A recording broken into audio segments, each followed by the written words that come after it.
Hello, everybody. How y'all doing? Happy Saturday. A shout out to Mid Millennial for the start of stream raid here. See if I can spell Mid Millennial correctly this time. There we go. There we go. Mid is a cozy Spire content creator, tries his hardest to slay them Spires, and he does get the job done. He's a cozy place, cool guy, and a great place to hang out. So if you haven't heard of his stream, I do recommend it. He's a man by day, but Knobbers cosplayer by night as well. So if you happen to catch him in one of his rare red face paint moods, then you're in for a treat.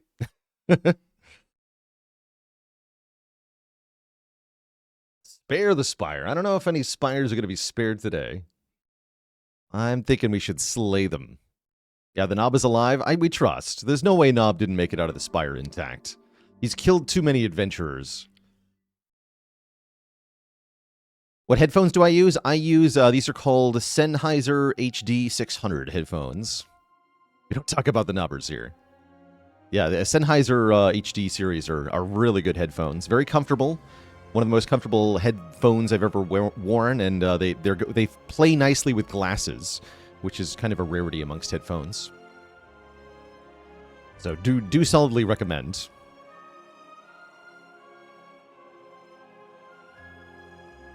The mouse I use is a vertical, I think it's called a lift, Logitech Lift. It's a vertical mouse. Decided to do that for ergonomic reasons a long time ago, and I've been pretty happy with the choice.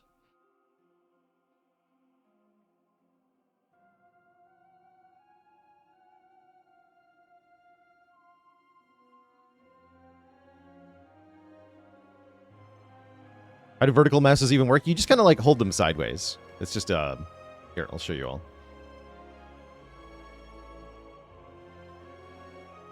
So it's kind of like a sideways kind of shape to it, and you hold it like this rather than like this. It's supposed to be better for your wrist. And I've definitely noticed an improvement by using it. Didn't take too long to get used to. Yeah, I like it for both sitting and standing. So ergonomical.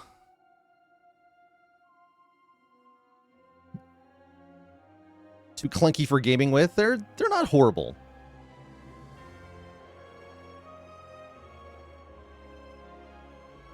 Any thoughts on power balance between the rarities in this game? Find your runs rely heavily on rare cards. Rare cards are definitely strong. They're meant to be strong, though. So if your deck is entirely rare cards, you can expect to be kind of crushing everything. You don't need them, though. You can build perfectly valid winning decks out of just commons and uncommons. In fact, that's probably one of the challenges we're going to try at some point is common cards only. Once we beat A10 once with every character, I think that's the kind of first thought that I have for what I want to do with the game is start doing challenge runs of the current format of the game. Because at the moment, because of the imbalance within the game, I think if you try to tackle this game from a mindset of like, how do I win most often, you're going to find yourself taking the same cards over and over again. But we have an easy way to avoid that in gaming. It's called challenge running. And I think it's a really good way to mix up a game that has... doesn't otherwise sufficiently encourage the player to have diverse behaviors, let's say. And so I think challenge runs in Spire are immediately going to be pretty fun here. Although, to my great disdain, you're not allowed to skip relics in this game, so we can't try a one-relic challenge yet. We have to beg Megacrit to let us skip relics so we can do one relic challenge. Why? Why have you made us do this, Megacrit? Yeah, hopefully they'll let you skip relics at some point. Bishop with the Prime sub and 8 months of support. Seen a lot of players say they feel like taking less elites is the way to go with the game currently. Yes, I agree. That's not even like a balance reason or a Spire 1 versus Spire 2 thing. It's just a simple consequence of not having Act 4 in the game yet. The Act 3 bosses aren't so powerful that you need a full bar of relics to be able to beat them like you do for the heart. And so because there's no Act 4 yet, you don't have to achieve the same height of power. And so it's less worth it to risk your immediate survival to get stronger long-term, because there's not as much of a need to get stronger long-term, is the long and short of it. And I trust that'll change over time, both because they're going to balance the Act 3 to be consistently challenging, and because they're going to add a 4th act and a final confrontation that's going to be genuinely hard. I'm sure they will. So eventually that'll change. But for now, during early access, we're going to have a different context here where runs are shorter and the goal isn't the same, and there are less obstacles. And so that makes so the cards have a different power balance. So, for example, certainly at the moment, the game in a fresh and unbalanced state, some cards are better than others. That's partially because some of the cards are solutions to problems that don't yet exist. And if those problems existed, then the card would have a use, but currently it doesn't have a use. Mr. Frog, thanks for the Prime sub. But elite farming is the only way you know how to do pathing. Yeah, it's not the only way. It's not the only way. My quick advice is, at the moment, if you find yourself dying in Act 3, try taking less Act 3 elites. Because just getting to the boss in Act 3 should be your goal. Do I think they are cooking Ascension 11 through 20 for those who like suffering? I think they will cook things for those of us who like suffering. I don't know if that means 10 more Ascension levels. I'd like to think that they're trying to do less total Ascension levels for this game, but I'm sure they have something in mind to make it hard. I'm not worried about that.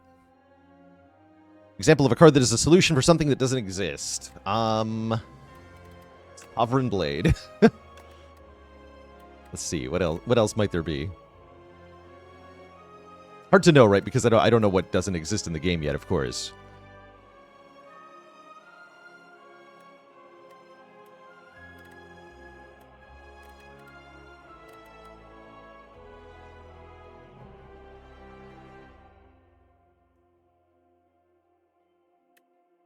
Conflagration's kind of up there. There's not a whole lot of need for, like, scaling area damage.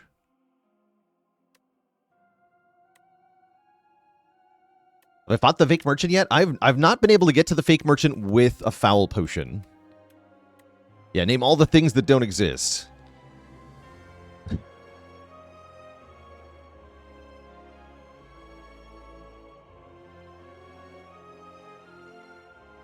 How do I feel about Clad right now? Clad feels like he is a bit of a mishmash.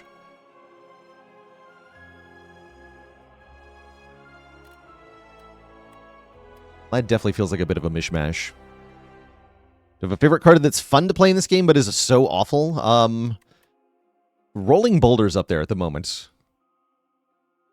Also, again, Sovereign Blade as an answer to that question. I want it to be good, but is it? I'm not sure. I am not sure.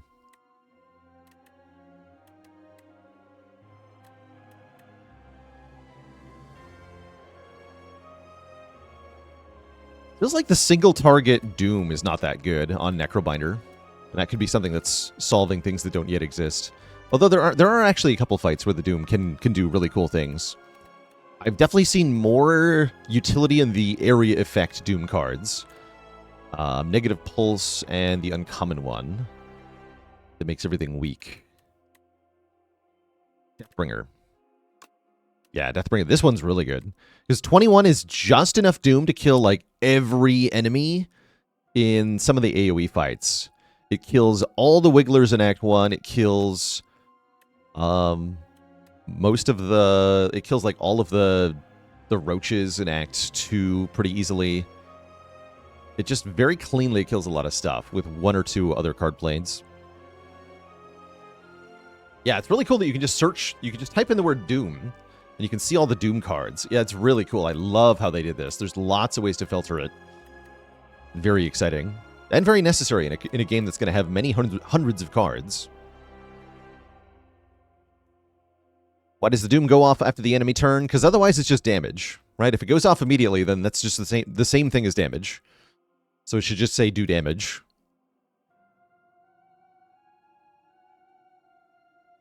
Plus, Doom looks so cool. Yeah, it is sad that they get to take their turn. It is. Yeah, it also goes through shields and notably bypasses like damage caps. There are a couple of enemies that limit how much damage you can do to them, like the roaches have a limit per hit. The coral guy in the Underdocks can only take 20 damage a turn.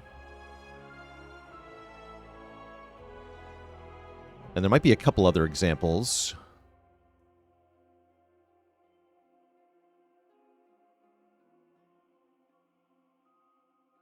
Once killed Phantom with just Doom? That's a nice way to do it, too. Yeah, bypasses Phantom's nonsense. How's it going, Heligonian? Yeah, bypasses the inky thing. Oh yeah, that's another one that's another fight that's just instantly killed by Deathbringer, right? The 3 ink guys. They just all die to that instantly. So we're going to start out today with some random character runs, continuing our climb to Ascension 10. Later today, we've got a sponsored segment for a colony building game, kind of akin to Against the Storm. That's probably why I got this one, called Timberborn. So we're going to be playing some Timberborn later in the stream for a sponsored bit.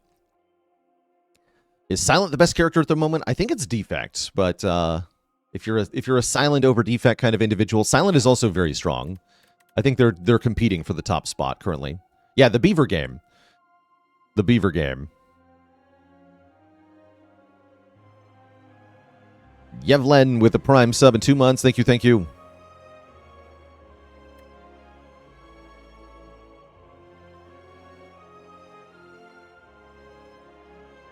We get a Regent run? Well, it's all up to the random character button. It's going to be the Regent. You're welcome.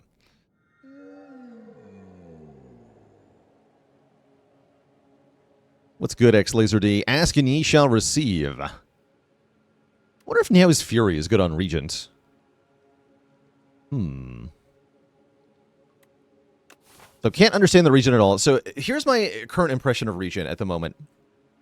This guy's starting deck sucks. Full stop. We look at the Regent, we have 4 strikes, 4 defends, an attack that does Vuln weak, and with the card that generates stars that lets you play the Falling Star.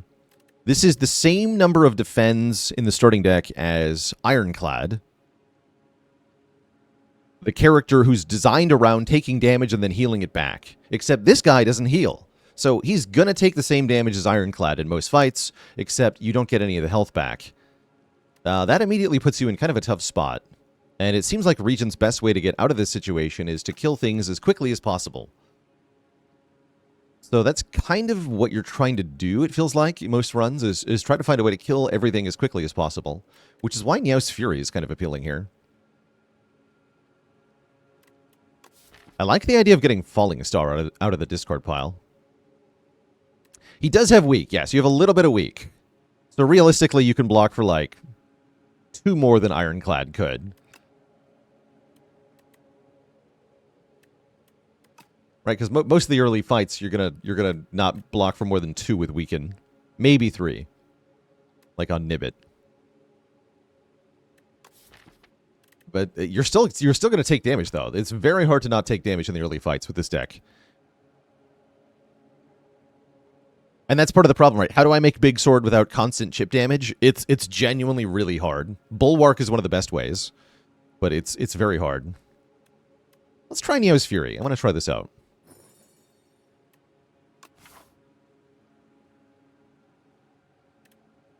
Oh, and we are fighting Phantom again. Okay, we gotta be careful about Phantom. That guy's a jerk on this character. This character loves to hit for 50 damage with 1 attack, but Phantom says he's immune to that. So that's a bit of a problem. Can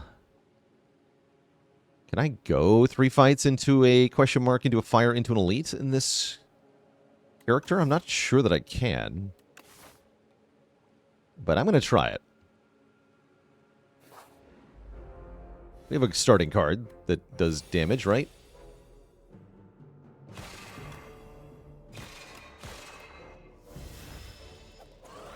The good news is that the benefit to Regent is that the starting deck actually can do a lot of damage on turn 1.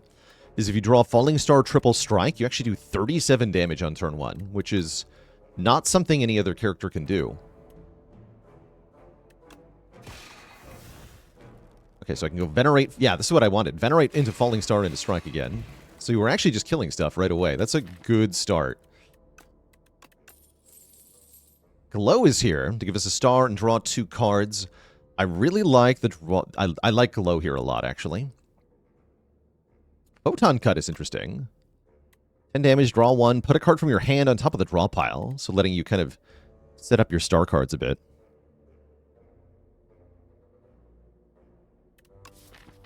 Oh, I'm at that wrong, right? It's 7 plus 9 by 3. No, for some reason, my brain told me that strikes did 10 with Vuln. That's not what math is. Yeah, 27 plus 7 is 34. My bad.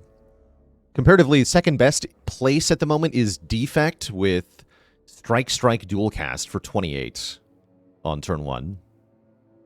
So it can do 6 more damage than Defect on turn 1. And Defect's damage is partially randomly targeted. Is this a better headbutt? Kind of. Am I practicing going for a lot of elites when additional acts come out? Maybe I shouldn't be going so aggro in Act 1. This is how I like to start a Spire. I mean, I just like getting a lot of stuff at the start of a run. It really gets you a good foundation. If you can get away with it, you should. But maybe I can't. Celerity with the giant raid. Welcome, everybody, to the Spire.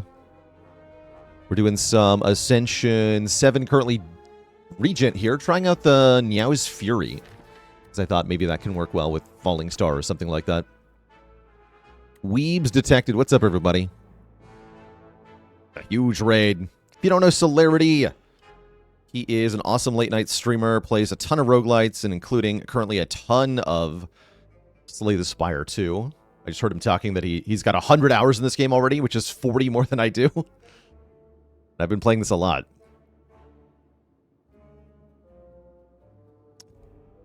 Trolliano with the Prime sub. Thanks for 2 months of support.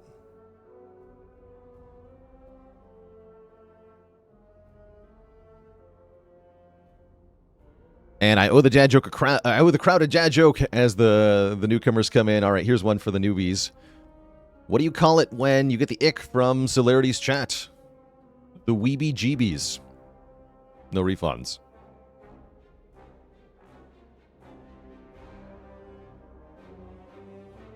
What Ascension is this? We're currently on A7. You can always see the Ascension number in the top left.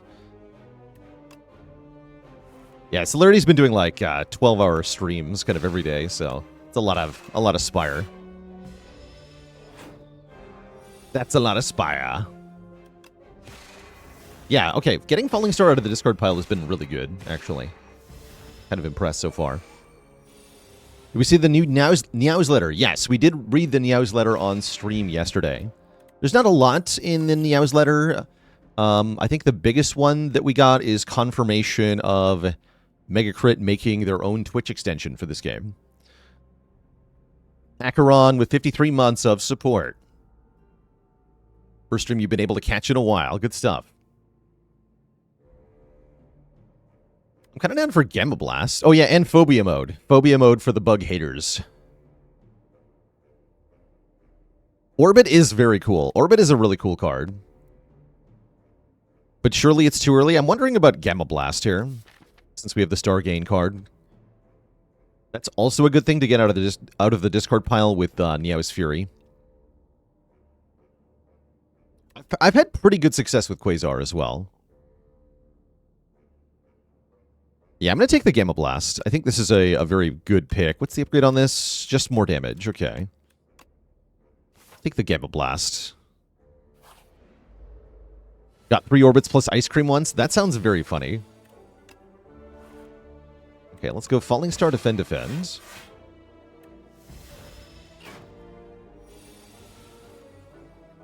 Okay, and we can Venerate into Gamma Blast.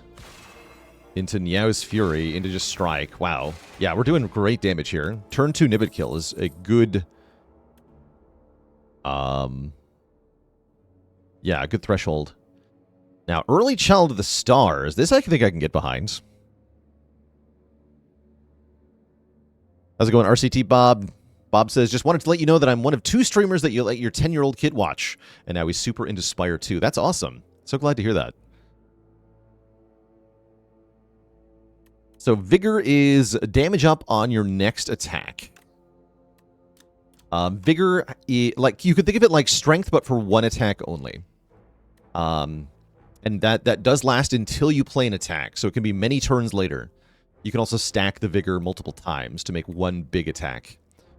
Vigor works the best with... It's exactly what Akabeko gives you, that's correct. Yeah, it's exactly what you get from Akabeko. So it works best with any multi-hit move, because it'll apply to each hit of the move.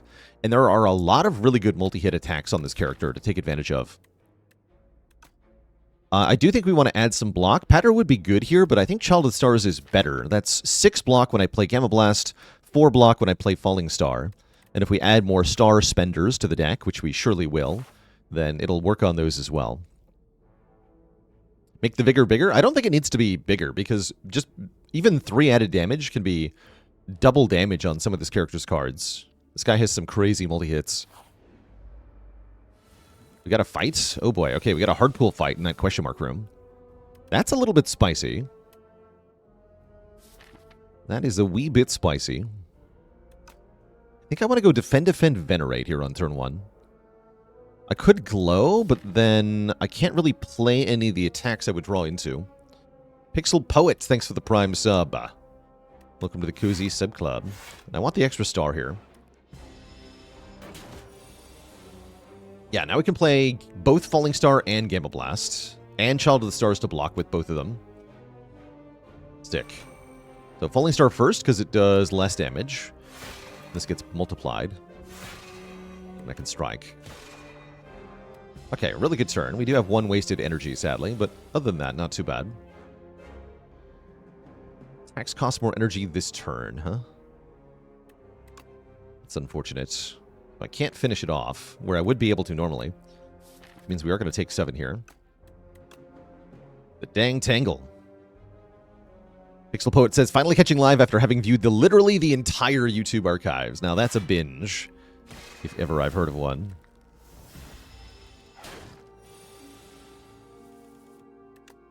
Okay, not a horrible fight, but not great.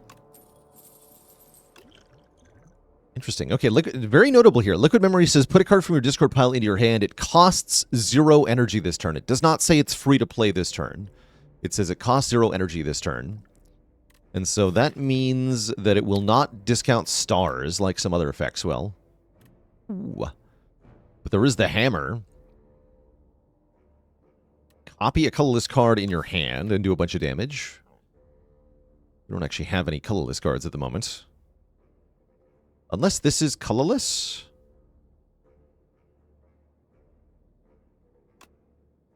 This might be colorless. I'm not sure, actually.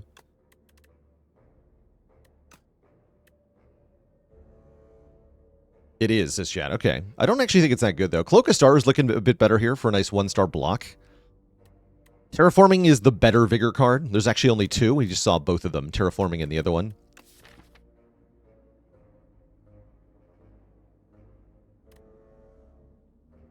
How's it going, Gav Smoke?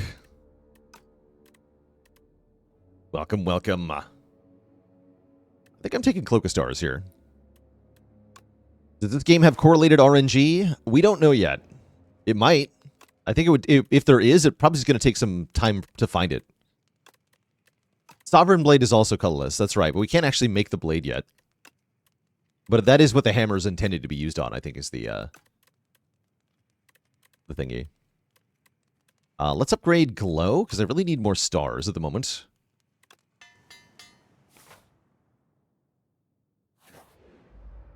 It's him! Okay, we have both Liquid Memories and Gambler's Brew to help with this fight. This turn 1 is passive enough that I am thinking about gambling 5 right now, because this is kind of a pass. Any advice for the Act 1 Bird Elite? Just weaken it and then refuse to help past that. The Act 1 Bird is genuinely quite hard. As far as I can tell, it attacks you every turn, and it only gets stronger every turn as well. So that there's no, like... There's no breaks for the player to get their feet under them. And that means you really have to focus on just trying to kill it as quickly as you can. Similar to the statue here. You have to focus on bringing it down quickly, minimizing the number of turns you spend in the fight rather than trying to mitigate the damage. Because mitigating the damage only rewards you with further damage on the next turn. So you have to just end the fight as quickly as you can.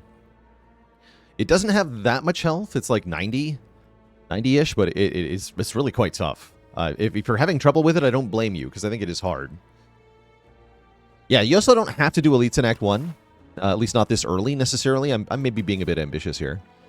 But potions help a lot, too. Especially with Act 1 Elites. Potions are critical to making sure that you can do the thing. Okay, sweet. This looks very good. Yeah, next turn I'll be able to have Neo's Fury target a particular card, too. Okay, great. Do I want to bother with Child of the Stars? I think it's more important that we spend our energy on damage here. We do want to play Venerate. So let's go Venerate, Gamma Blast, Strike. Pull of Mars, thanks for the Tier 1 sub and 16 months of support.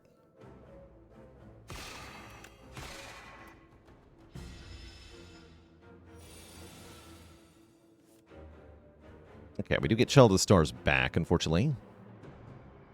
I might as well play it this time. We can go Child of the Stars, Defend, Falling Star, Niao's Fury, Falling Star. And that'll be pretty good damage. And extend the Weaken Vuln into the future. The future!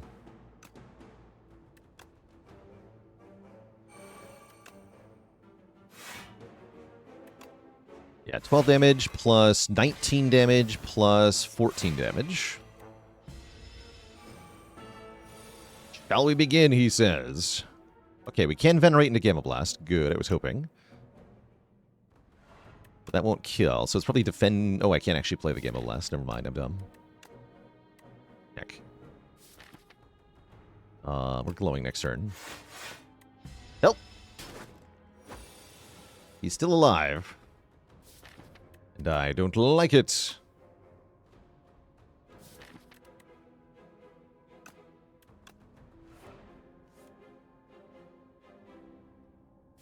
We're having a bad time. I'll probably have to use the thing next turn.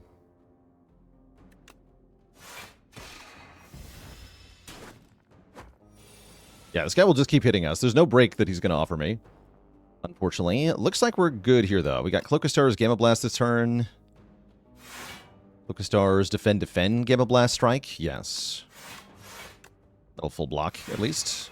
I should be able to kill it next turn with just 2 strikes, or Falling Star Strike or something. Okay, yeah, not that bad. We keep one of our potions. We get a Ritual Potion. That could be very useful to get through another fight in the near future here. Definitely don't think I want to go 4 elites at this time. That seems scary as heck. We get the fish giving us money per card we add. That's nice to have early. And we're offered both Cosmic Indifference, Cloak of Stars, Manifest Authority. I like Cosmic Indifference as a way to get a card back. This deck can definitely use more of that. It's also a good block card. But let's try that. Coda with a Prime sub and 20 months of support. Yeah, it seems foolish to go into another elite right now. I might be able to upgrade here. Solid, maybe. Upgrading the block is tempting. Upgrading our Star Gen is also very tempting. Upgrading Child of the Stars is pretty strong, too.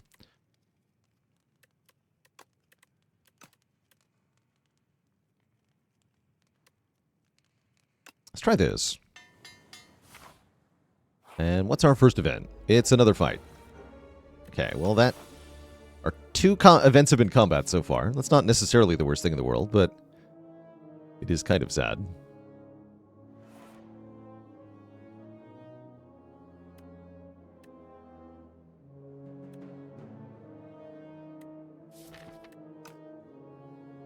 I can double Gamma Blast if I want to. I don't think I want to. Actually, wait, how much damage is that? If we go Gamma Blast, Neo's Fury, Gamma Blast, we do 13 plus 15 plus 19. 51, right? No, I'm bad at math. That is 47, which is not enough. And that would be with getting Glow back from the Discord pile with Niao's Fury. So it'd be Gamma Blast, Niao's Fury, Glow, Gamma Blast, which we can do, but it doesn't actually work. How's it going, Shed Gamer? Do I think Spire 2 encourages infinite and combo decks too much? At the moment, yes, I think it does. And that's because of the enemy design. There essentially aren't enough enemies that punish you for doing those things currently. But I imagine there will be in the future.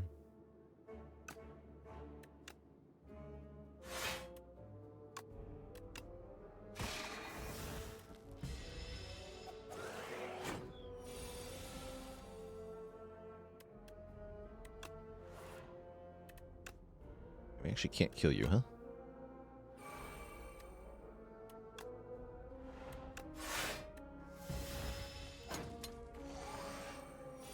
He's getting stronger. Didn't realize he got that much strength all at once, huh? Horrifying. Oh, you're alive. Oh, dear.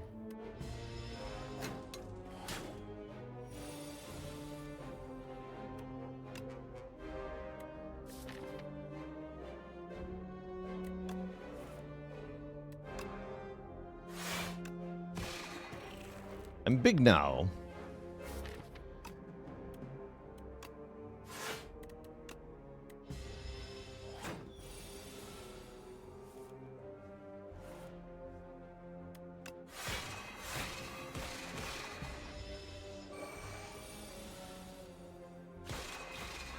Okay, we have killed them. Triple your block is a pretty good thing.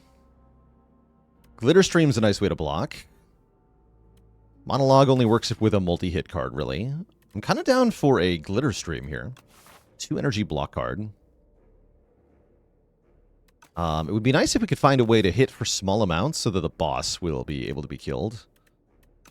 But having a good block engine will help a lot in that fight.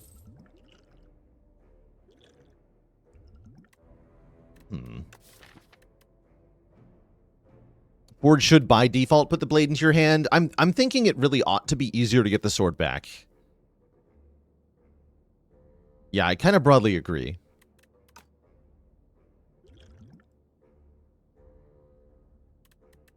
I think I'm going to go with Fortifier over Liquid Memories. It's kind of a hard call, though. And I guess I would like some events, because we haven't had any real events yet. Okay, when we use a potion, gain 3 strength of the turn. Does have some utility. I hate that. I could go to a shop with this much money. I guess I probably should, yeah? We're still looking for a way to break the intangible effect off of our boss.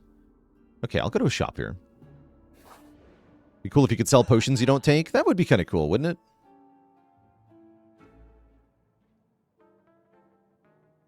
King's Courage.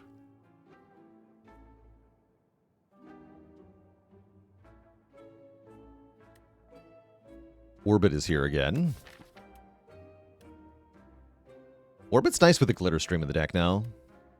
I might have to remove a Defend. I like the Crush Under for nice cheap. I guess we can remove a Strike if I buy Crush Under. Aren't relics a bit too expensive? Oh, Boat Thingy is actually really good. I should maybe buy Boat Thingy. Actually, yeah, I'm a huge fan of Boat Thingy. Give me that.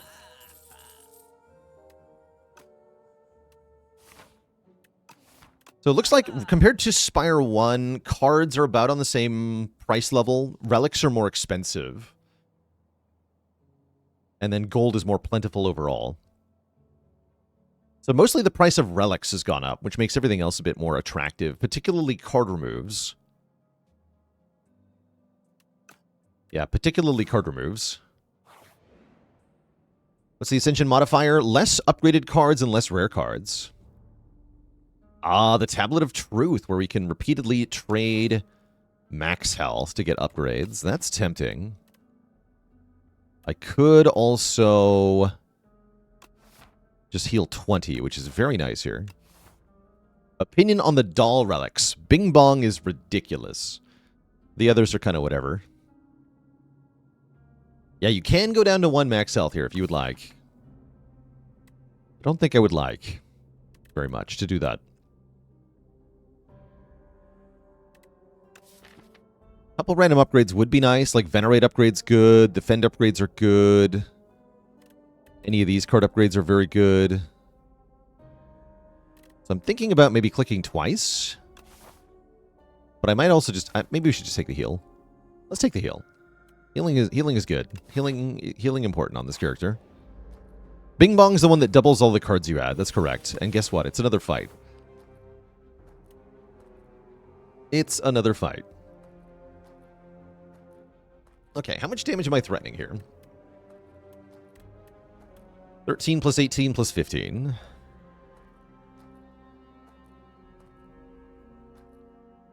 $46. So if I use a potion, I can kill them. I can kill the one in the back, specifically.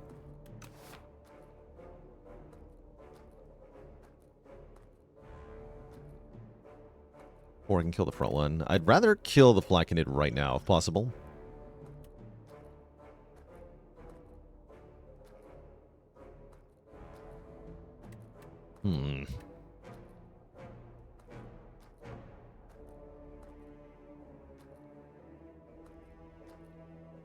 All right, we'll use the Fortifier. I don't want to use the Mesalith gift here. I want to use this.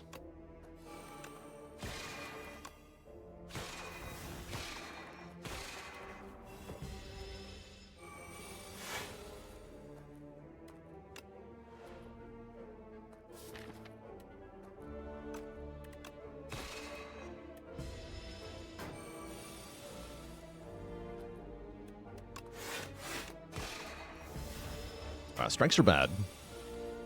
That's what I learned.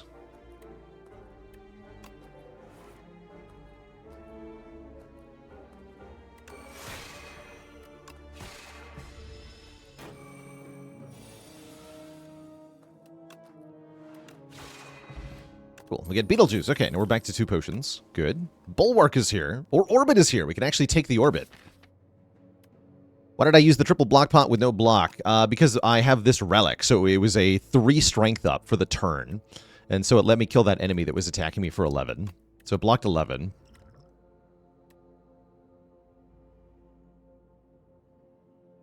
We're taking Orbit. And the money.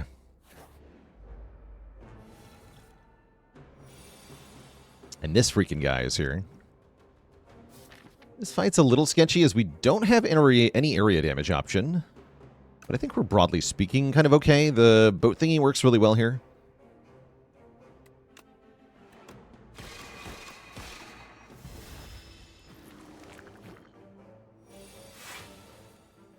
This relic does work with a potion-shaped rock. Yeah, it's great with potion-shaped rock. You gotta love it with potion-shaped rock.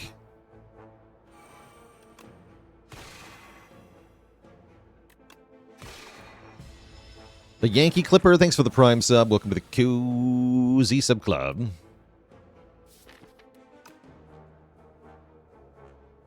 Okay, I'll get 1 energy back. I would like to prevent more Slorps from getting added. Oh, heck. Wait a second. Wait, that's terrible. Help!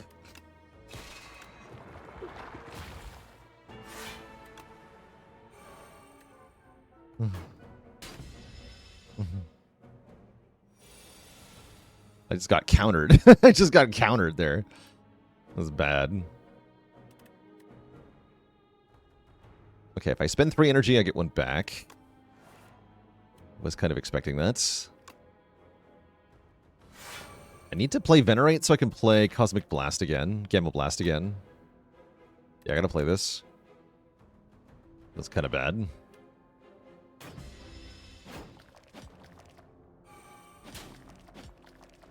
We're gonna get kind of beat up here. Okay, Gamma Blast Strike kills one of them. And we block pretty well. And I can hit this one twice, bring it to 6. Kill it next turn. Okay, not that bad, actually. The number of infections is a problem, though.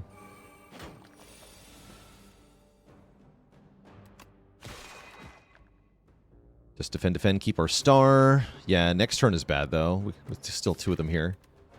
Oh, yeah, we're in trouble here. I might have to Shrinking Potion with the Beetlejuice, that is, just for the strength up on a turn here.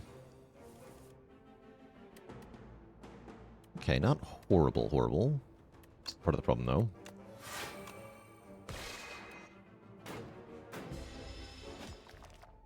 Yeah, this relic works really well with the potion-shaped rocks. That's what I was saying earlier. Okay, this worked out.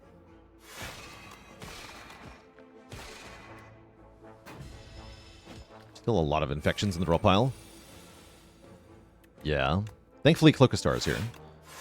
We do block most of this.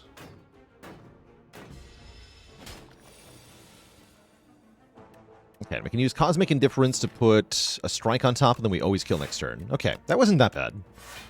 That really wasn't that bad. Let's go Noper. We've been using random character to climb Ascensions at the moment. The Gorget. Okay, automatic block is really good on this character. And here's Hidden Cache for stars. We're desperately trying to get stars. Do I have to take Celestial Might to be able to beat the boss, though? Maybe I do.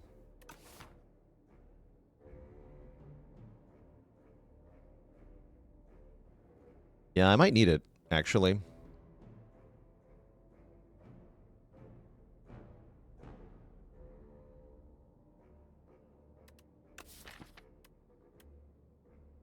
Yeah, I'm probably going to need it. Okay, let's take Celestial Might.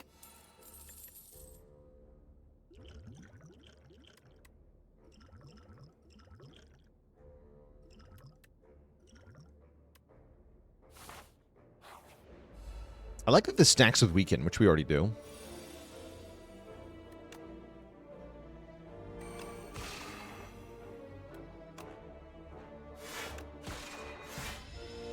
Oh, I forgot about the Gorget. I just wasted a star there.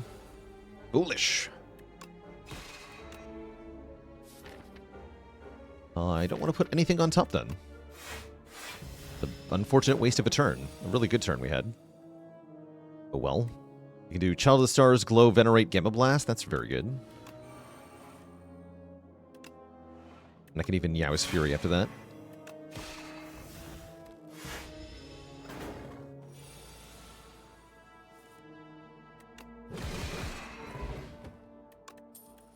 Lots of potions. Okay, Crush Hunter is back. I still kind of want this card. I guess I don't really want it. It's our only area damage at the moment, though. Solar Strike gives me a star.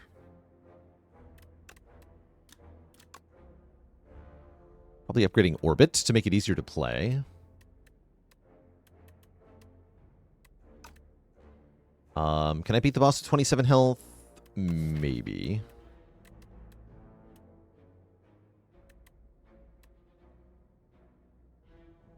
Can I sketch? Feel a lot safer if I rest. I guess I'll probably just rest. Yeah, this boss hits really hard. Although I do have Beetlejuice and the Gorget. Maybe I'm fine, actually. I really want to get this Orbit upgraded.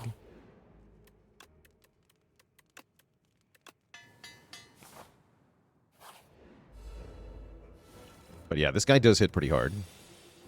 He is, you might say, a jerk.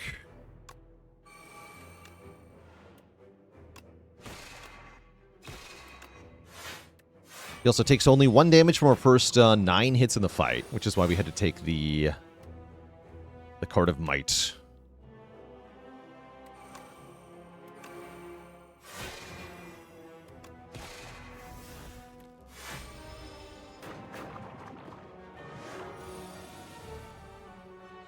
Yeah, Celestial Might. He does hit pretty hard, though. No Glitter Stream this turn, sadly. I do refund energy. Guess what do we want on top here? I think this is the hardest Act 1 boss. He's pretty tough. He is. Yeah, he's definitely tough.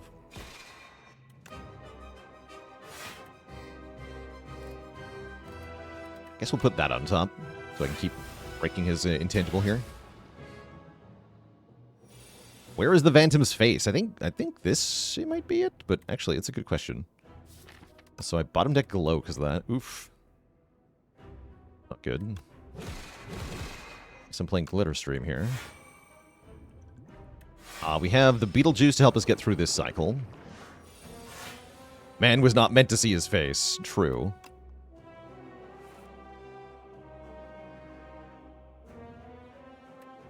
Yeah, big true. And this... 4 turns. Yeah, 4 turns? Okay, we should use this now.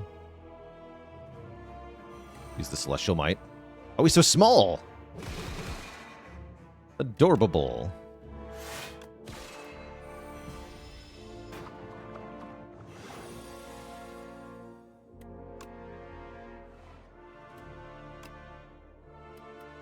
Keep him weak for next turn if I want to survive.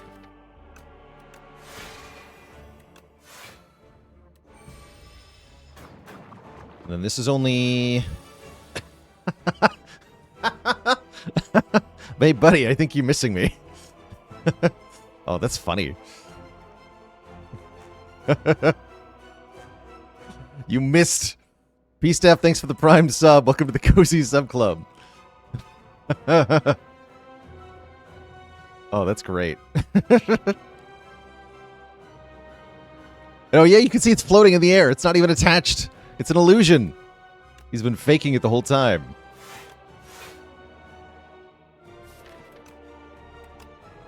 That's funny. I think I better take 5 and do 18 here. These wounds are going to get me quite quick here.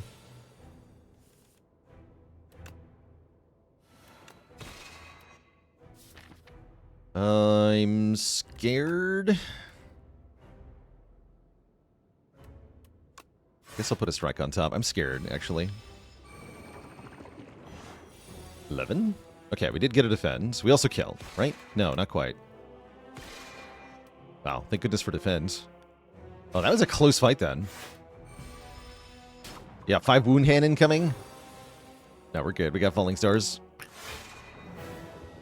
That was pretty close, though. That was very spooky. On A10, we definitely die there. Because of the higher base damage. More plating to go with the Gorget. I actually kind of like this. Neutron Aegis. Comet is more of what we already have, right? Desperately need more Star Gen.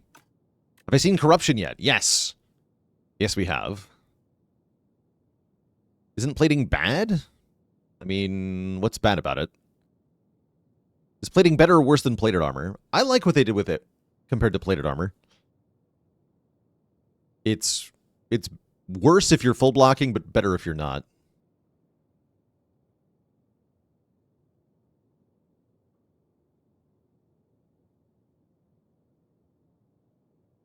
Yeah, I think plating seems fine, honestly. We already have plating from our Gorget, right? So the loss per turn is already happening. So adding more is actually quite good. Oh, and it's Darv. Wait. Hype? What do you got, Darv? Cage, Blackstar, Pandora's Box. Oh my. I'm kind of into Pandora's Box with 15 gold per card. Wait, that's a lot of money. That's a lot of money. Bring in the classic. Yeah, very Spire 1 choice here. The box could be anything. It could be terrible. But it seems to me like Regent really hates the strikes, so I'm really happy to lose him. And getting a big payoff in money is just great. So, yeah, where's Tiny House? What's in the box? Okay, we got a Star Spender, a Star Spender, a Star Spender. And card draw. You know, I'm actually kind of into it. We are going to need a hidden cache, like, immediately. But, overall, looks pretty good.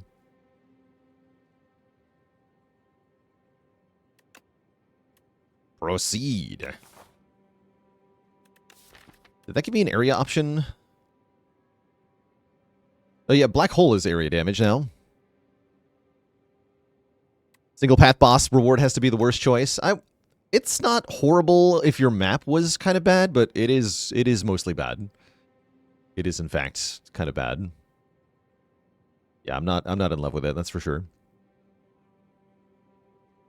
Okay, we need more stars. We gotta find stars. Stars, please. Cloak of Stars is here. I can Eye Invincible and put it on top of the draw pile, I guess? Doesn't even do that much, though. I am invincible and don't bother, I think. Yeah, I don't actually want this next turn. So yeah, this is a bad sign, right? We can't actually play the cards in the opening hand. It's not a good start. Very concerning. We should be concerned here.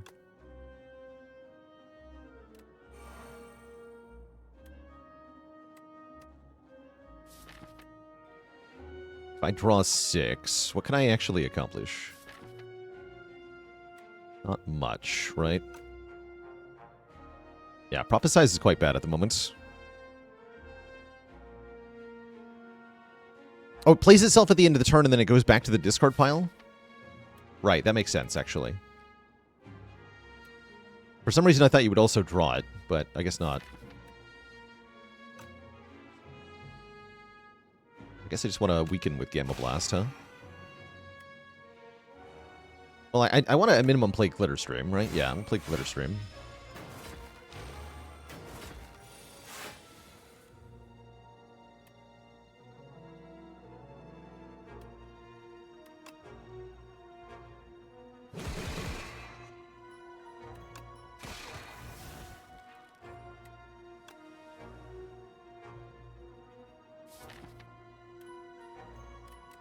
Let's get Child of the Stars down, I guess.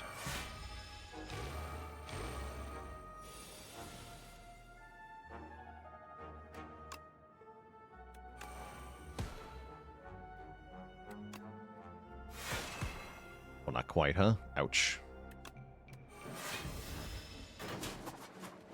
Dang. It was all going so well.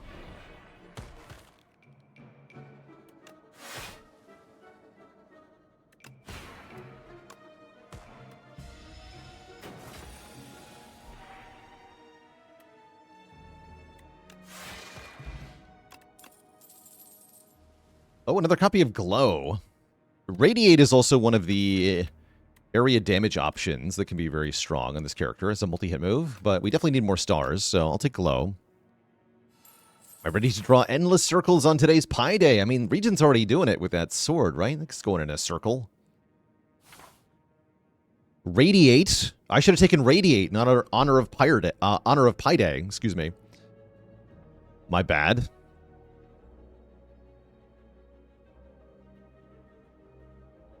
I guess let's go to the shop. I think my threshold for wanting to go to a shop is now like 400 to 500 gold, though. Oh, there's the Petrified Toad. We might actually buy that. To go with our Reptile Trinket. Is there any attack I want to give Momentum 5 to? Not really.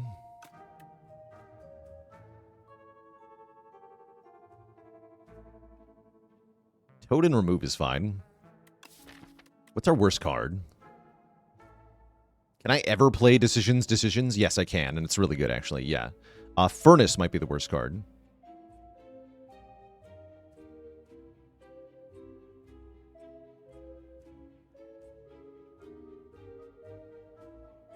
And Celine, did you hear that the Regent had his sword-making license revoked? It turned out to be forged. No refunds.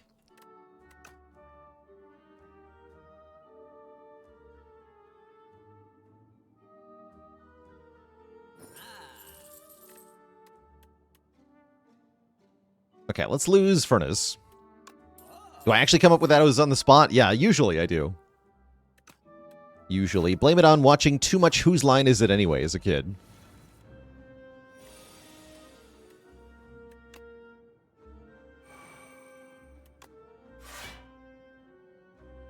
Okay, we're already blocking 13, so I don't actually have to play Falling Star. Let's keep these stars. Stars are very important here.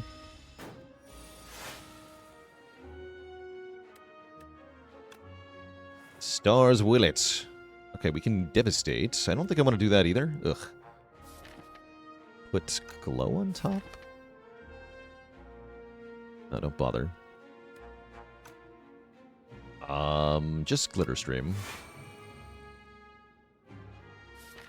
And then put it back on top. Cool. Blocking! Yeah, I was afraid of this. I was afraid of this exact hand. Cool, that's fine. We just go glitter stream. Venerate? No, it's gotta be Gamma Blast Venerate. He's still hitting me. But then I can't play the thing. I wanted to play decisions next turn, and I can't. Terrible news. But I can play Conqueror. Or I can play the second Gamma Blast. Wait, that'll break his block and stun him. I actually don't want to do that.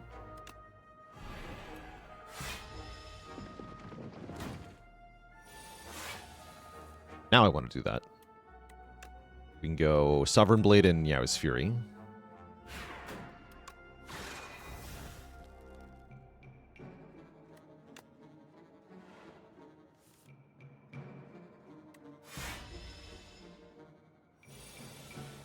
And then he repeats.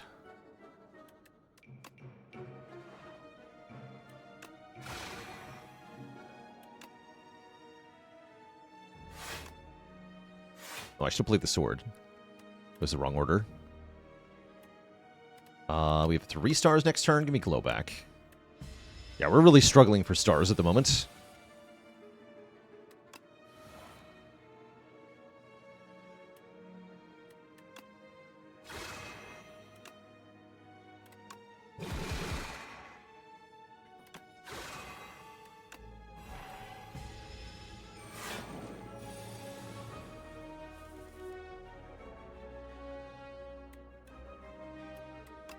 Wait, am I dumb? I might be dumb. Looks like we're good, though. Get a Distilled Chaos. I also had a potion-shaped rock that I forgot about. We can get another Conqueror. Is Crescent Spear decent? How many star cards do I have? Let's see. 1, 2, 3, 4, 5, 6. No, this card is really bad, is what I've determined.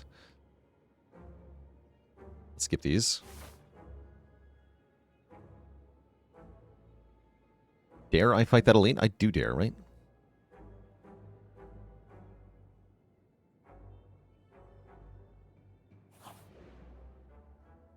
Damn it, you're a merchant.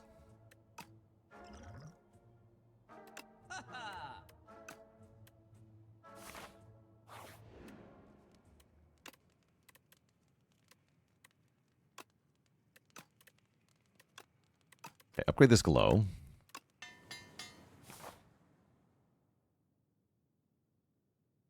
Head 4 in your deck? That's pretty good, actually. The core problems with Crescent Spear are that as a star card costing card itself, it's hard to want it in a deck that has a bunch of cards that have a star cost. Yeah, it's kind of expensive for the damage it does. Have I written these thoughts down somewhere, like on a website? Perhaps I have. Yeah, you can find them on untap.gg, where I've written down commentary on a lot of code on a lot of cards. Wow. Amazing. But yeah, full listing of Spire 2 cards with my commentary.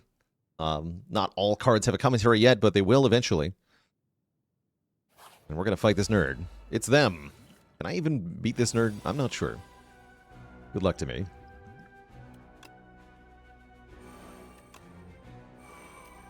I'm just going to YOLO some stuff. Let's see what happens. Go. We got Glow, Glitter Stream, Black Hole. Excellent. Excellent. Very, very good.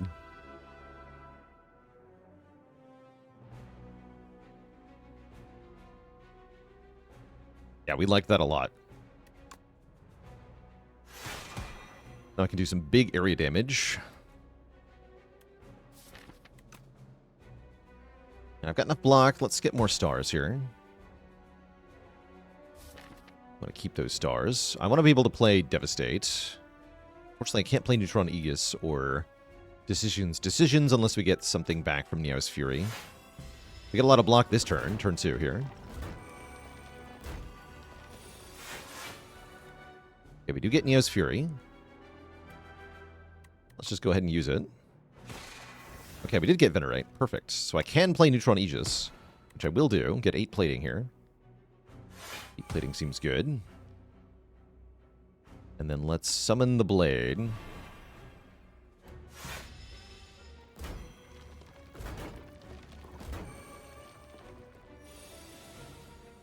Crescent Spears deals 10 damage as a floor 1 card, which scales only minimal, so it's at best an Act 1 card. Yeah, but 10 damage for one energy and 1 star isn't worth it. That's the problem. You don't want it on floor 1.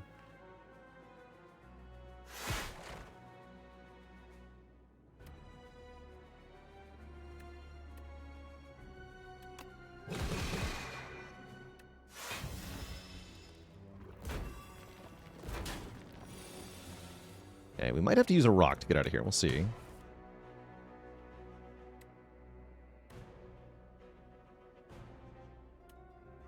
First stream is okay here.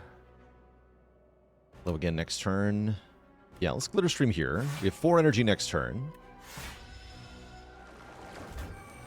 Yeah, that's what we were talking about yesterday. I think it would be better if it refunded you a star or if it cost 0 base energy. I think those things would make it a lot better. As it stands, it's kind of hard to want it.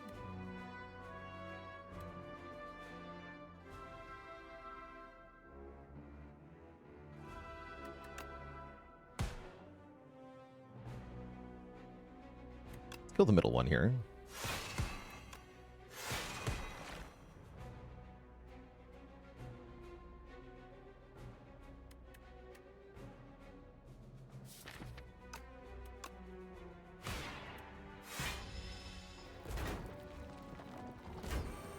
Okay, we should be able to kill these 2. Well, I say that, and then I can't actually do any damage at all. Dang it. Help.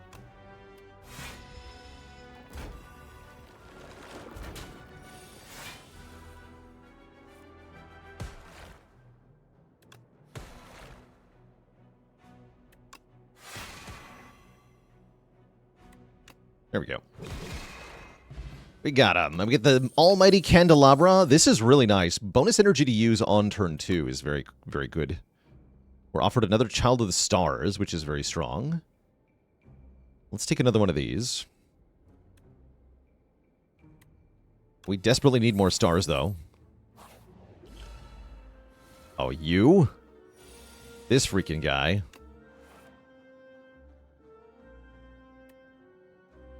This freaking guy. Okay, let's end it at 7 stars here. Well, I was hoping. Okay, decisions time. That's right, it could only be a skill. Forgot it could only be a skill. So I can't actually use that on Orbit or Neutron Aegis. Gosh, that card is awkward.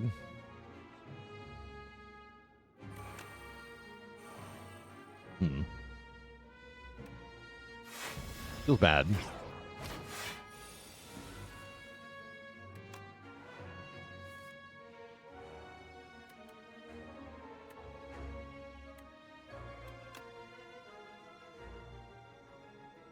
So we want to go Celestial Might here. Then Black Hole, then Gamma Blast here. Okay, I like that.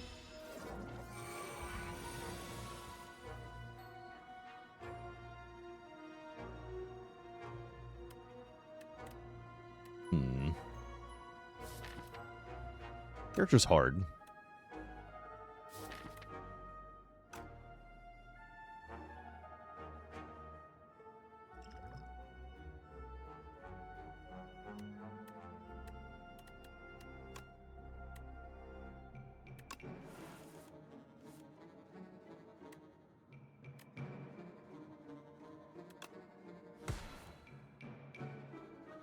Got 1 energy left. Probably have to Potion Shaper Rock you then. Then we'll go Cloak of the Stars. Low again. Could Falling Star? I guess I want to. Keep the Volman week going. But yeah, this thing coming back every turn is definitely tough.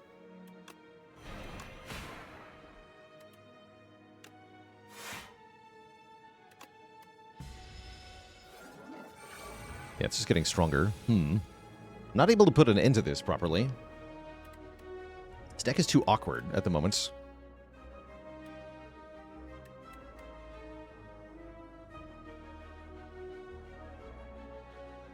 Yeah, fight is annoying because it doesn't take a turn off to resummon. That's right. That's part of the issue here.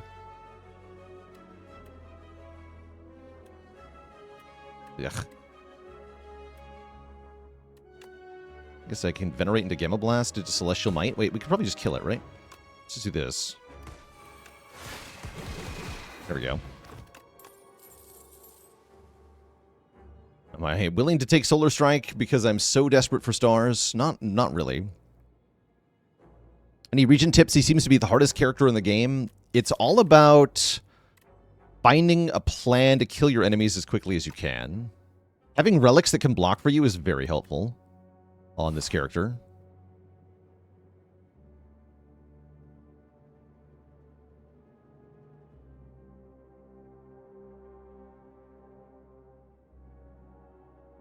Click on every glow you see. Yeah, that's decent advice. Simply stumble into blocking and healing relic. Healing goes a long way here, too. Like, meat on the bone is so good for this guy.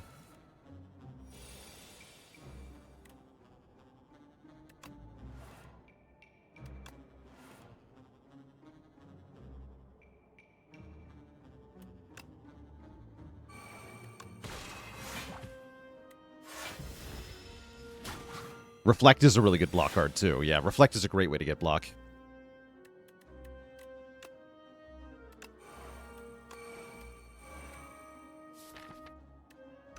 Guess I'm gonna wait. I can do better than this.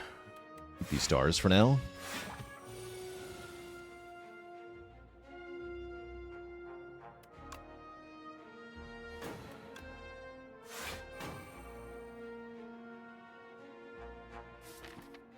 Glow back on top.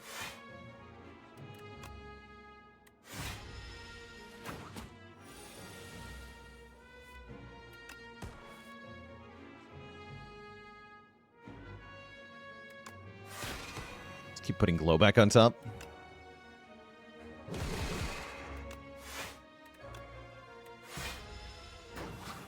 Glow good card. Here we go. Devastate with bonus damage. That's what I wanted.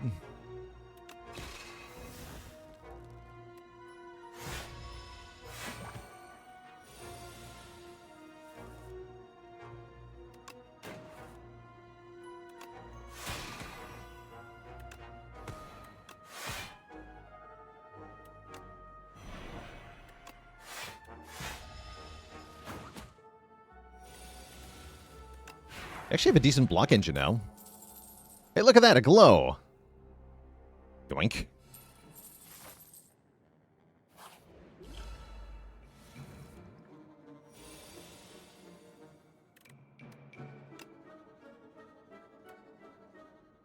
This is a certified rock-shaped potion moment.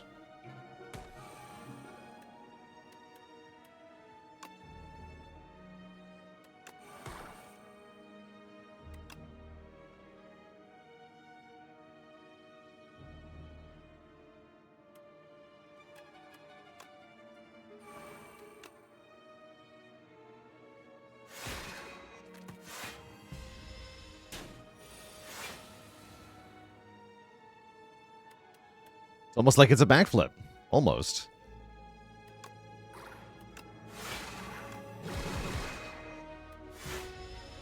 We should have saved the two stars.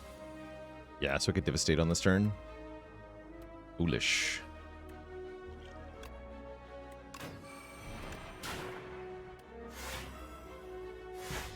Nice. It just happened to be at the start there.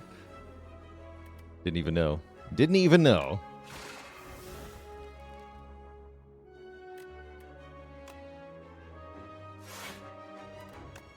Oops, that was the wrong card. Dang it. I meant to click on Cloak of Stars there. Dang it. Oh well. -6.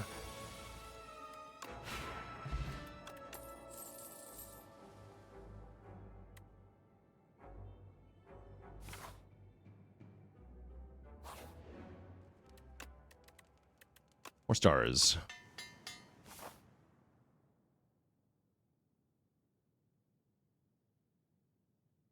I want to have 2 potions for this fight. I really do. Okay, let's see if I can get through this fight without too much trouble. Just this guy. This guy's not too bad, because he's a block check on turn 2, and we're very good at that.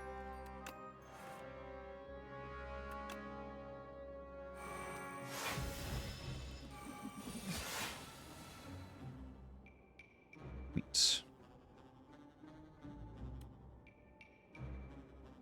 Okay, but I do take Thorns damage.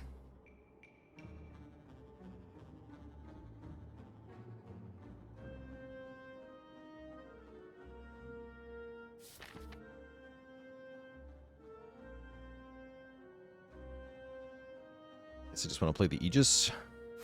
Sure.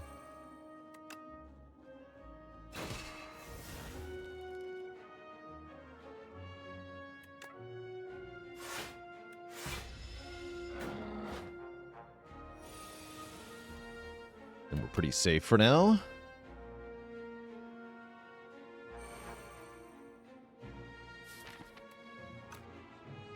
This turn's gonna hurt, though.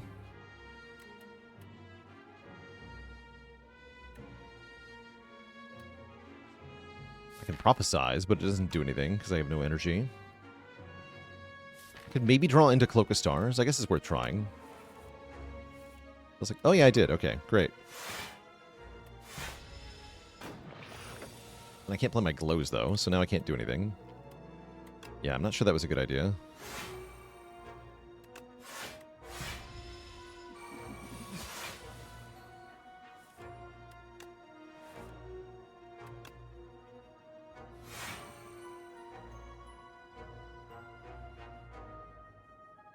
+8 is 23.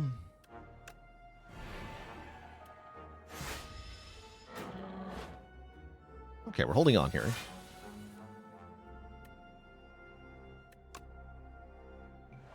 Disorder.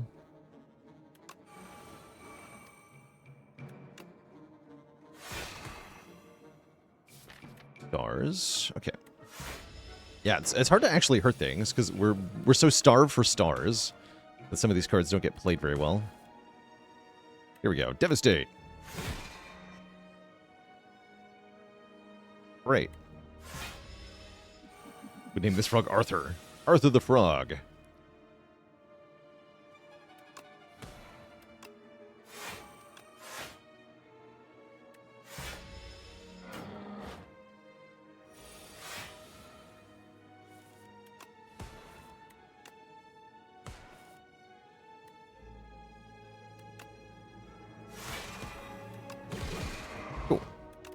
Okay, 2 potions into the elite. Let's do it. Hidden Cache is finally freaking here. Okay, sweet. About time. About freaking time. Is there a power that generates a star every turn? Yes, there is. That'd be pretty good here. Speaking of pretty good here, I'm thinking about Blessing of the Forging this hand. We upgrade Devastate, Gamma Blast, Venerate, I am Invincible, which is kind of nice here. I get strength for this turn.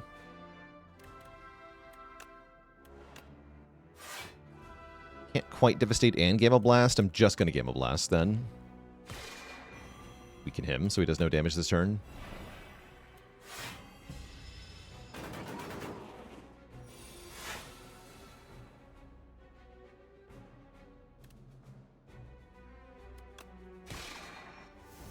Okay, we got Conqueror again. Excellent. So we can actually Sovereign Blade for 60. Holy.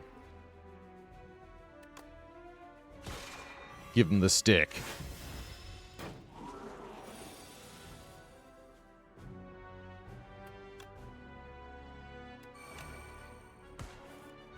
Hit Orbit first.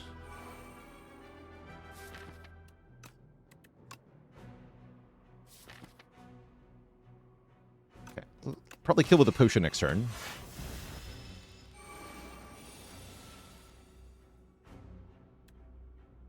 Although it looks like I can Cosmic Indifference, then glow something.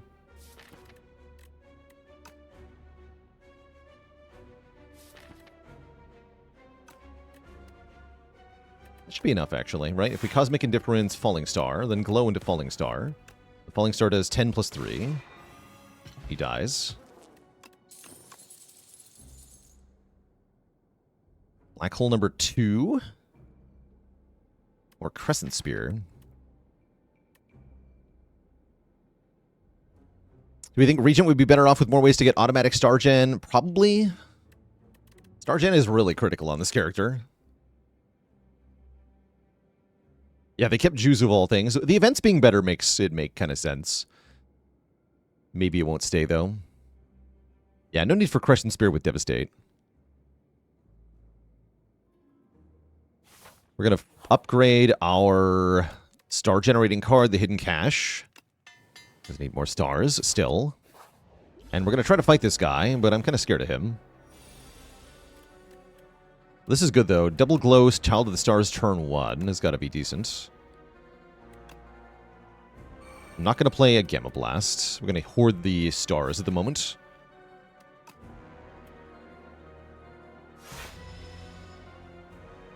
And I think we have to take Disintegration over Mind Rot here. The damage per turn is going to be annoying, but we have to get our plan in play.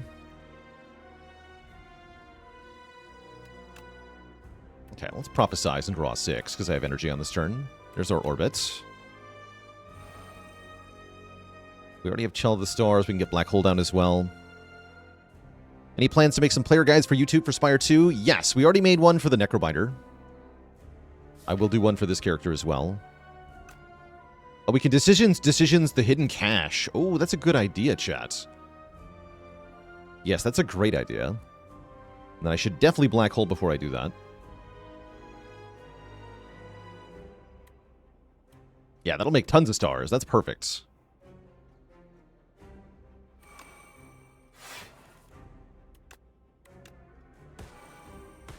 So next turn we get 12 stars. Do I think powers that cost stars instead of energy would be interesting? I mean, there's this one. Is exactly that, pretty much.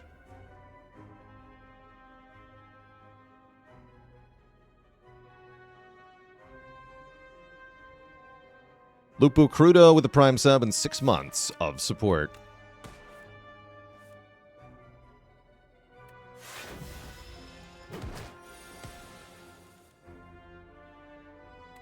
All right. Now I guess we Gamma Blast. And then Prophesize. And then I can just play whatever I want. I guess we can Child of the Stars, too. And then we probably just want a Hidden Cache again.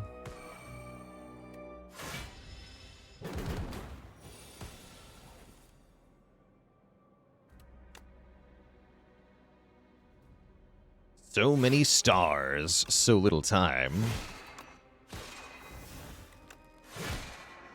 Okay, now I don't have any stars anymore. It's actually kind of concerning.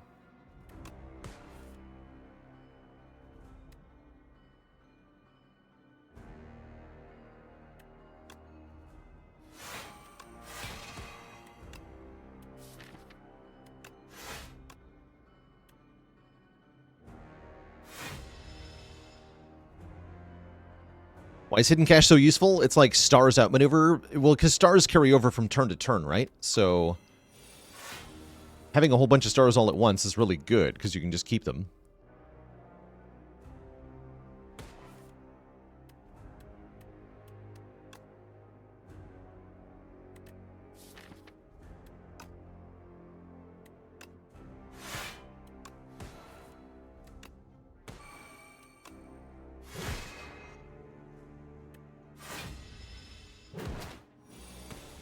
Anybody up hiding the cache? Where's the cache hidden? Tell me, chat. Where did you hide it? We're just getting so much block from Child of the Stars here. It's kind of insane.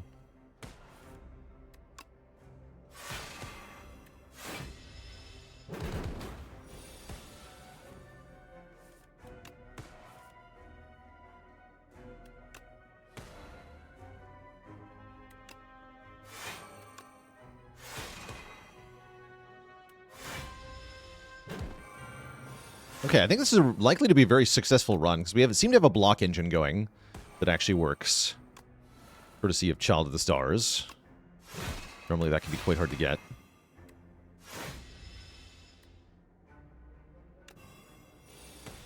What is he growing out of? He's definitely growing out of a brain, right? He's a knowledge demon, so it's like...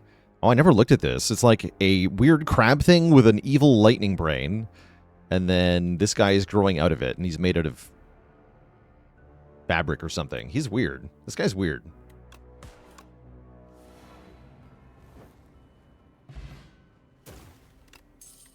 And he's also dead. Arsenal. When you play a colorless card, gains strength. It's not that good here.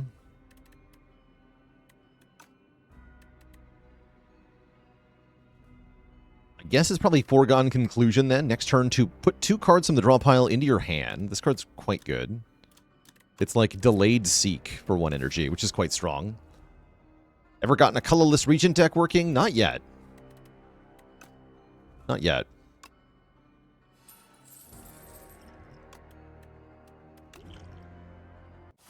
Niao's Fury is colorless, yeah. I'm not sure about the other ancient cards. A being from the stars within these accursed walls. Do you know of me? Yes, I think we can help each other. Okay, I'm kind of scared of Vaku with Regent. You could spend your stars, right? I don't know about that. Remove 5 is pretty hype. Although, I already Pandora's boxed my deck. Whenever you encounter the merchant, obtain everything he sells. And we can go to 2 merchants. So double merchant trip is pretty funny.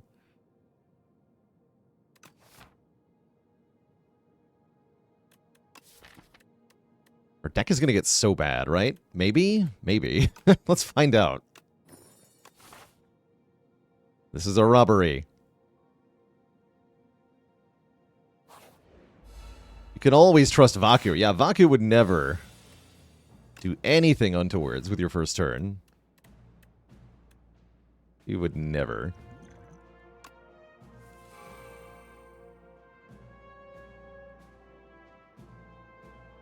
No star costing cards in the opening hand here. Interesting. I can do Cosmic Indifference. I can do I'm Invincible plus Cosmic Indifference. That'll block. Skip the powers, though.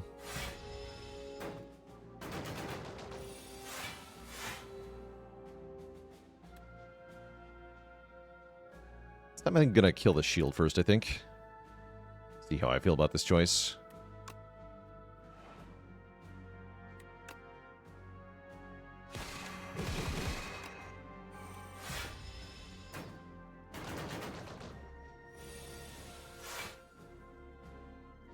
Yeah, we only need money now for potions and events. If you get Courier, though, then you can do fun stuff with it.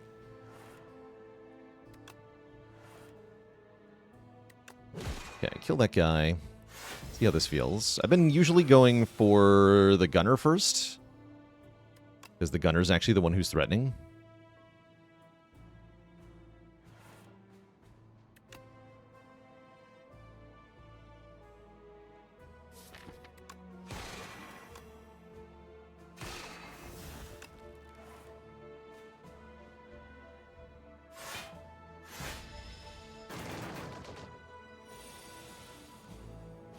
Doesn't seem like he changes anything.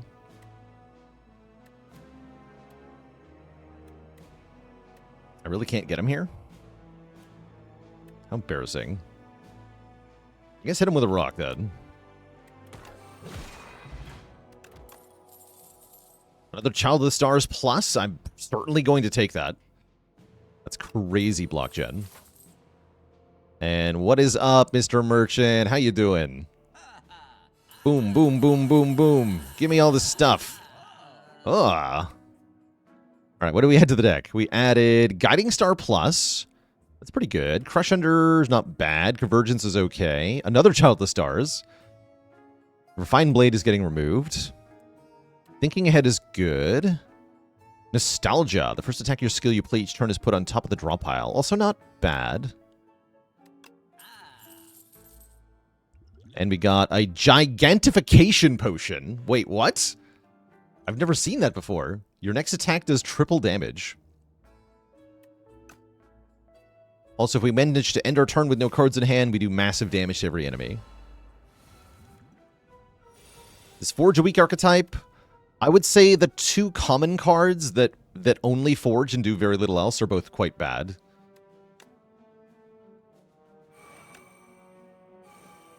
That's what I would say.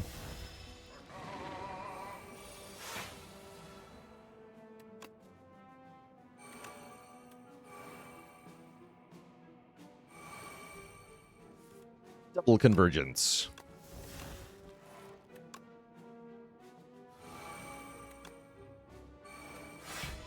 Oh yeah, it's happening. Look at all the buffs.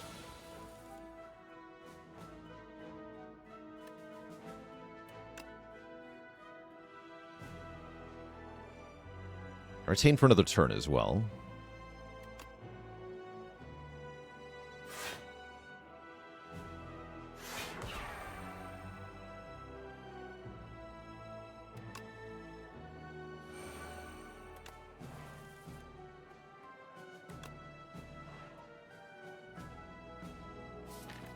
Let's do it. If only I had energy to play the Sword after Triple Conqueror. Let's go Triple Glow.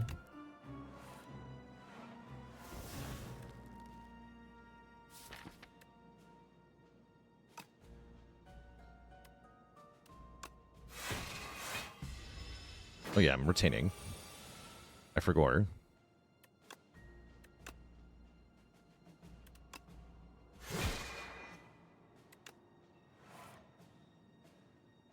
I forgot.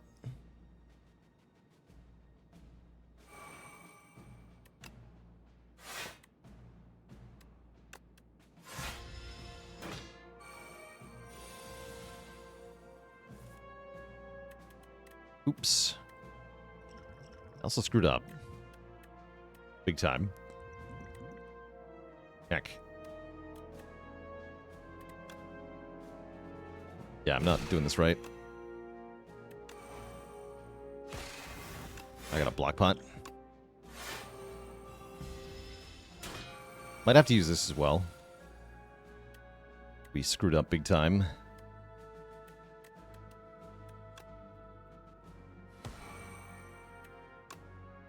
This will not actually... Wait, no, it'll do huge damage, right?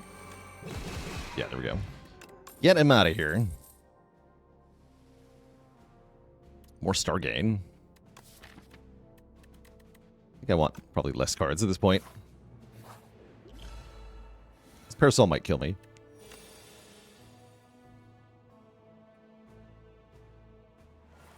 Yeah, we're going to get 2 more pots at the shop, right? Exactly.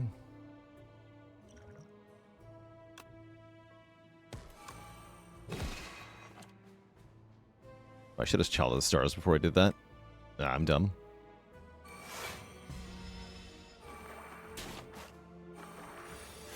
This run is frying my brain.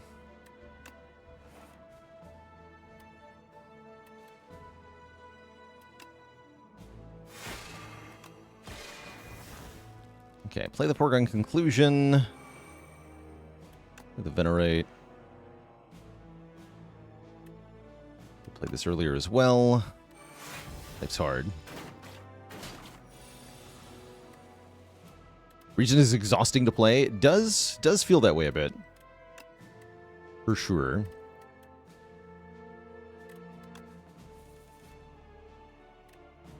We should have taken something else, actually. I need this thing to be die. Would like to become die.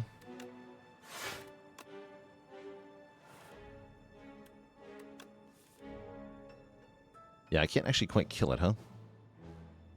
Well, I've got to get... no, I can't. Yeah, I can't kill it. Boo. Alright, we'll just Child of the Stars. And then Gamma Blast. Block for a ton.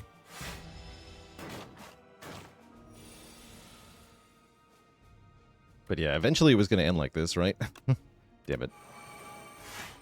Yeah, this is exhausting.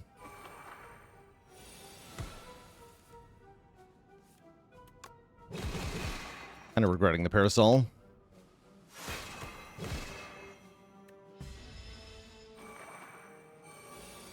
Definitely going to be avoiding Elites this act. I think our deck is too incoherent.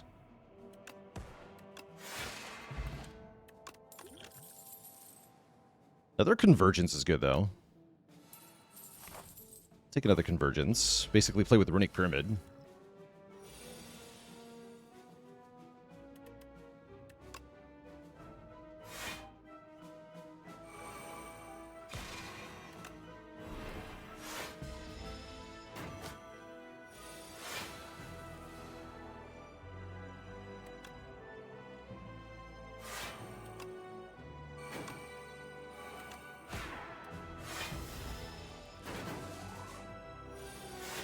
Okay, I get 2 cards of my choice from the draw pile here.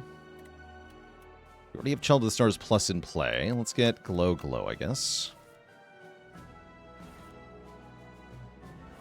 Oh, Orbit's kind of annoying.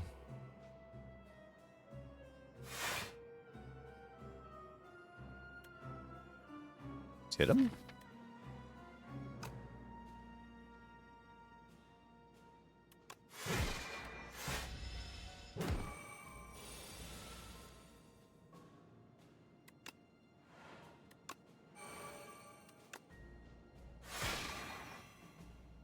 Decent enough.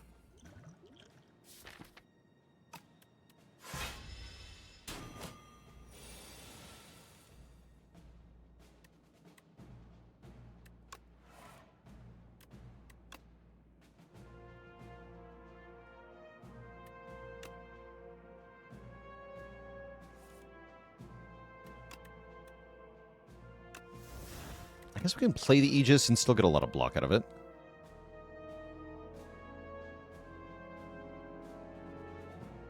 Right, we get 15 block immediately. Yeah, it's a full block. Or what, take 1 rather. But was that worth it? I'm not so sure.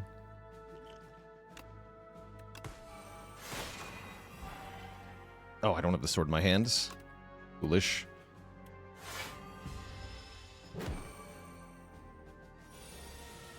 I forgot.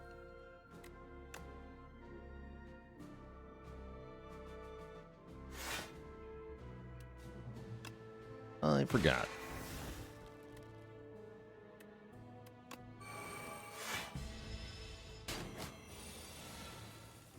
Okay, we have to win now.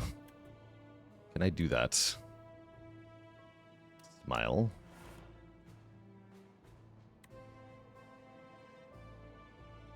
No? Feels like no. I don't know. None of these cards cost stars, except for this one, I guess. Oh, I can Venerate and play that then. Okay. And then glow 3 times. Here we go. Yeah, there we go. There we go. Reflect is here. That is a huge card. I'm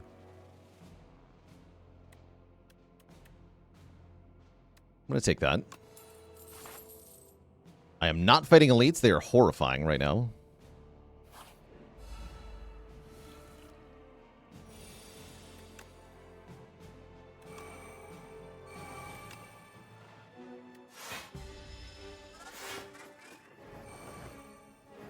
Okay, we have a huge turn here with 6 energy. And Prophesize. Good.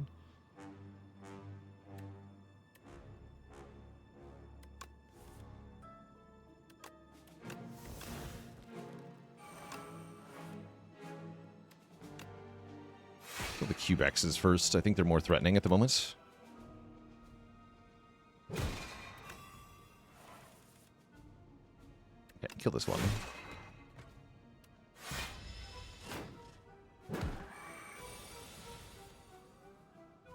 Yeah, but then I have, like, nothing left, huh?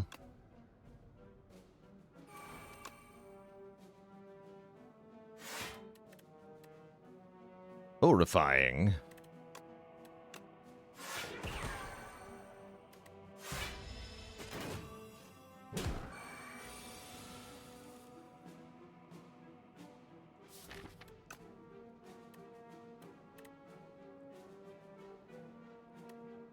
To glow twice to reflect, so I can't orbit.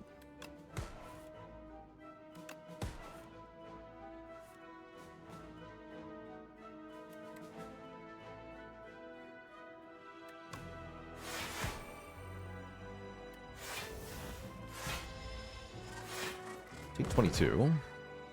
We should be able to finish this off. Word should be. Should be able to. Now I gotta play Prophesize. This is bad. These make stars. I'm taking 14 here. Doesn't do enough damage. This does, though. Great.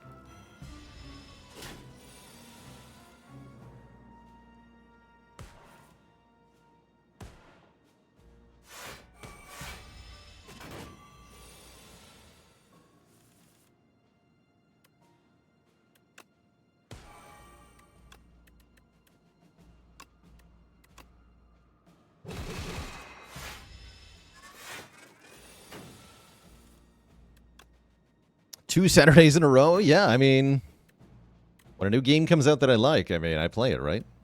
It's fun. Having a good time.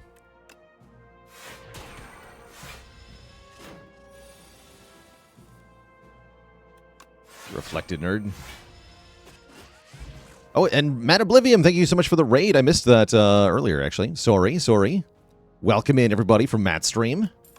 Catching us on a high-ish Ascension Regent run, which is really struggling. Tyranny maybe could help, giving us draw 1, exhaust 1 per turn. I think that could help a lot.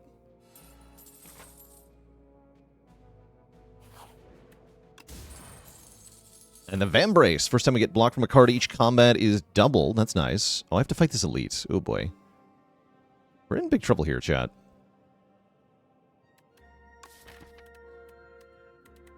You know, rather than fight 2 combats, I'm going to rest and fight this elite. I'm going to do it.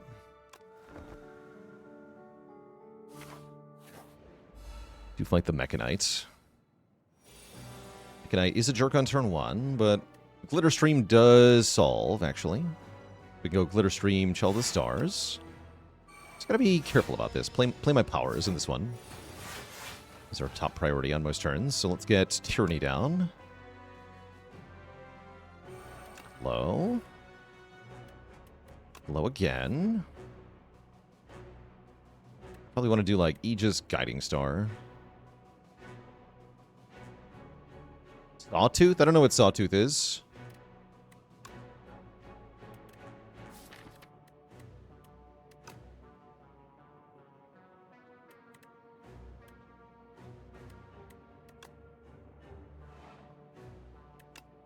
I'm gonna play Neutron. Break through the artifact here. Go for some more card draw next turn. Try to get Orbit down.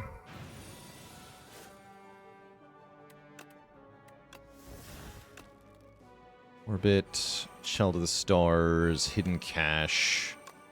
Break your stuff. Convergence was okay there too.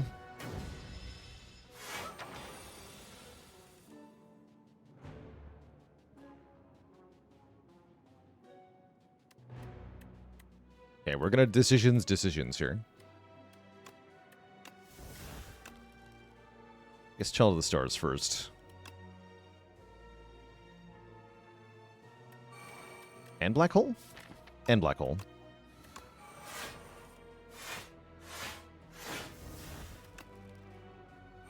Okay.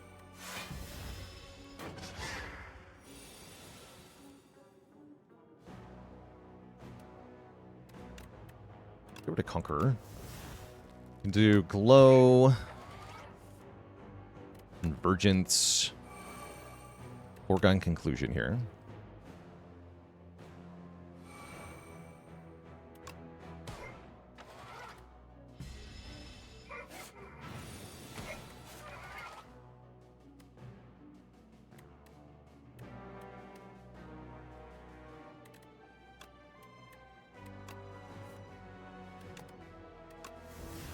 Getting rid of the burns is kind of nice. This would be a good turn to Skill Potion. Let's do it. Alignment or Glow? I'm going to go with another Glow.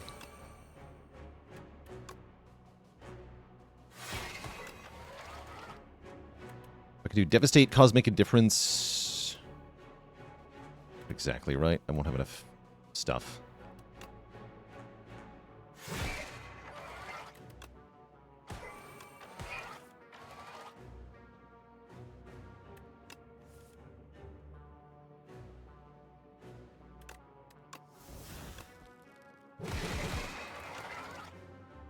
And then I guess give me Devastate back.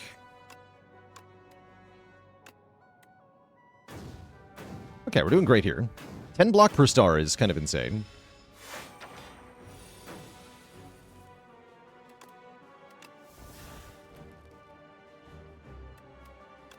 Alright, so I spend 4 stars, I get 40 block.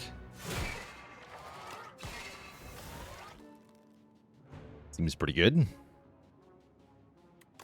So Cloak of Stars, Nostalgia, Foregone Conclusion.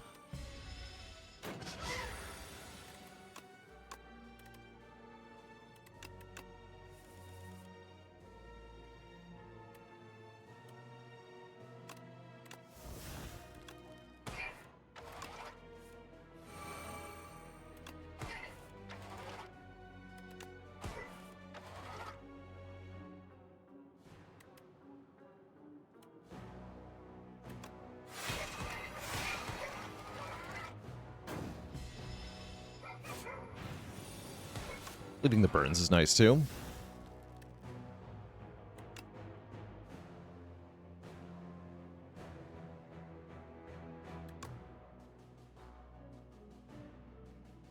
Can I get enough stars next turn to play Devastate for the kill? Maybe. Yeah, only maybe.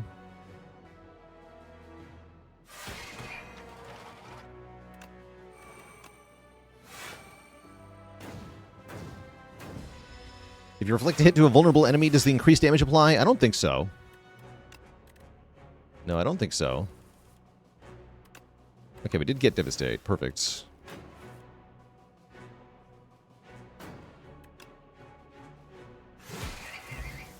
GG, we got a bag of prep for more cards on turn 1, which we do like. Skip these. The event has the self-help book, where we can get card draw or damage on something. Card draw is always good. Add Swift onto Orbit. Yeah, we actually took no damage in that Elite fight. That was great. I think Mecha Knight's kind of easy at the moment. Oh yeah, he's buying everything. Okay, what did we add to the deck this time?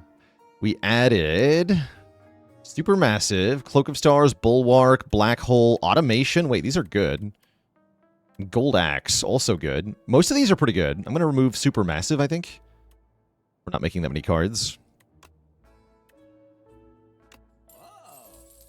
Strength Pot, Retain Pot. I like 2 draw potions. The Buckle says, when we have no potions, we have more decks. We also got Nunchaku and Pendulum. This is a pretty good shop. Shame about all this money that I can't spend.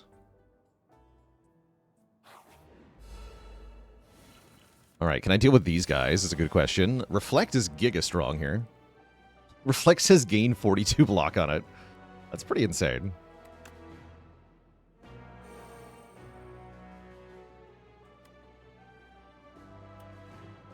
I probably want a Glitter Stream instead. I don't want to use my stars here. Yeah, let's not use the stars yet.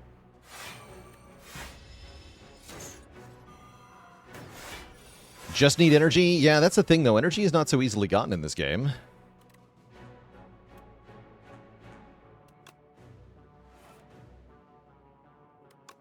Definitely easier said than done.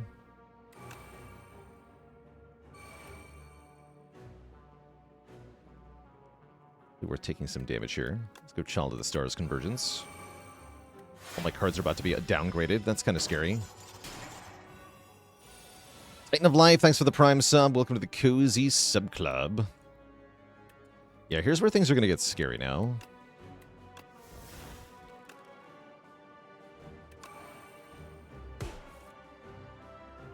Hold. Let's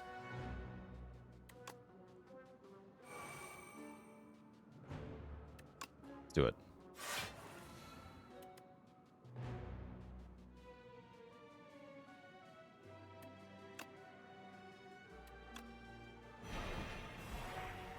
Oh, it hits them randomly. Oh, and that stacks for multiple turns. Okay, rude. Okay. Boo!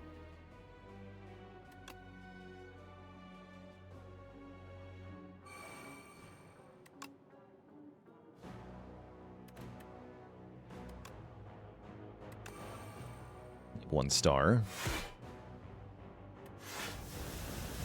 Rip sword.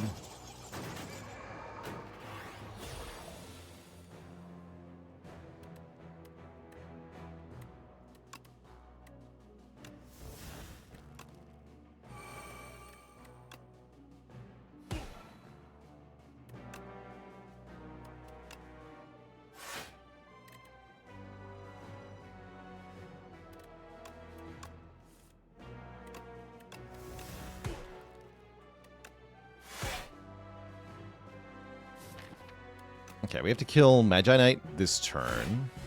Oh, we did it! Forgot about the flag and we did it! We did it! Yes, the power. The power. Incredible.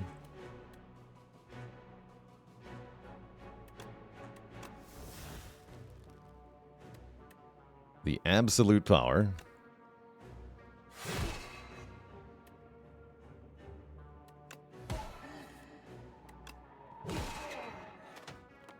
All right, I've killed them.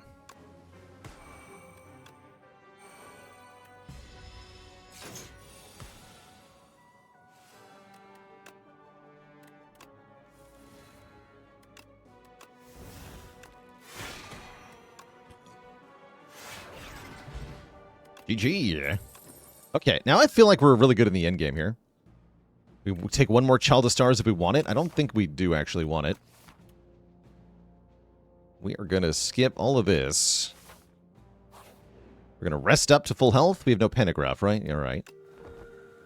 We're going to fight the Queen. What's up, Queen?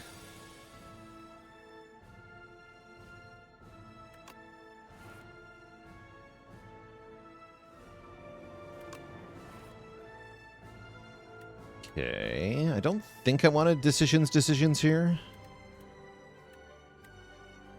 Could triple foregone conclusion. I don't think that's very good, though. We probably want to get Tyranny down. I think that's important to do early. Worth taking some damage for. Yeah, that's fine. The Collector turn into the Queen. There's definitely some there's some similarity here for sure. Wait, what is this hand? I just realized what I'm holding here. Hello? This hand is great.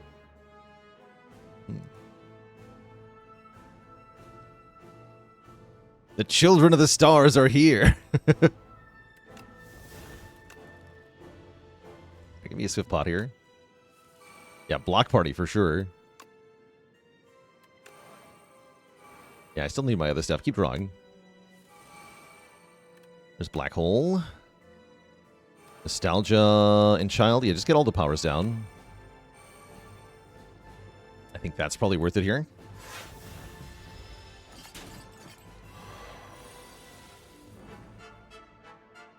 Lose Celestial Might.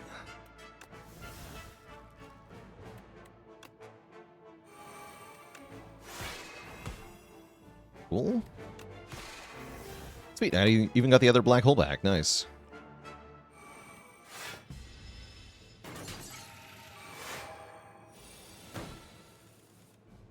There's Orbit. About time. Let's lose one of these Gamma Blasts. I don't need to.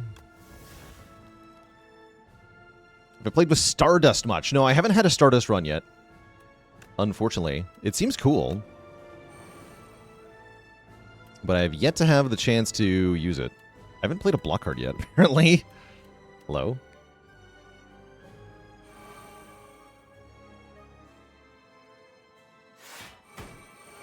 Let's keep converging.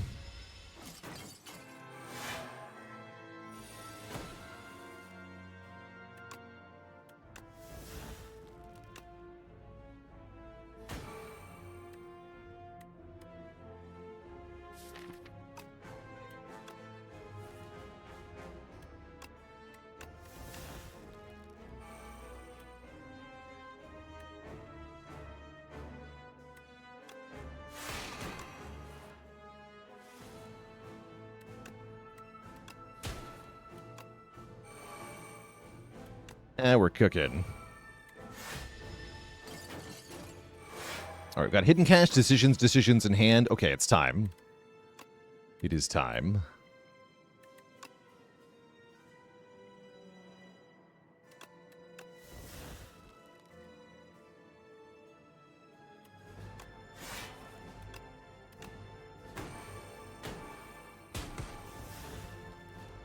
This is very fun. Yeah, we have so many buffs at this point. This is so dumb.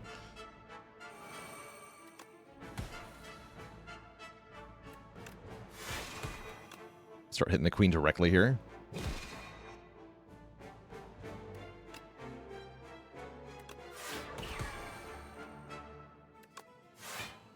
Right.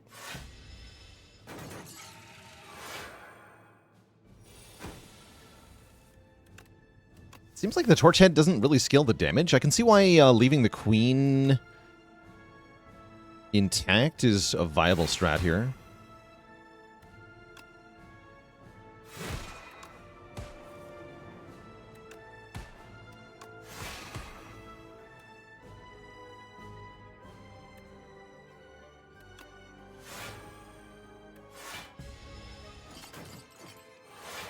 Yeah, one more strength, like, that's nothing.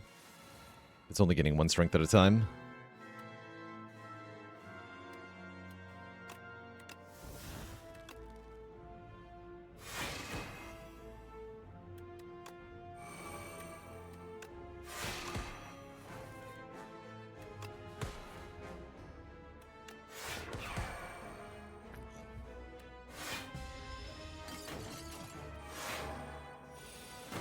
Okay, there's a real attack. 21 by 3. Too little too late, though, buddy. You're already dead.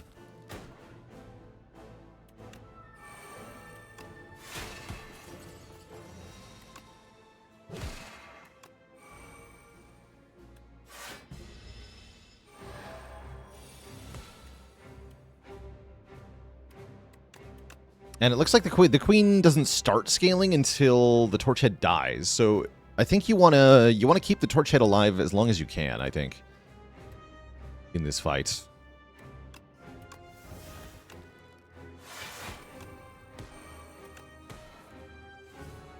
Wait, does reflect stack?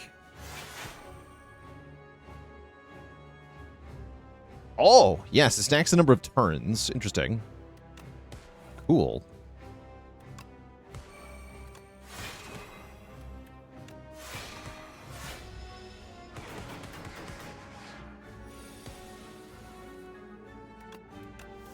Hiya.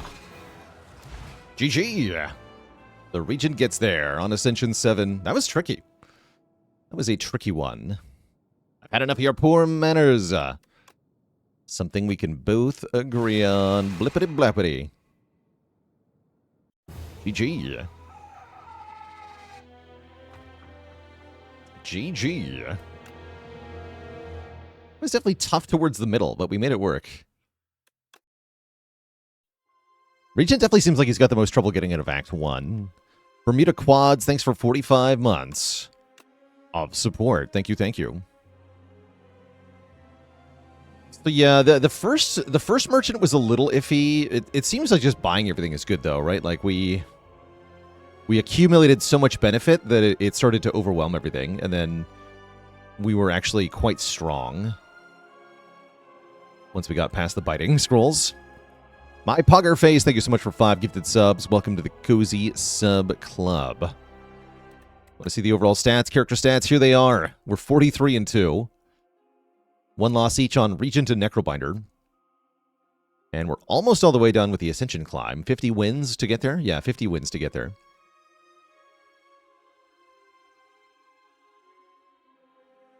Or I guess 55.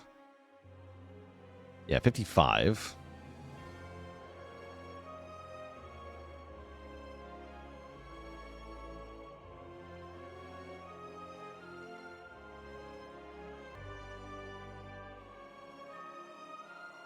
An Earthbound Jim, a dad joke with the crowd. Why couldn't the cultist bring himself to attack the Regent? Because he was starstruck. No refunds.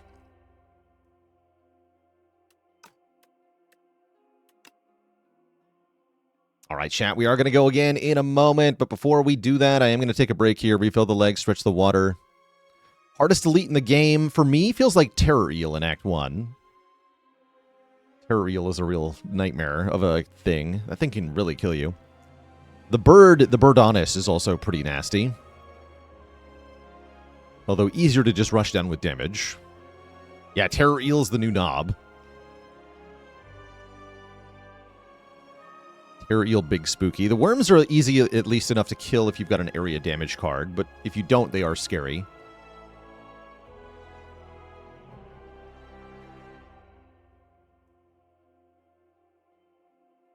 Statue can also be really tough. Which character up next? Random as ever. Gonna keep going random, and we'll let that determine who's our first Ascension 10 run. Before that happens, Twitch chat, I do need a break, so I'll be back in a little bit here for some more Spire. BRB.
Alrighty, chat, we're back. Thank you for hanging out while I got myself refreshed there. We are going to go again.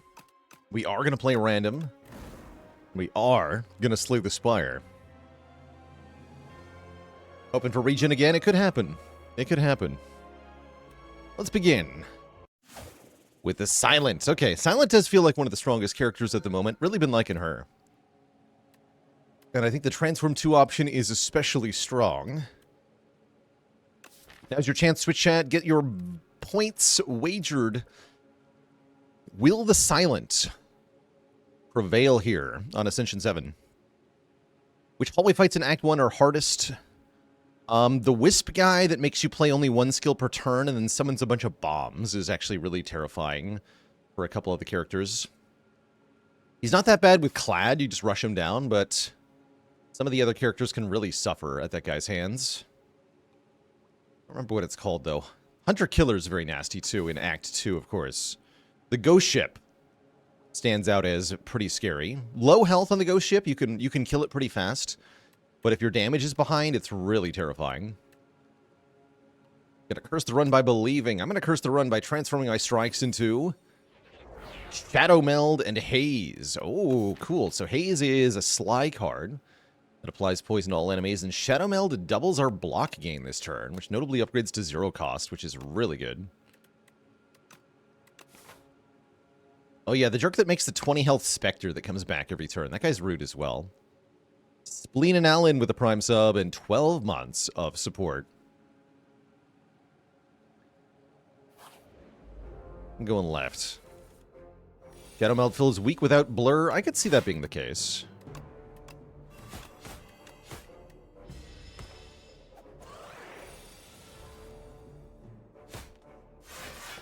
Silent should be able to get through most of the early fights without too much damage taken.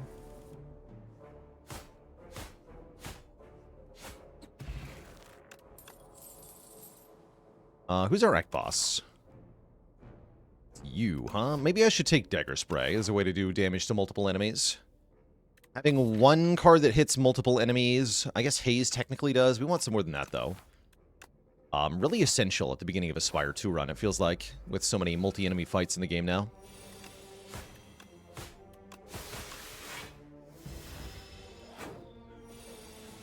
Everyone at A10 is a chatbot. This game is impossible. Game is hard. It's meant to be hard. Yeah, especially if you're not familiar with deck builders or like card game strategies. This could be a very hard game.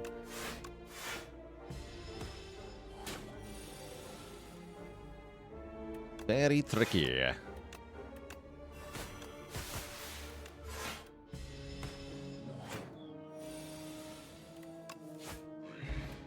Okay, Liquid Memories is good. Put a card from the discard pile into our hand and make it free. Bubble is a really efficient one-cost poison card, or Fumes can apply poison to every enemy. But I say randomness in enemy attack patterns is a bonus in these type of games. It makes the enemies more unpredictable, which means you can't memorize what they're going to do. That can be a boon in terms of making the game replayable.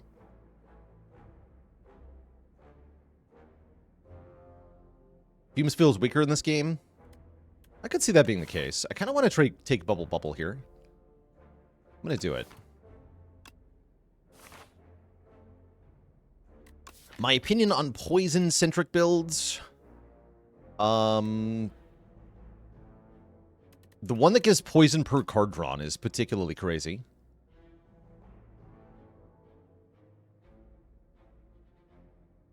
I just want to remove a strike. Kind of do. Yeah, I do want to remove a strike. You know what? Shops are good. Removes are good. Footwork is also good. But we're here to remove a card. Yeah, Accelerant is quite strong. Yeah, I don't know if that's actually a good use of my floor, but we'll see. The room full of cheese is here, so we can obtain the chosen cheese to get our max health back. Problem is that costs me current health. I'm not exactly excited about. 2 of 8 common cards. I think this might be the first time I want to eat the cheese. Let's devour the cheese. Because I was thinking I could get acrobatics and prepared here, which we get both of them. What about dagger throw?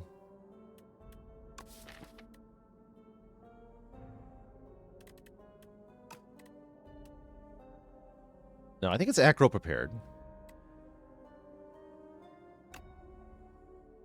Do I want to be on the beta patch? Not yet. No, I'll go on the beta patch when they change a card.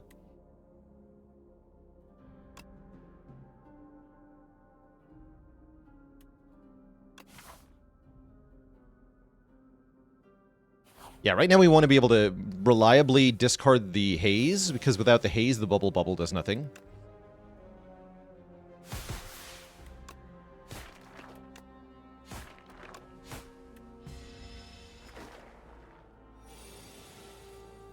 I guess I could have taken Poison Stab for the same reason.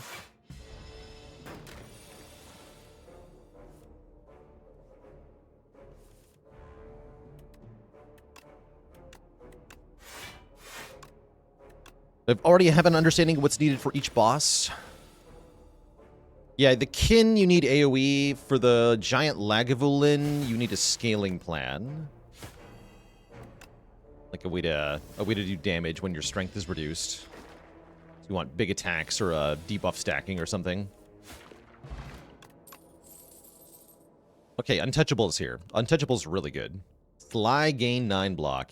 Seems like the Sly cards are particularly busted at the moment. They're just really effective if you can get your draw engine online. So, for example, I think I'm going to upgrade Prepared here. Although Dagger Spray is tempting as well.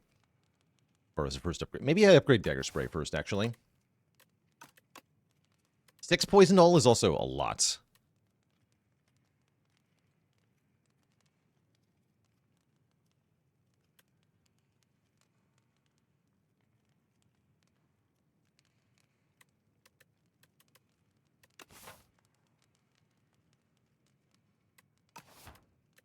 Yeah, Gambling Chip seems really, really good on Silent in this game. Crazy, crazy good. We have so many good upgrades. Are Sly Infinites possible? I think so, yeah. Yeah, I'm going to upgrade Prepared here. See how this feels. It's the freaking bird. Oh no, my draw.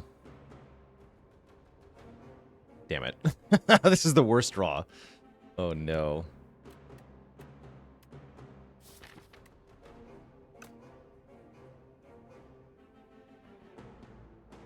The potion is Liquid Memories, which is also bad here, sadly. Might have to be just play the haze with my entire turn.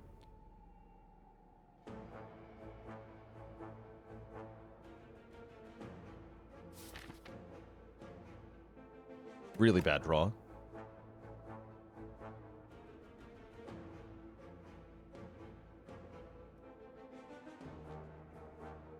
Okay, yeah, I think I have to haze in the next turn. Liquid Memories bubble. If you defend an untouchable, then you're gonna spend way too long in this fight. You're gonna die.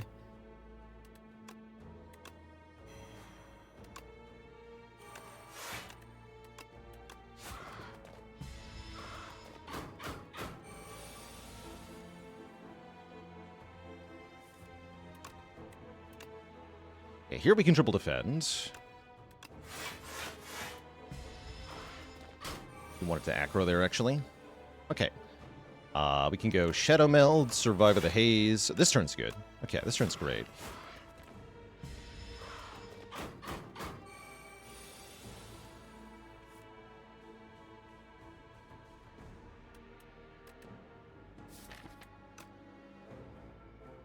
Let's see. Currently taking 25, so I gotta do 10 more damage. Actually, not a given. I guess I'll go defend, bubble. Take 10, win the fight, for sure. Nah, I would have gotten away with it. Still not too bad for our first elite here. Considering the terrible draw. We get a Strike Dummy for making strikes better. We get Well-Laid Plans or Snakebite. No, I'm taking Well-Laid Plans. For sure. The man's with the plans. And now I think I upgrade Haze. Oh, Poison Potion's really good with Bubble, actually. Isn't Snakebite too expensive? It's a little bit too expensive. Yeah, my problem with Snakebite is that Poison, because it's damage per turn, you want to play it immediately when you get it. And so having retain on poison is kind of not that good.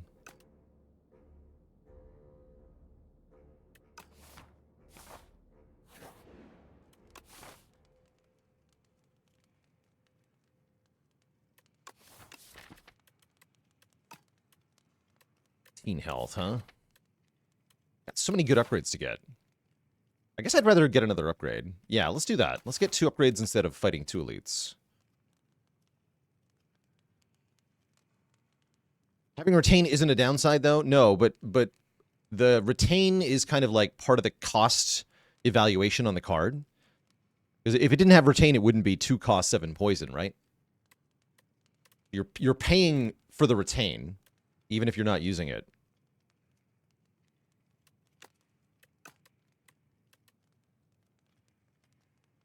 I guess I'll make Shadow Meld free.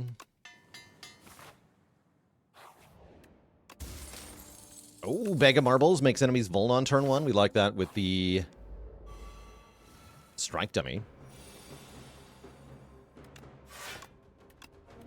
Okay, this enemy is quite good if you kill them with poison, because then you get like a whole turn. Let's kill the little guys. No retain, no gain.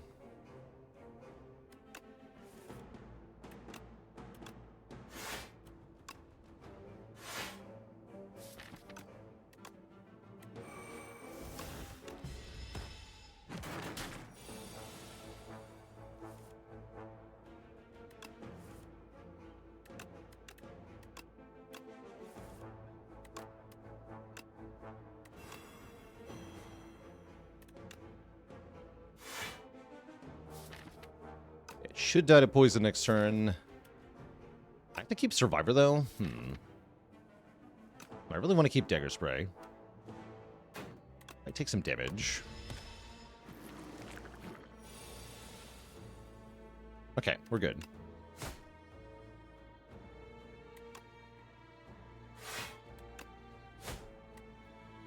Keep this card. So it dies to poison. And then the enemies are all stunned for an entire turn here. So we can hit them first.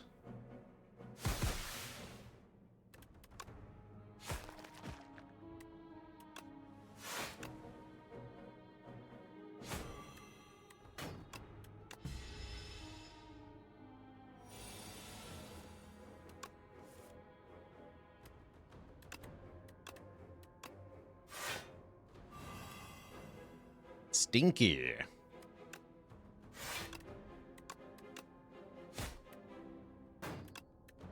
Okay, really good fight, actually.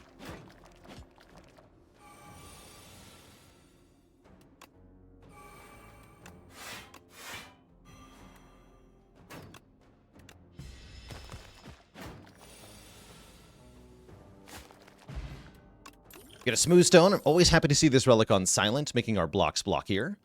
Another bubble is interesting. Or 2 Shiv cards. I'm kind of really into double bubble here. Yeah, I'm kind of into it. This can also discard stuff.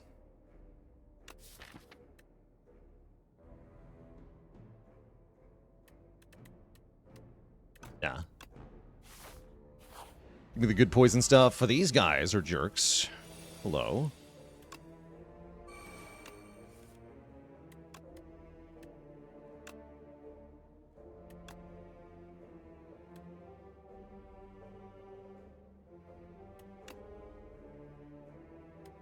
We'll do 13.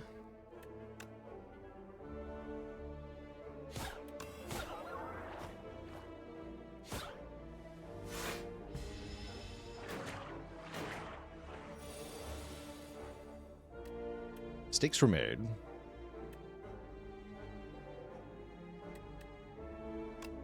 Actually, it's fine, right? We block.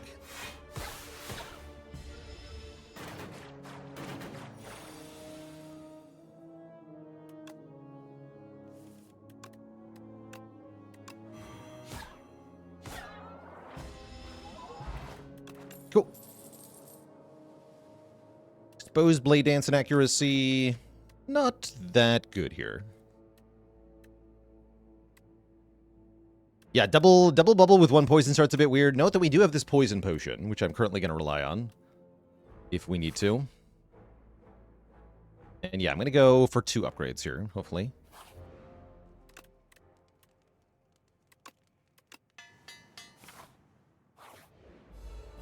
Do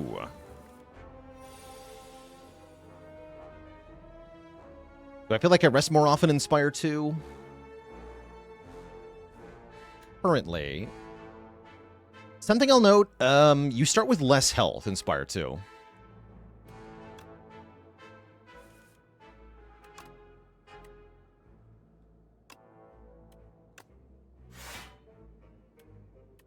I think that's part of it.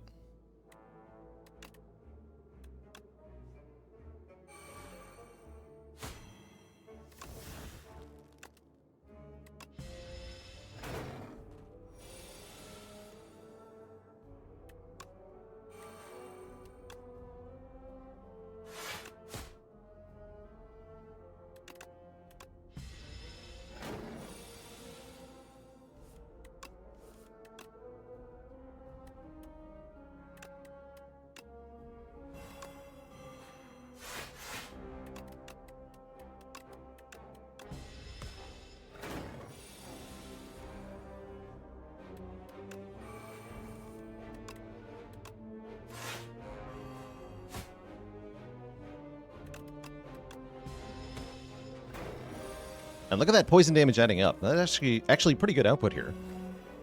Quite happy with this at the moment. Flechettes we know is very strong if you have a skill-heavy deck, which we do. So I'll probably... Yeah, I'm going to take that, because I'll probably be removing strikes. Regen Potion's quite good as well. Try to use that in this fight. Yeah, this guy's not so hard.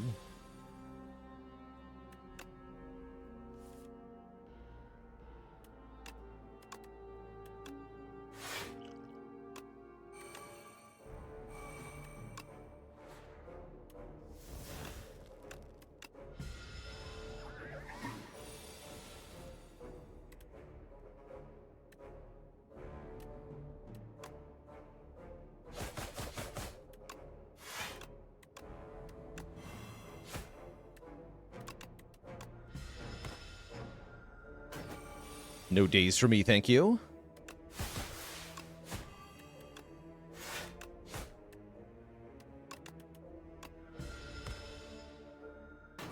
Yeah, poor Frogmog, bullied on so many different card arts. I saw that post. Poor guy.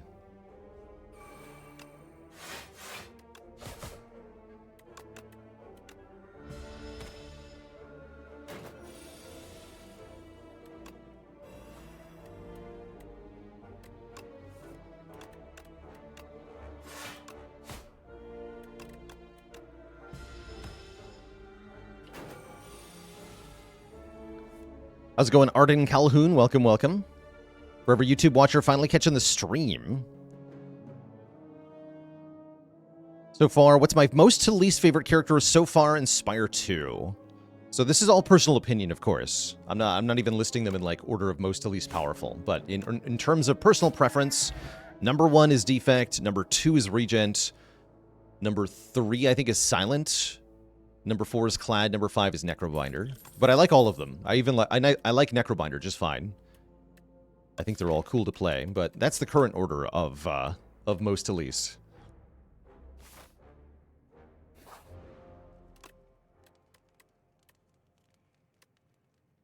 Okay, we have so many good upgrades here.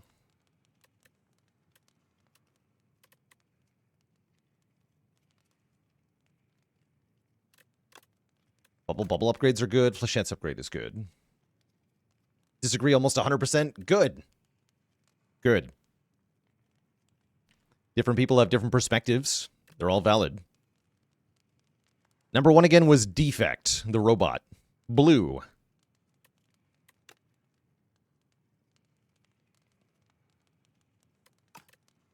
Flechette's upgrade slaps so hard in Act 2, though. I'm going to upgrade that.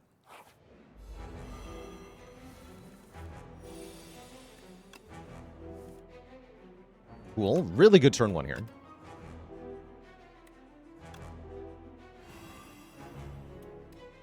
really good turn 1. Let's just get double bubble on Kin Priest here. So we just do massive per turn damage right away.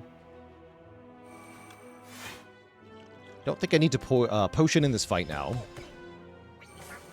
I think that's a good enough start that we should be fine here. He says before taking a ton of damage. Ow.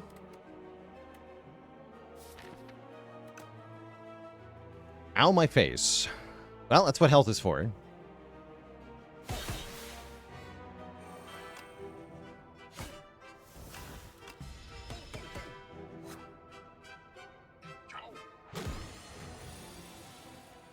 Ouch. Alright, let's try to kill these stupid followers.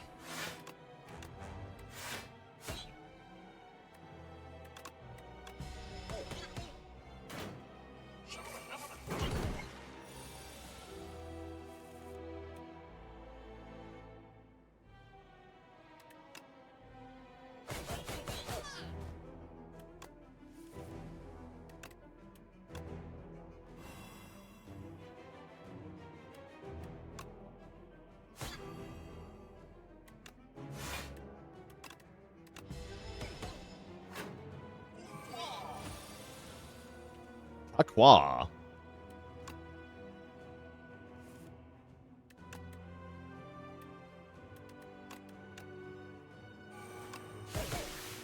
We are alive. How rude. Well, I can just full block you both with one card, so get wrecked.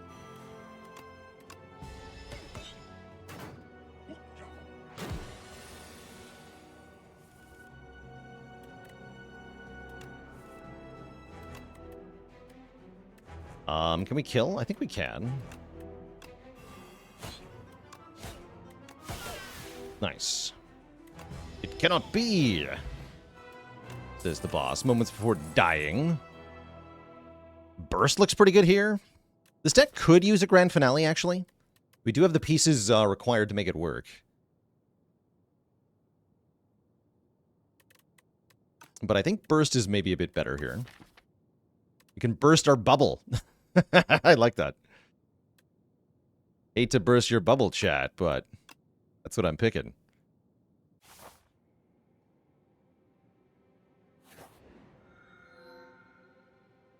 Still no clone. Pale's Flesh looks pretty good. Gain additional energy starting on turn 3. How do I feel about Goopy Defends? Is Goopy Defends amazing? Maybe it is. So Goopy makes our defense permanently scale, but also exhaust when played. So we get better front-loaded block in the first deck cycle, and then after that we have a much smaller deck. So if we want to bring the discard engine online, this is the way to go. Pale's Eye can do a similar thing. Yeah, they all kind of turn into algorithms. I haven't tried Goopy yet, so let's give it a shot here. Make me Goopy. Blorp. We only have 4 of them, mind you. Yeah, we only have 4. Because we transformed 1 at the start.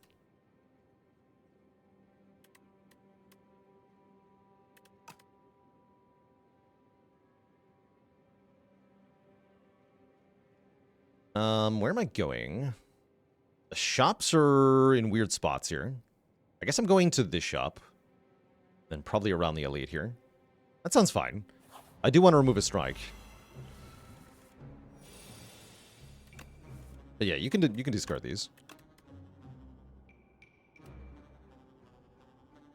Not a very good turn 1, sadly.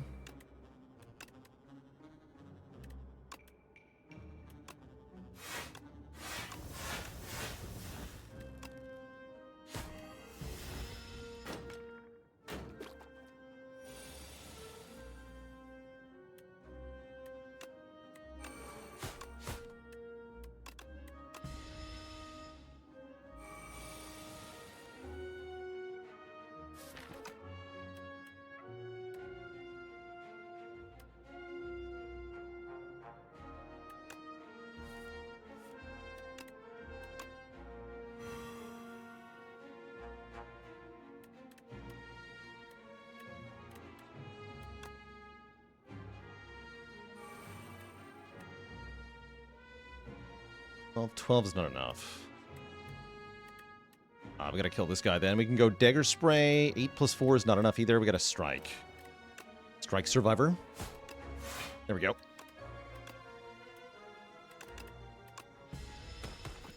Okay, let's keep the burst in the defend so that I can burst this defend. Try to scale it up more.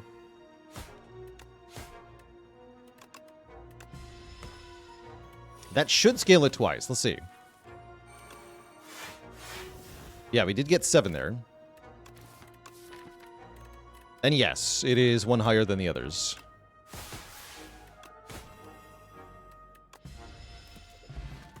Very nice. Another acro is here. I think I want it, though. Cards that don't say plus can get out.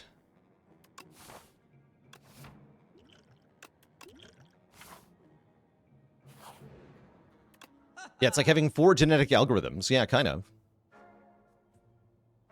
I'm extremely likely to pay for Lantern here.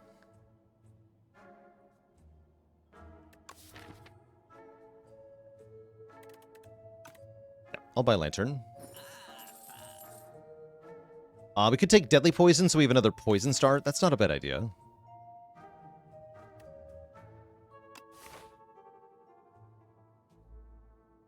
Yeah, let's take that. Where's the bread? Give me the bread. 14 block. I guess I'm hardcasting Haze. Feels weird. Yeah, then we can burst the bubble. We got him. We got him.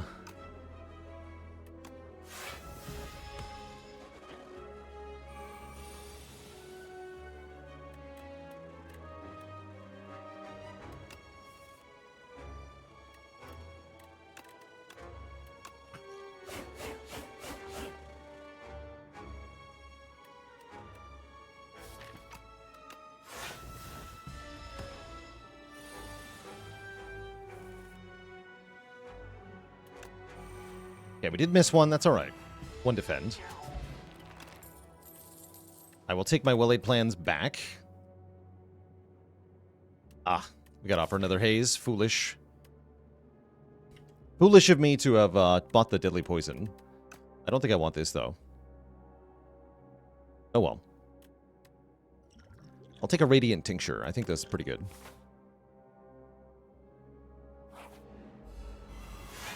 Okay, these 3 are a little bit tough. Fortunately, I can do huge damage turn 1 here. Oh, I don't want to play Haze because that'll wake this thing up. So let's kill this one. Full block this guy.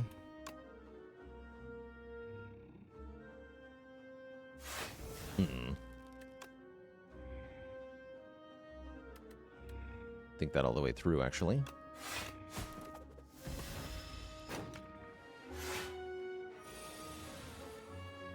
Oh, well.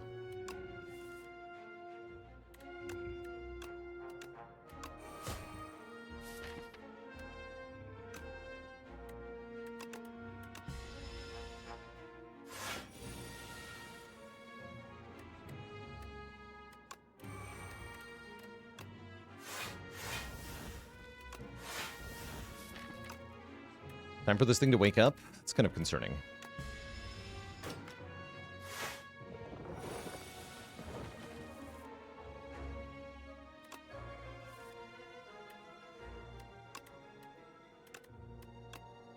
Okay, maybe not that bad, actually.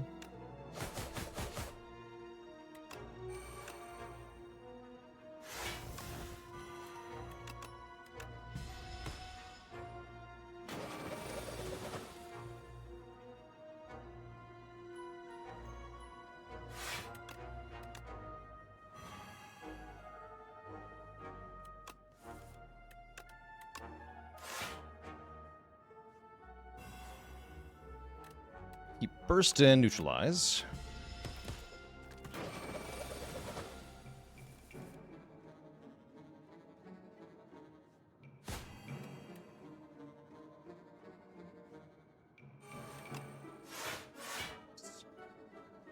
Actually, not quite what I meant to do. That's fine, though. That worked out. Meant to double acro there. But yeah, that worked out.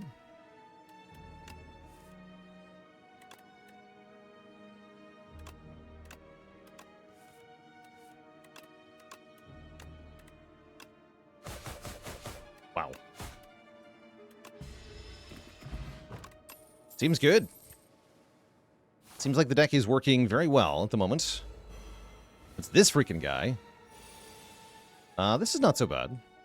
We have Deadly Bubble on turn 1.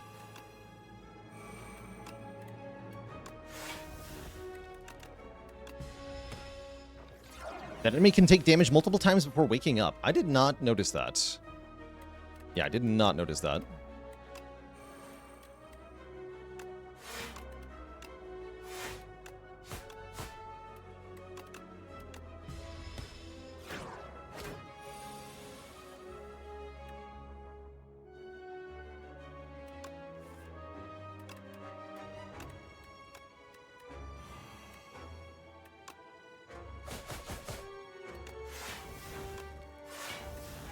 This guy's a lot easier if you can just block while attacking it, huh? Pretty good. First, my defend.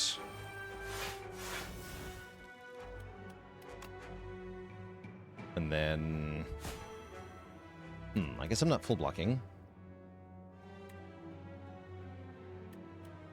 Didn't quite think that all the way through. Whatever. Take 2 is fine.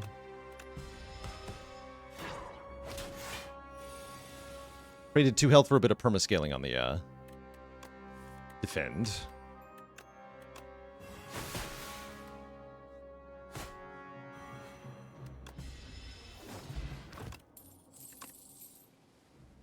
Ooh, escape plan. This is going to be really good once we thin out the deck a lot. Hell yeah. Pinpoint's also not bad, because we play a lot of skills.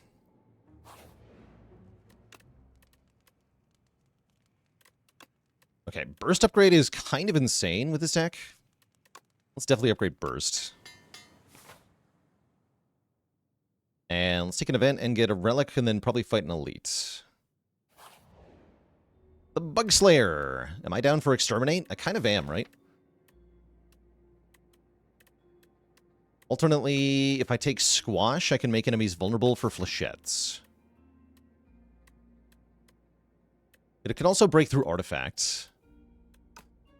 It's kind of nice. Sure, give me Squash.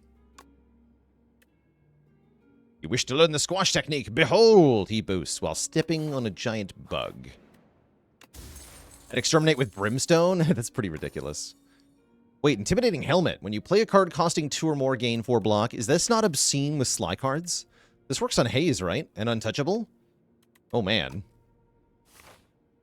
That seems really good.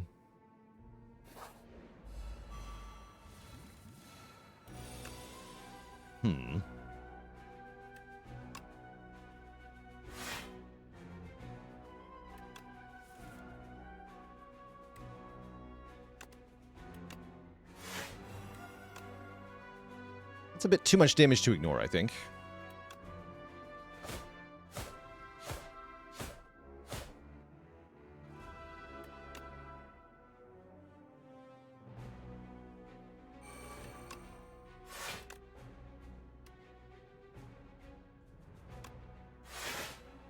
Skip the neutralize, keep defend deadly poison.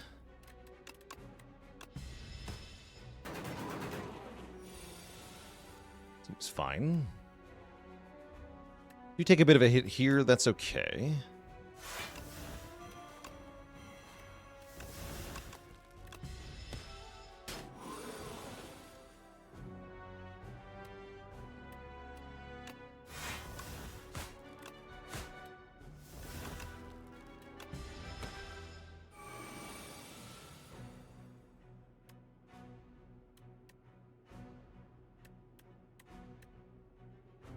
Do 25, this does 23. I don't take very much damage, though. So I think I just burst the defend. Keep our potions.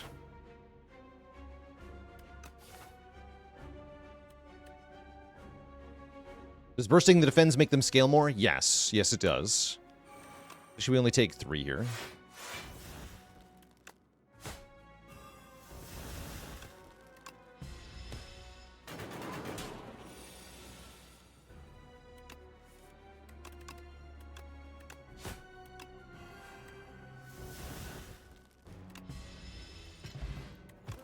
Bowler hat. Oh, I should have picked up the bowler hat first. Whatever. It's fine. Yeah, Thorns works really well on the B guy. Poison works quite well on him. There's a good number of counters, I would say, generally speaking. Pretty sad turn 1, actually.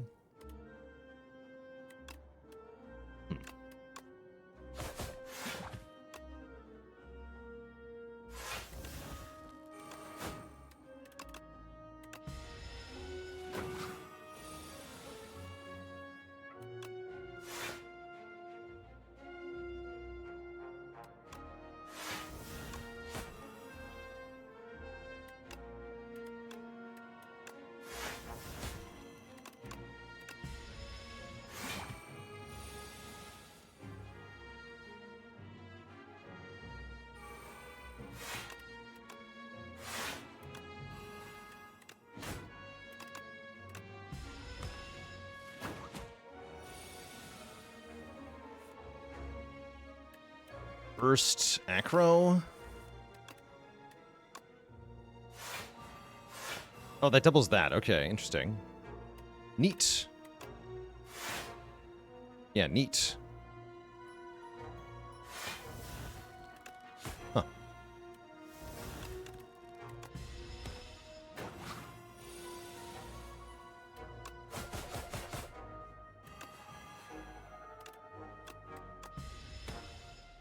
Dazed deck. Yeah, dazed. Dazed. Thank you so much for the Prime sub in 2 months. Spire 1 type silent deck. Feels like it, right? Pretty cool. Pretty cool. You already did.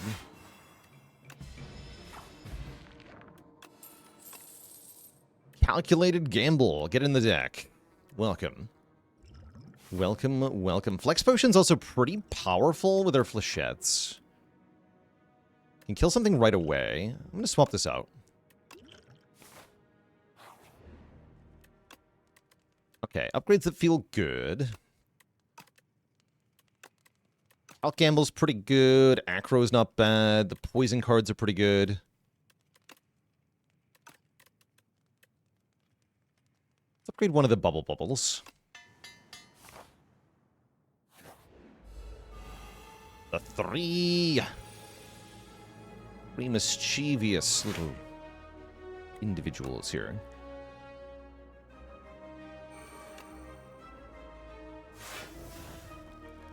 Let's kill the silk one before it becomes a problem.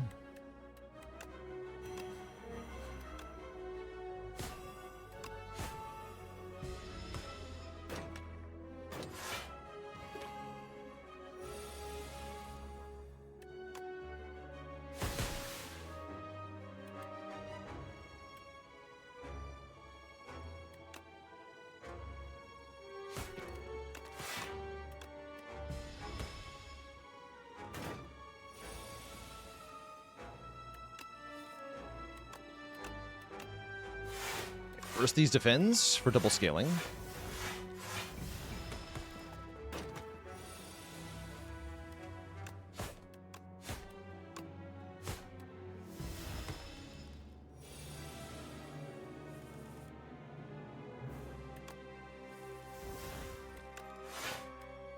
Kill it.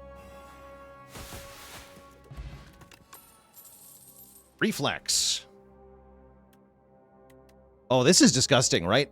Because it's a 3-cost card, this is, if you discard this card, draw 2 cards, and gain 4 block. Hell yeah.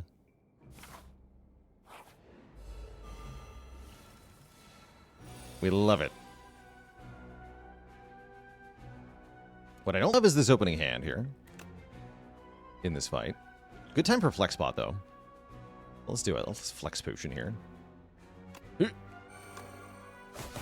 Take that, nerd.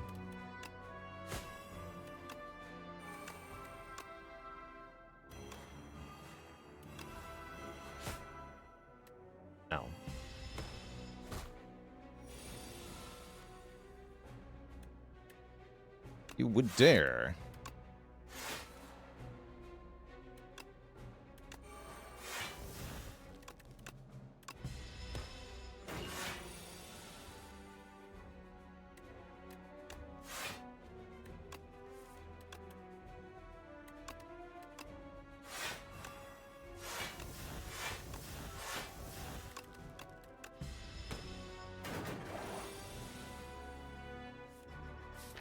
One more defend.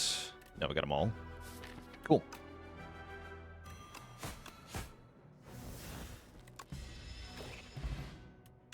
Vexing Puzzle Box. At the start of each combat, put a random card in your hand that costs 0.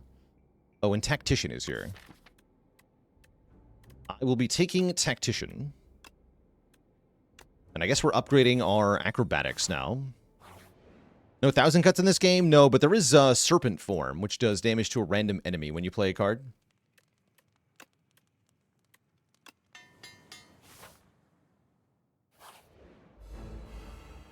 Yeah, I'm not too afraid of this guy. Got a free Shadow Step.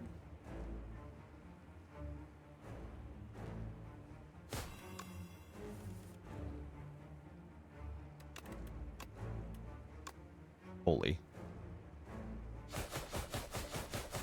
Dang.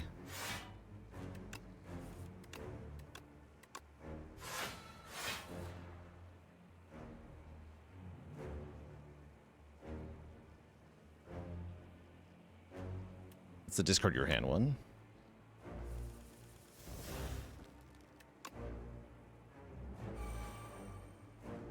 And I guess we go Deadly Bubble. Get our poison going here. Keep Survivor untouchable for next turn. Yeah, really good start to this fight. Oh, yeah, some of those go into the draw pile, right?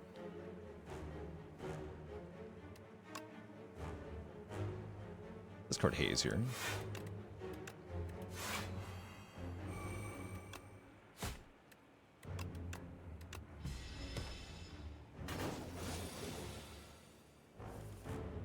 Perfect.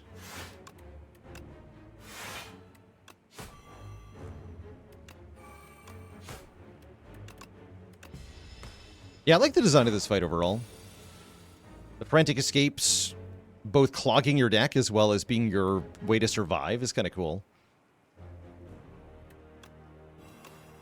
think well designed overall.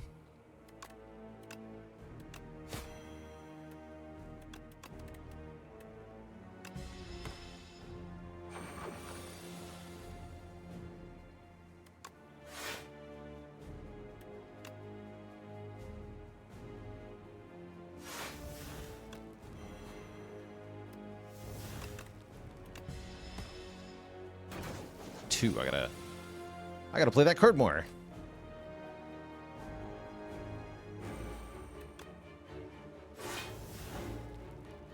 Although it is almost dead.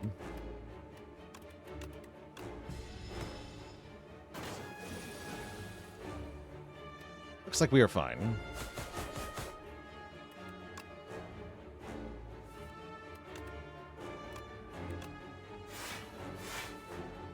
Wait, does that mean you can burst reflex now? I guess you must be able to, huh?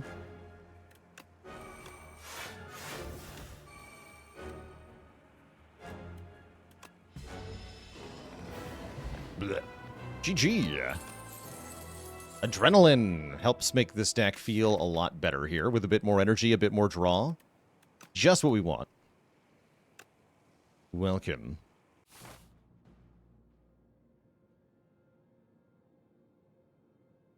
Heard it kills you before poison? Okay, that's good to know. So don't end your turn with it on 1. Is good advice here. You can never have too many weapons. Throwing Axe makes our first card play an additional time. I don't think that's very good for this deck. 1 Whistle to allow us to stun the enemy is kind of interesting. Or a random attack every turn that costs 0 this turn. That's going to clog my deck.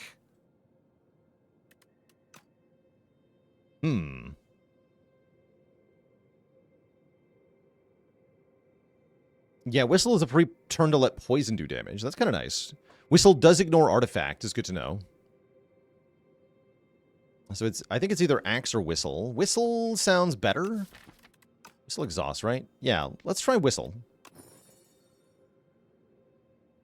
Can't wait for this card to have an animation. Throwing axe kind of nice with flechettes. That's good in turn 1 of some fights.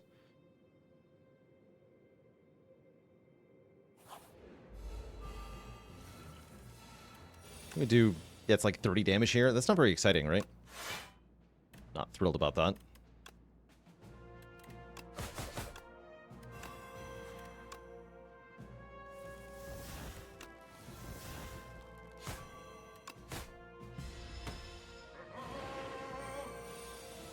Oh.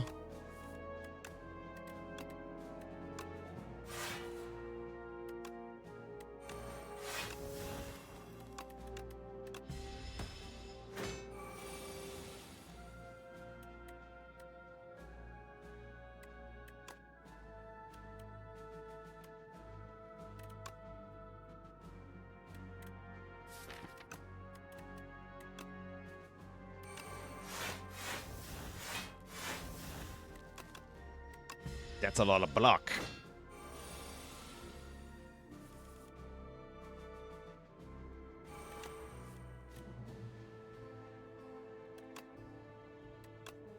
Burst, double, bubble, toil and trouble. Defend twice. Excellent.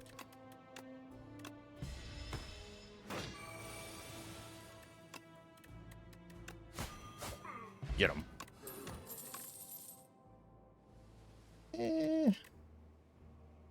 Skip. And I think I'm going to avoid that shop, go to this shop. How does Burst Shadow Meld work? I think it's ×4 block this turn. You are not allowed to reject. Serve as the decider. You sit in the chair of decision-making.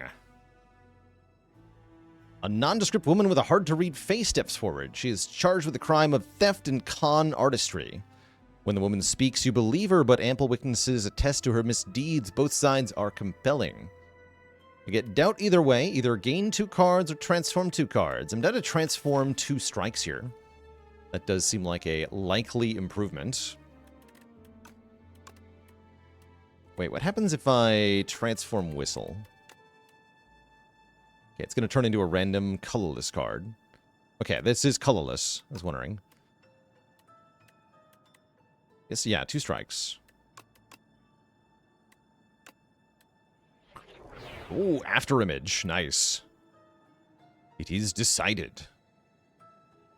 You don't know if you made the right call, but Innocence seems like the better choice. We get a Whetstone. Upgrading not... Neutralize is decent. Sure. You can see on the energy cost shows you the color of a card. Ah, so it does. Yes, the energy cost reveals the color. I hadn't actually noticed that.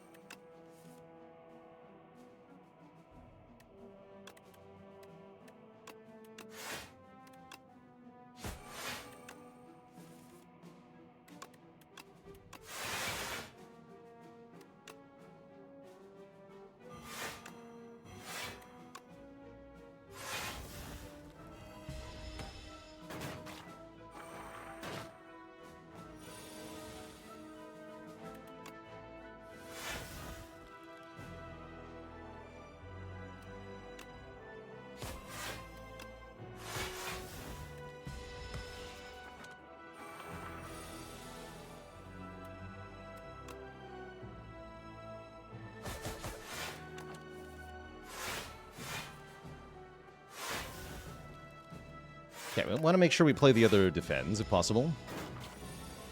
Just to get them scaled here.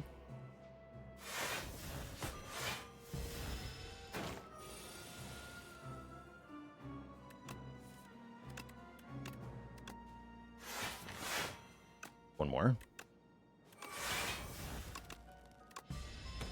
Lava Bird with a Prime sub. Welcome to the Cozy Sub Club. Oh, it costs 0 for the combat. I didn't actually realize that. About the puzzle box. That's kind of disgusting. Tactician Plus. Or Backflip. Backflip's good here, but is it as good as Tactician Plus? Like, I have to hope not.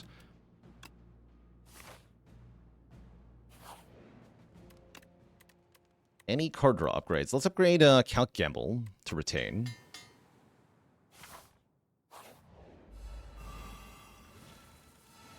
Zero cost bullet time seems alright. Sure. Yeah, don't mind if I do.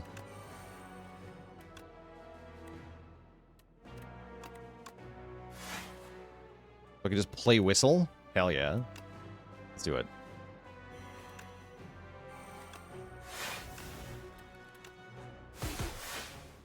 Slow down the stupid mage for a turn. You. Retain 2. How's it going, Dobraz? Welcome! Glad you were able to conquer A20 because of me. Good.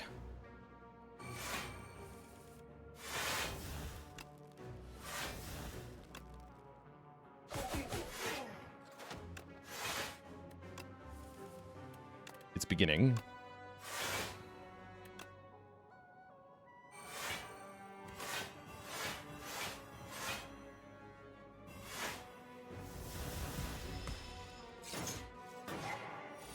Yeah, we need one more acrobatics now. Agreed. Yeah, turns like this are kind of bad.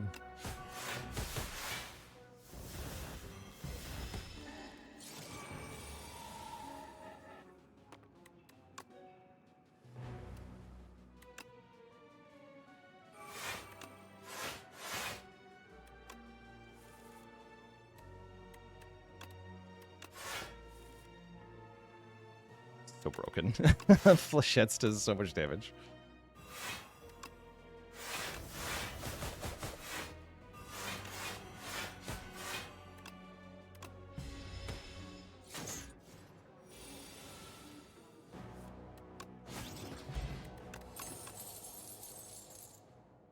Now we can take backflip.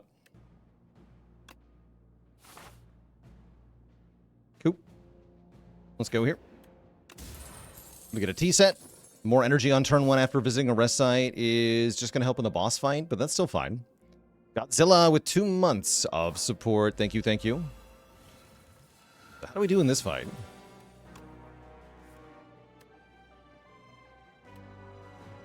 It's like well enough at the moment. It's like a good time to draw potion, though. Do that. Did not help.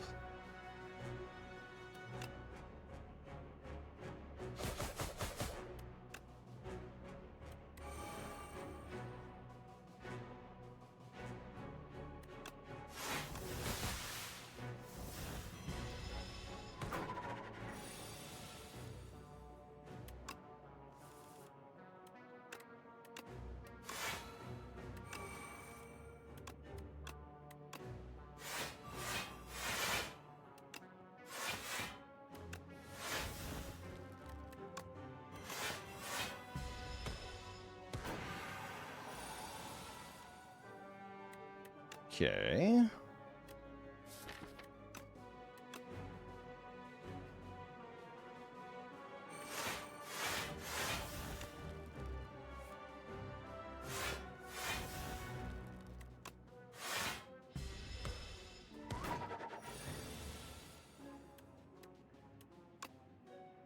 Is Tactician an unlock? I think it is, yeah. I think it is.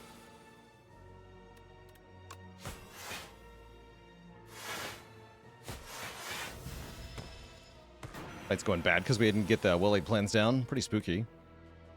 Can I just win, though?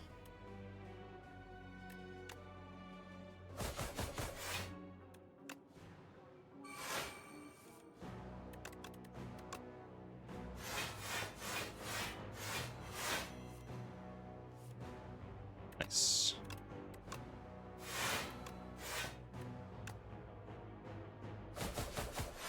Wait. Gorge it. And Anticipate is pretty strong if we want one. Although, given the way that our defense work, I actually don't think we need it. I'll skip.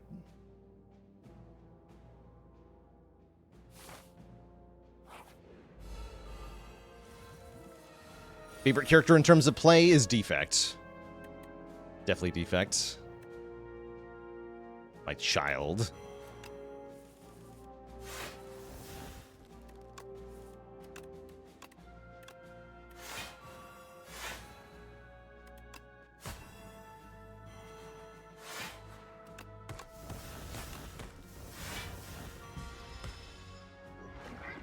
Glort.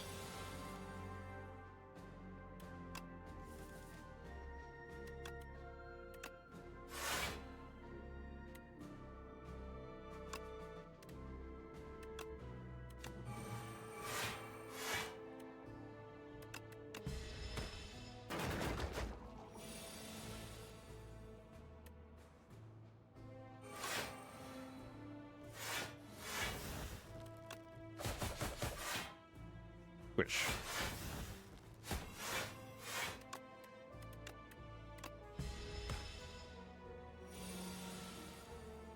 Tried a status maker build on Defect. I think we've only gotten to do one, but it was quite fun.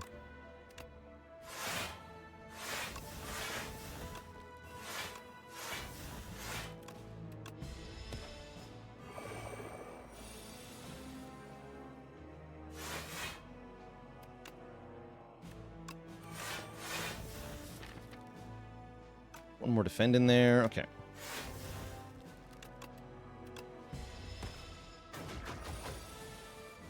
They defend.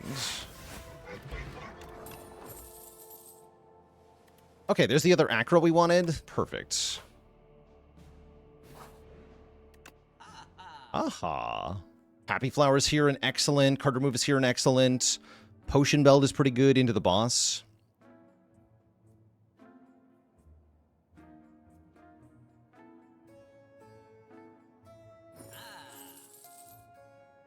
Although I can't buy the Potion Belt and the remove and a potion. So maybe I just go for the remove here. Well, I guess I could still buy the belt and then see if there's anything in it. I also have exactly enough for Orrery. No, let's look at Orrery. Yeah, I have exactly enough for Orrery. Ultimate Defense not bad either. For some upgraded stuff here. Hidden Daggers plus. Bouncing Flask, Backflip. Leg Sweep. I don't really need most of this.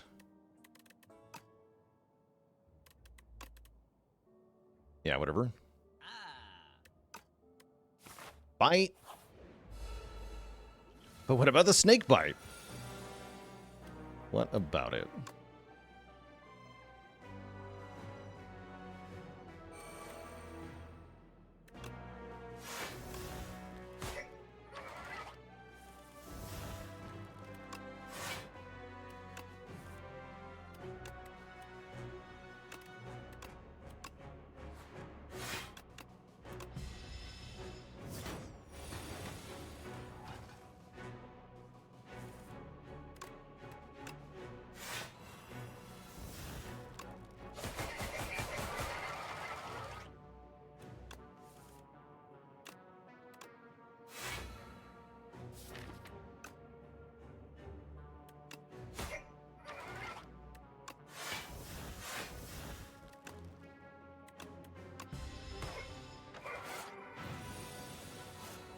Burns do add up, though.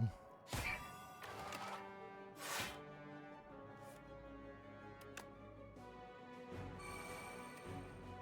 think I want a Shadow Step here.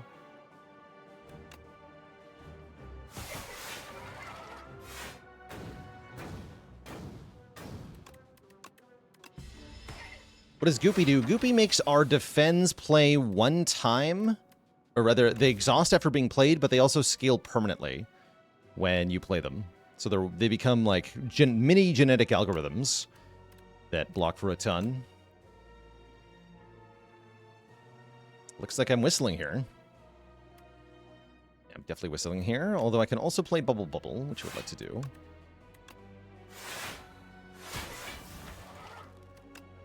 Keeps the sword up when stunned? That's actually kind of cool.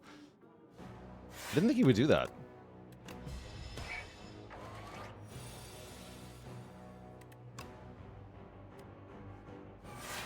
Can artifact block stun? Chat tells me that it cannot. Sounds like the answer is no.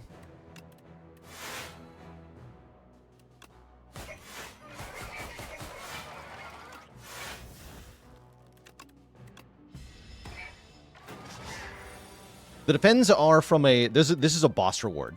So this is from an ancient.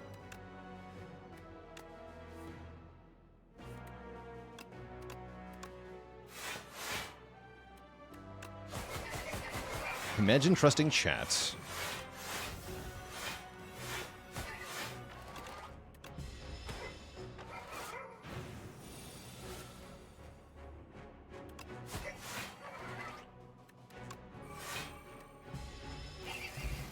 Good.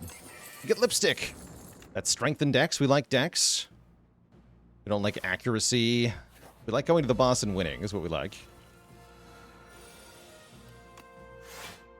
Free Predator I like as well.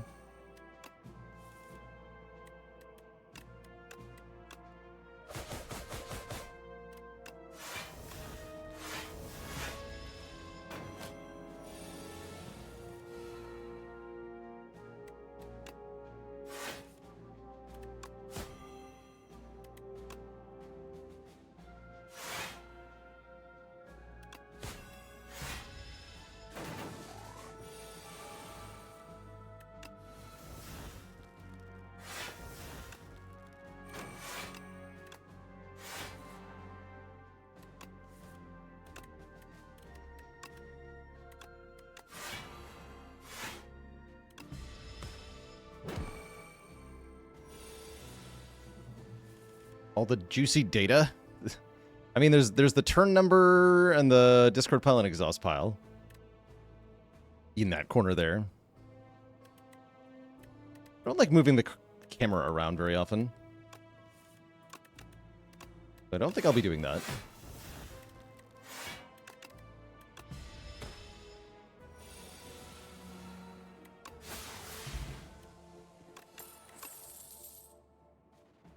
Says plus on it? I mean, sure.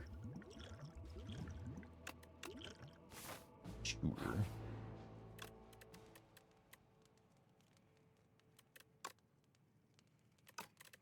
Upgrade this, I think. The torches in the background go out? No, they don't, which is one of the ways the first game is, in fact, better than this game. I don't know why they don't, but yeah, they don't. They absolutely do not.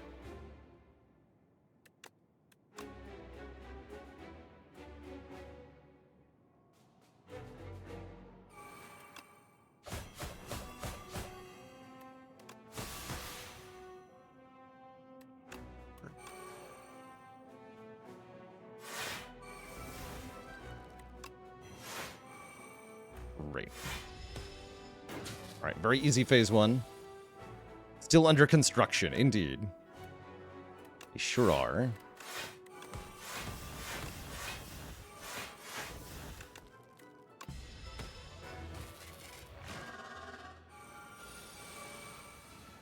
They sure are.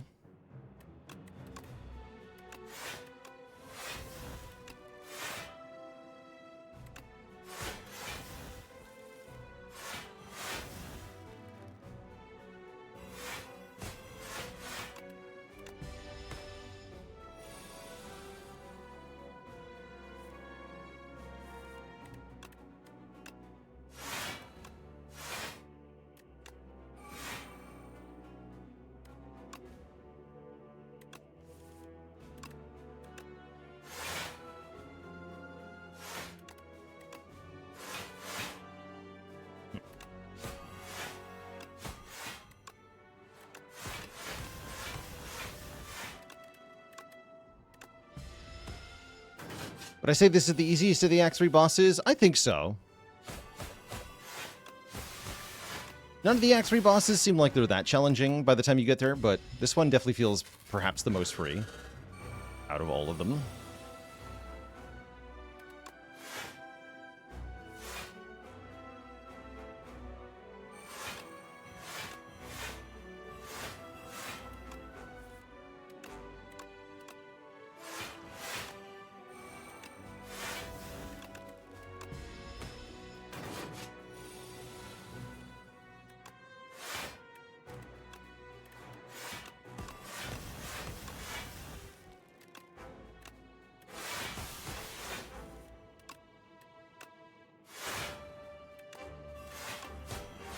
Speak forever.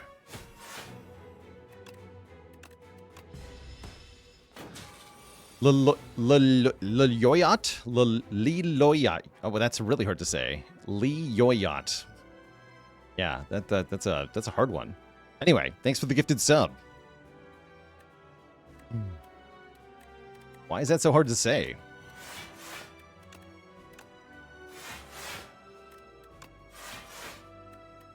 So this first phase hit for 150 in co-op. Oh yeah, because everybody who plays a skill rather, increases the damage. That's pretty scary. Yeah, this guy in co-op is kind of scary.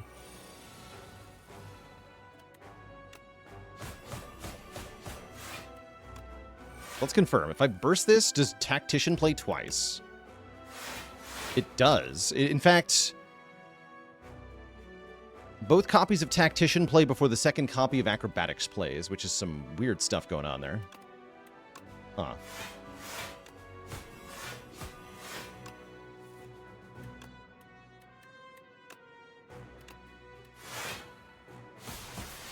Nizar, thanks for 44 months of support.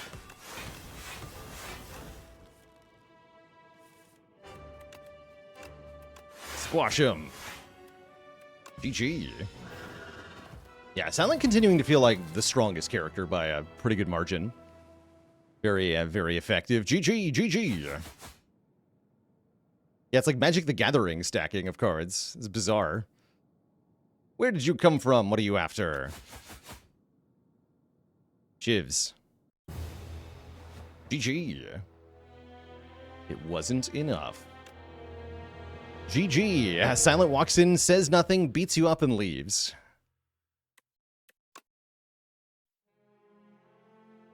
Is Regent the weakest? I think Regent has a pretty tough start in Act 1, for sure. I do think the Forge package, specifically the Forge Commons, are quite bad. What do I think of the lore timeline? I love that we're getting story. Cool little unlock system, too.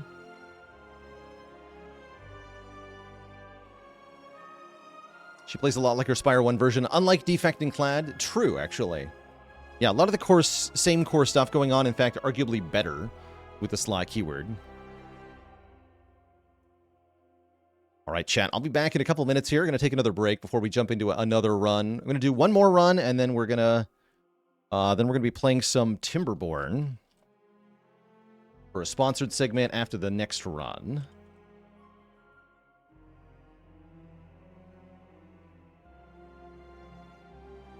If you're headed out for any reason, I'll see you later, dear chat members. But for those of you sticking around, there'll be a new run in just a bit. BRB.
All right, Twitch chat, we are back. Does the prediction work if we're not doing a Ascension 10 today? Oh, I see. That was the prediction. We're going to refund is what we're going to do.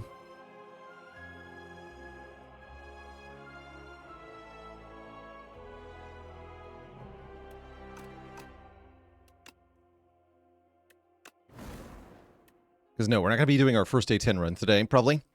Just getting a lot closer. We haven't played Clad in a bit. I really want to play Clad, so I think I'm going to play Clad. Colidern joining the almighty list of channel cuties. All hail Twitch chat. We got a new cutie on the list. Let me get you added right away here.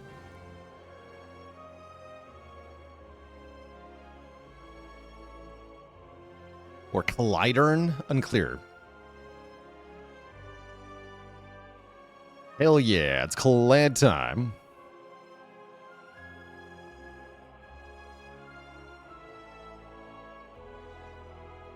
And an oldie but a goodie for the crowd, courtesy of P-Player. How does the Ironclad keep up with current events? He follows his news feed. Chomp.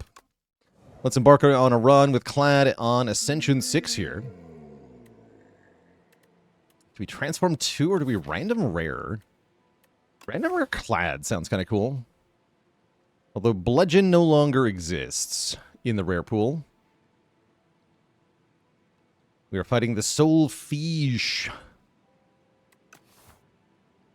Take a rare card. Barricade. Okay, we start with Barricade. Huh. Interesting. Very interesting. Barricade is definitely a curse in the early game. It's not a card you want to have in the deck right away.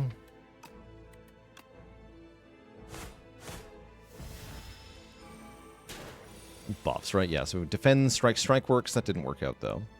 Let's go defend, defend, strike the back one.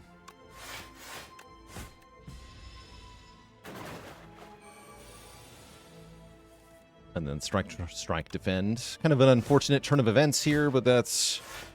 We expect to take more damage in these fights because of the Barricade, messing with the draw.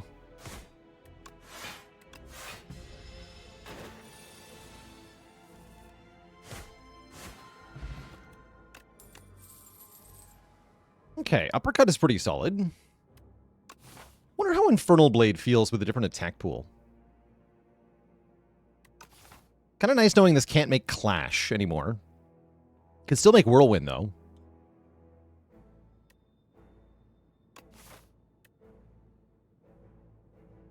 Hard to go wrong with Uppercut, though. Let's just take the classic.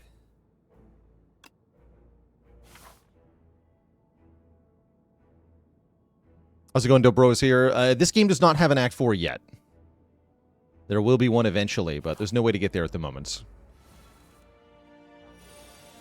Ooh, double attack from the Corpse Slugs on turn 1 is kind of rude. I guess we hit the one with less health. Double defend.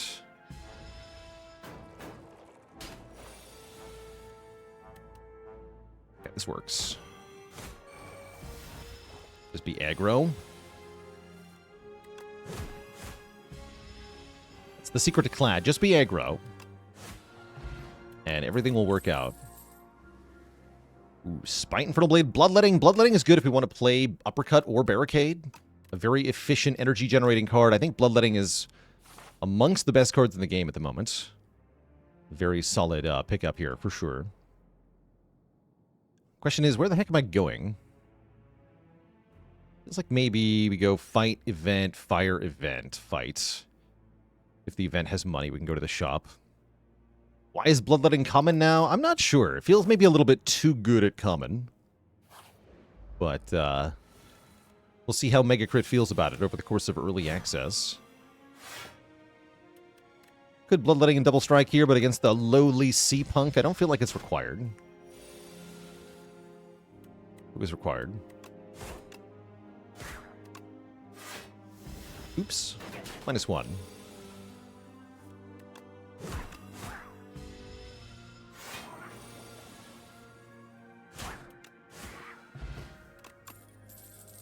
Okay, Bloodwall's really good with Barricade. Give me Blood Wall.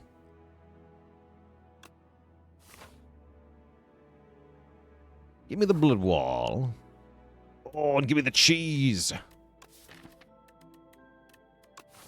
Give me the cheese. That's a really early cheese. We love cheese. Cheese. Show your cheese in chat. If you got it, chat. The chosen cheese is here. Delicious. Okay, I'm probably upgrading Uppercut. It's tempting to upgrade Barricade to make it more playable, but I don't think we're actually playing Barricade in the Elite fight. So I'm just going to upgrade Uppercut and hope that that's enough for the next couple fights. And the Merchant showed up. Oh, what are you scammer? Oh my god.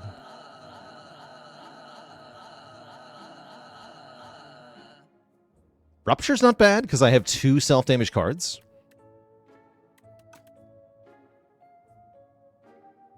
And I can buy Breakthrough to go with it. The Dice Potion is the Gambler's Brew, is what it looks like now.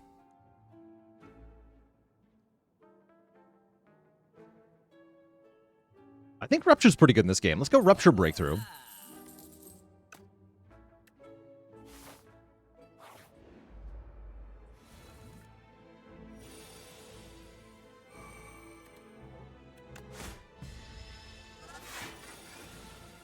Punchbot. Ow.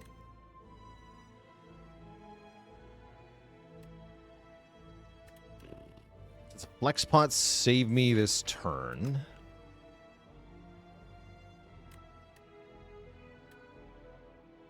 Let's see, if I go Bloodletting Breakthrough, we do 10, and then 8 times 3. That's 34. This would add 20 for 54. This still does not kill. Okay. Guess that's fine.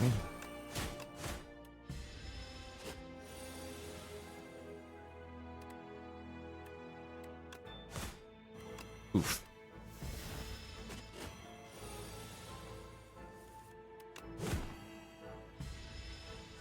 Suffering from the early barricade here, for sure.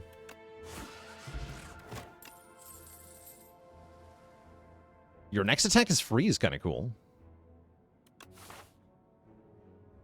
I don't have to fight this elite. We can go this way. Maybe that's smarter.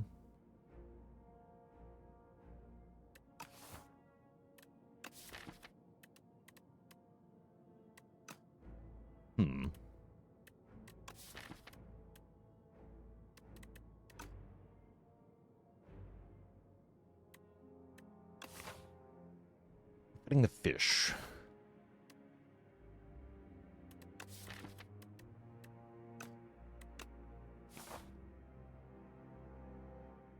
I've not figured out Hal from Beyond yet. It's a weird card. I think it's probably going to change.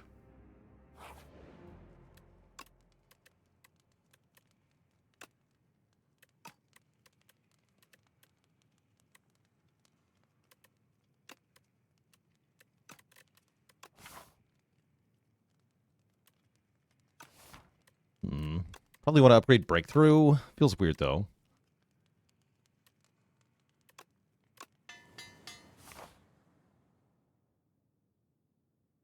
Yeah, it should function like the Meteor Strike on Regent. The problem with it is that you exhaust it, and then it plays from the exhaust pile, and then it goes back to your discard pile after that.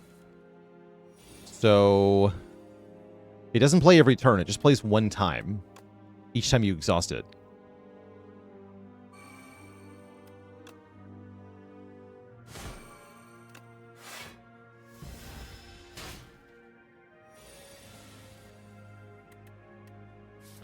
We're so hosed.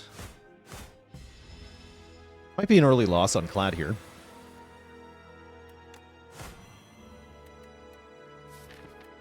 Okay.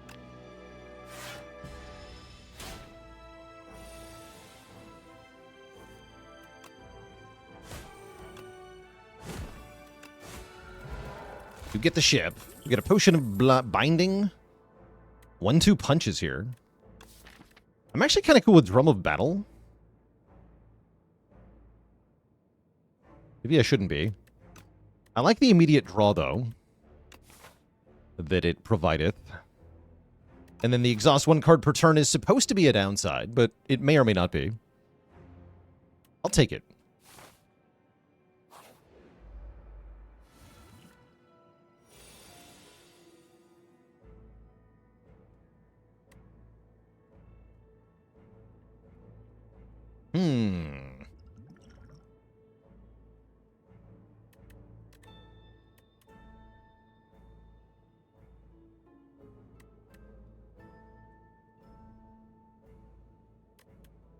I can full block with Bloodwall, but I kind of need to kill them.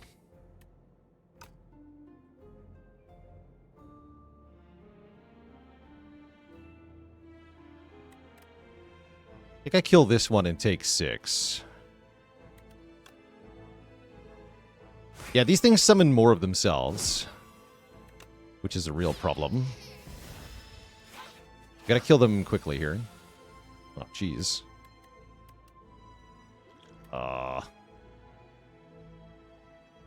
Wait. Yeah. Okay, the flex pot kills them both. I'm gonna flex pot here.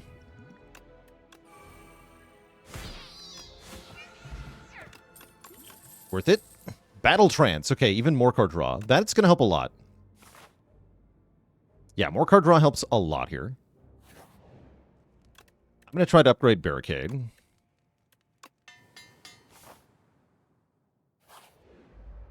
We'll fight the 2 gremlins. Great. Guess I gotta use this for 5 health here.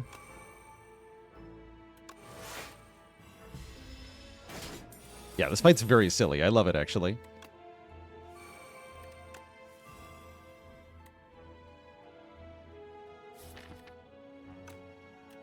He's just gonna get stronger and stronger, huh?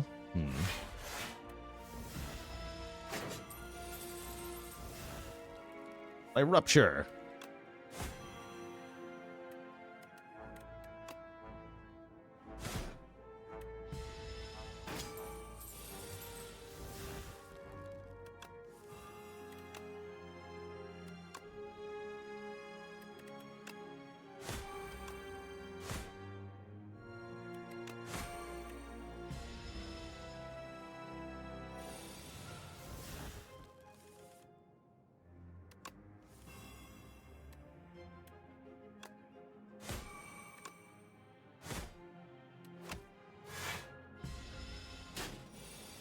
Okay, not the worst fight ever, actually.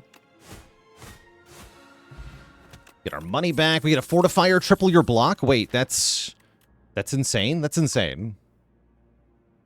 That's actually so good here. Is Silence tracking OP? Yes. Yeah, it's really strong. You could just make it like half the effect. Like you do 50% more damage to weak enemies rather than 100%.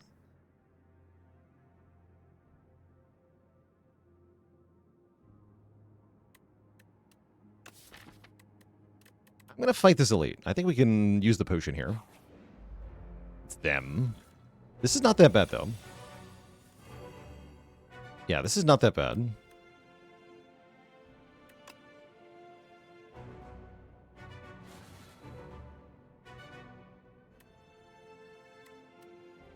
Let's go Barricade, Blood Wall, Defend.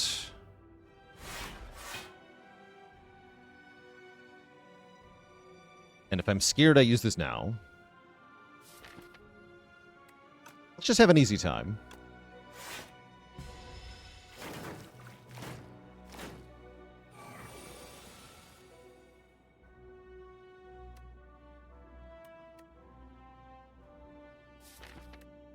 I don't want to exhaust my breakthrough by accident. Okay. Focus on getting 1 kill here.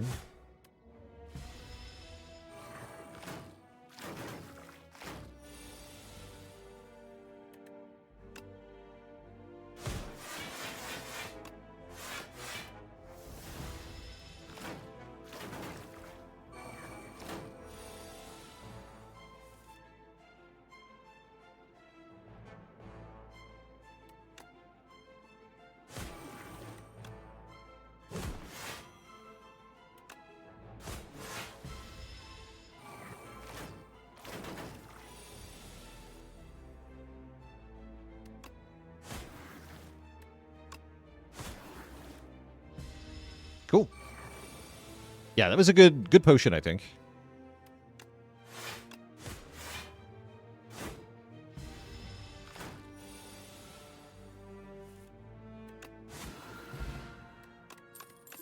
We even got a potion back. We get the Festive Popper dealing 9 damage to all enemies at the start of combat. We get offered Demon Form, which I actually don't think I want, because I already have strength scaling anyway.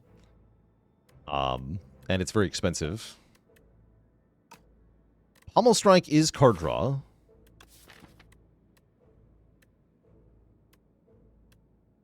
And another attack to play. It's another card in the deck, though. I don't actually think I want it.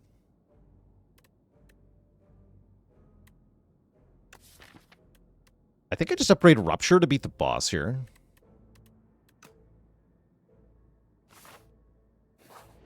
Boss doesn't do that much damage.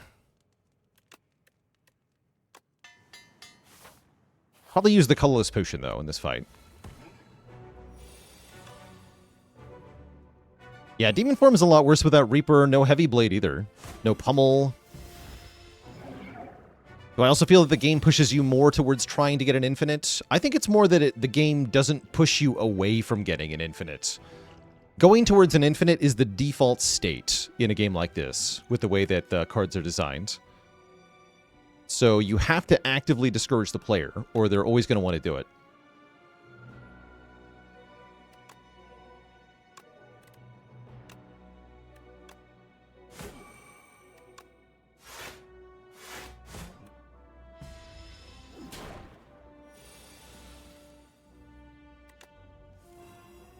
Okay, get Blood Wall.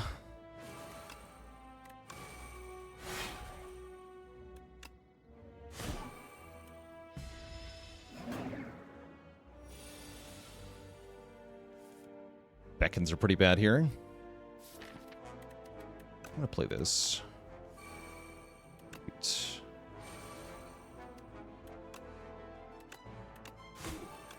Yeah, we do huge damage now.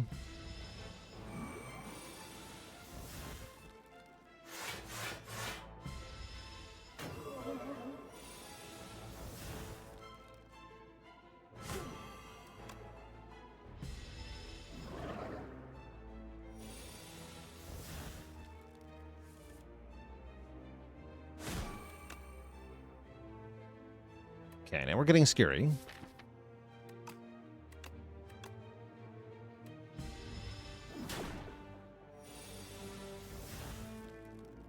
Okay, we're out of here. It's kind of close, though.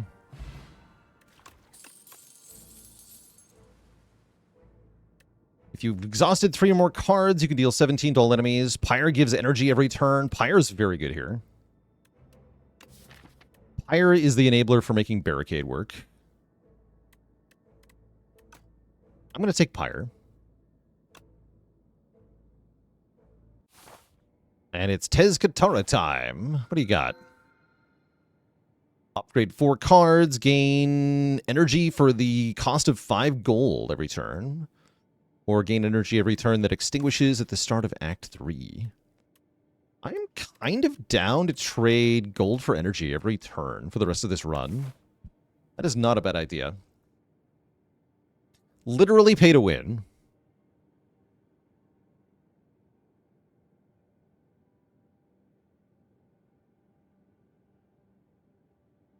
Okay. Yeah, and we have the Aubergine too, right? So we get more money from fights. That said, this is kind of bad with Barricade, because Barricade does make the fights last longer. And therefore, we lose more money. Something to consider. How many turns does your deck take to win? And we're kind of on the slow side, so I'm going to be trying to avoid fights here.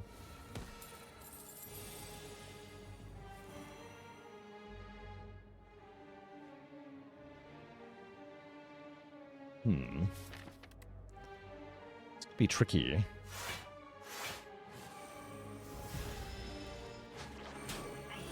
You jerk. Does it work if you run out of money? I'm actually not sure. I don't think so.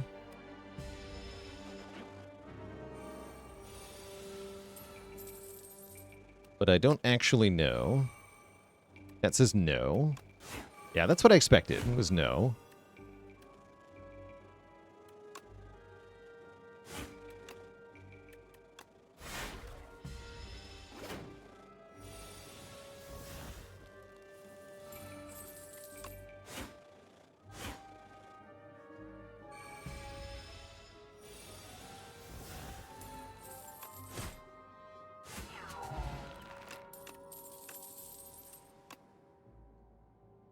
True Grit.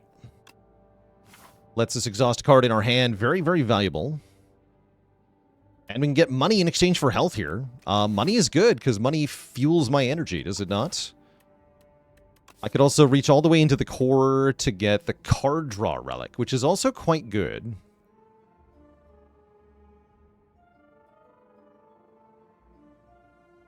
But I think I'm just going to take more money here. Let's get the 135.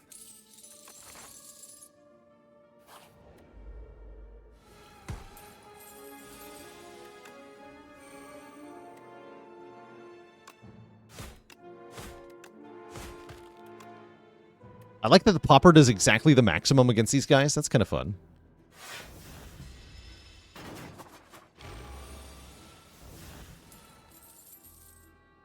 Oh. Yeah. With draws like this, who needs enemies?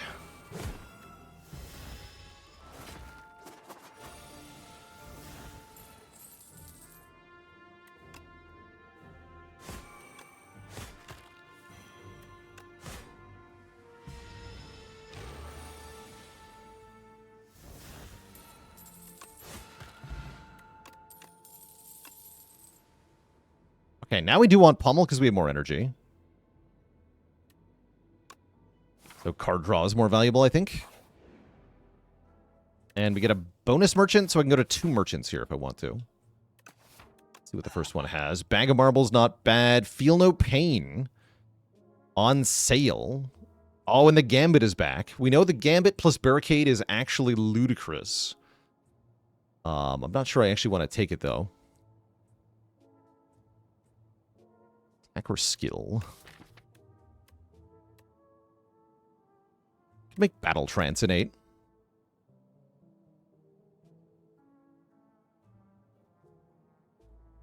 I definitely want to lose strikes. Strikes are very bad here.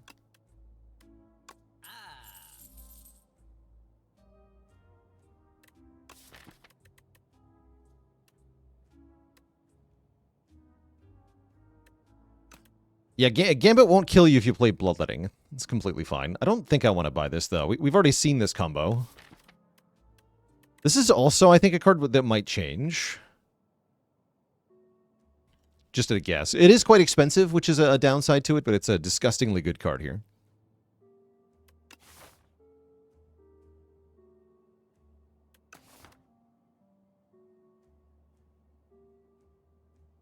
Would I buy Fasten? I don't think so.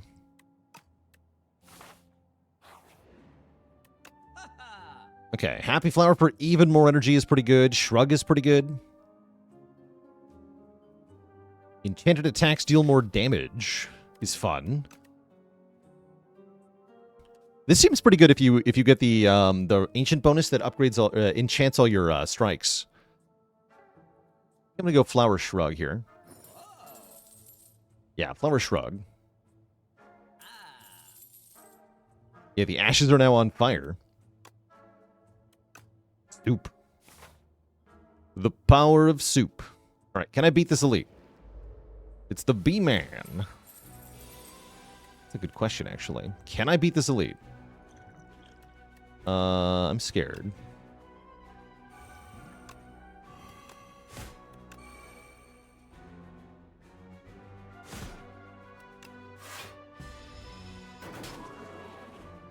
Would I ever take Entropy?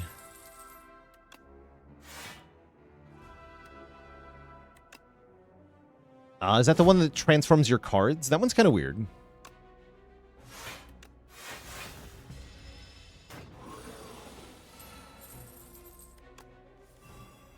Okay, please get down.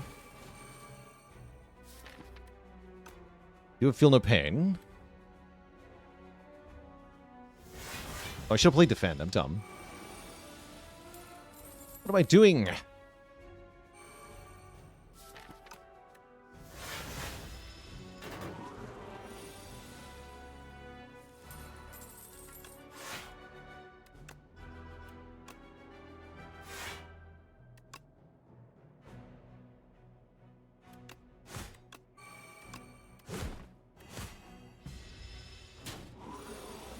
This guy might actually get me here. From the looks of it. Too many days. He's going to do 7 by 5 now. Yikes. You live, though.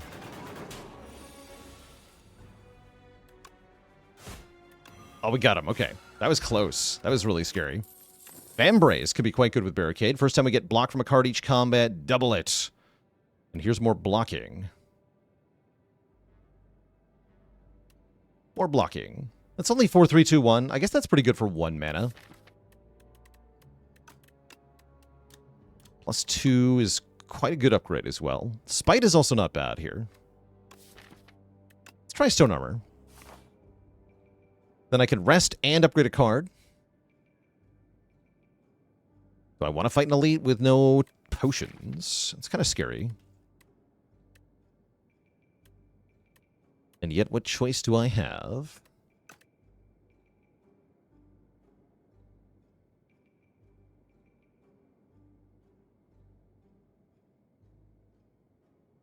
Yeah, I don't have any other choice. We either fight this elite or we fight this elite. So let's do it. Antlol, thanks for the Prime sub. Welcome to the Cozy Sub Club.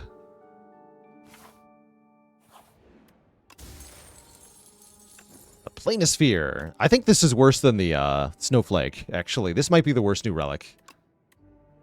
Heal 4 per event. It's just not very much. Shouldn't be upgrading then rest in case I get Mango or like Regal Pillow. If I got Regal Pillow, I would rest again. Genuinely. Oh, he's rest twice.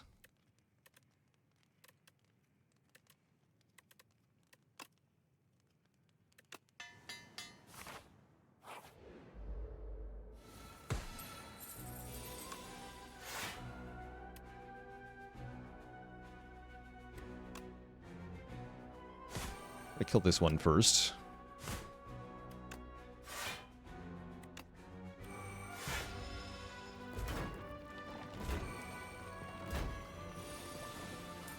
The weaken is quite annoying, unfortunately.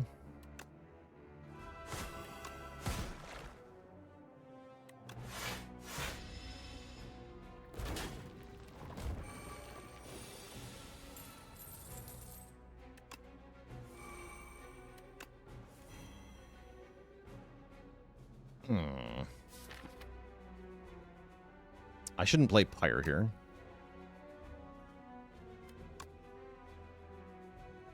It'd be like Rupture. Feel no pain, Bloodwall. This is bad. Bad for the. You're kind of rooting for me to lose. I mean, it's more fun.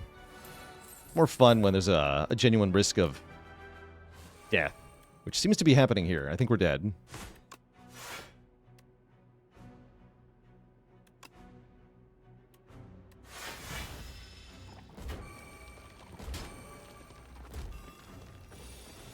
I should have rested twice. So much mana and nothing to do with it.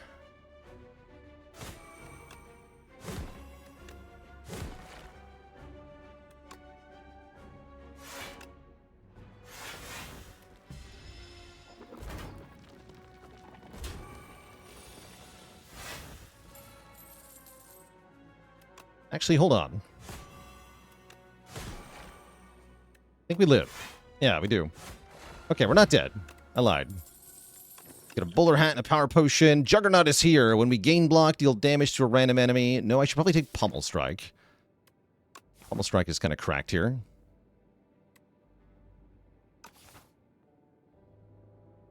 What's the third Act 2 elite? I don't remember what it is. We're guaranteed to fight that, right? Oh, the Prism. That's right, the Prism.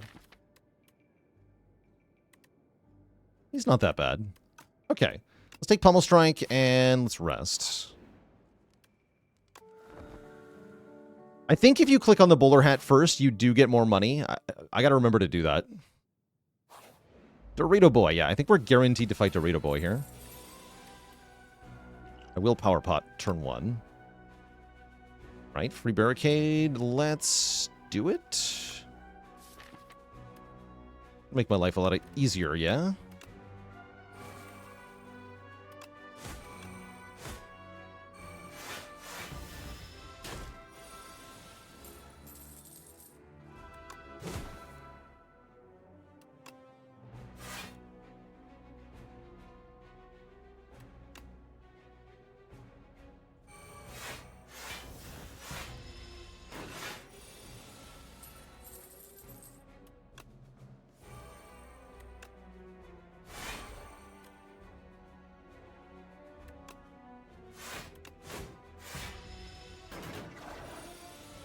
Oh, my pyre.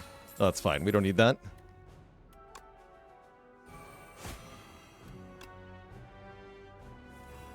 I think.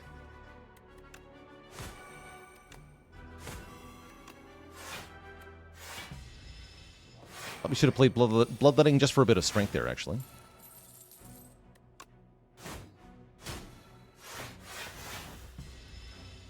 This turn's a little sketchy. No, next turn is. Oops, order.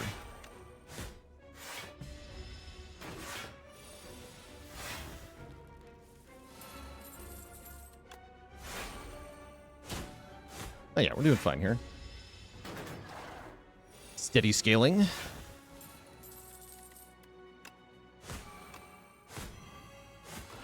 GG. Nunchaku is appreciated. We have tons of energy in this deck. Tons of energy. More than we ever would deserve.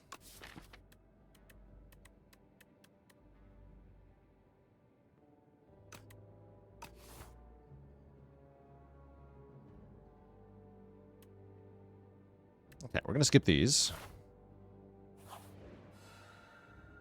Get a nice little bit of a heal. 3 Regent cards, 3 Silent cards, or 3 Defect cards. Which color is the best? And when it says 3, what this means is you see one card reward each for common, uncommon, and rare.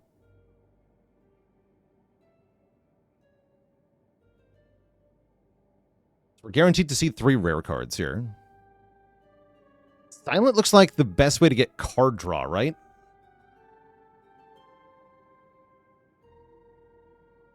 Defect has some fun stuff too with like Frost. Actually, we can't use the Frost Orb.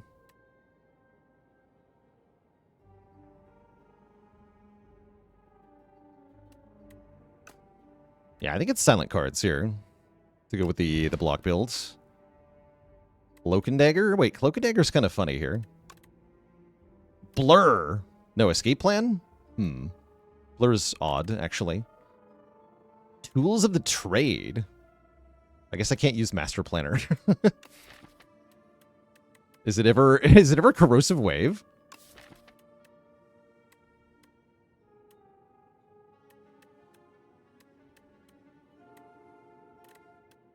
What if it's Corrosive Wave?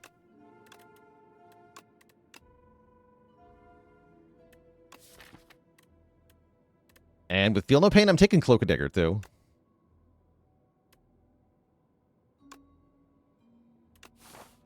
Your opinion doesn't seem welcome, and the statues resume their unending debate. The fabled Poisonclad is finally here. We're going to upgrade True Grit. Had this event with the Prism, and they were all multicolored. That's kind of funny, actually.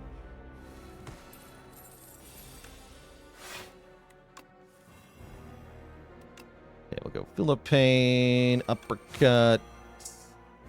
How do we deal with Knowledge Demon here? I don't think I can handle Mine Rot, although 6 damage per turn makes it really hard to barricade.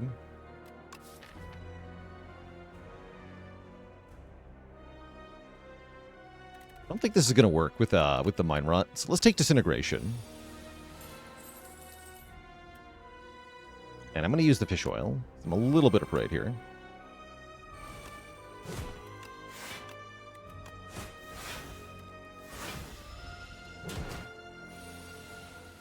Trust the Dark Embrace will arrive. Don't trust that.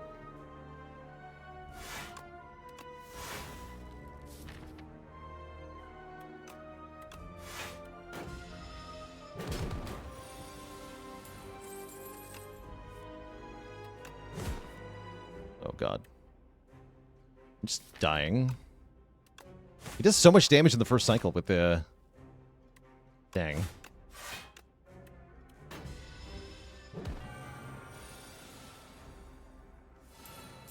I have to drum a battle. I think this might kill me, but I'm gonna die if I don't.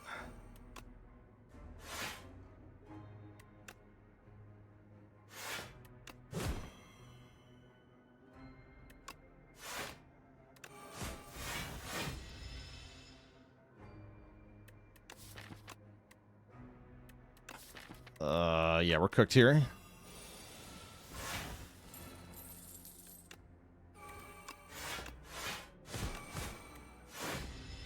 This gets me right. Maybe not. Maybe not. We get to weaken him at least.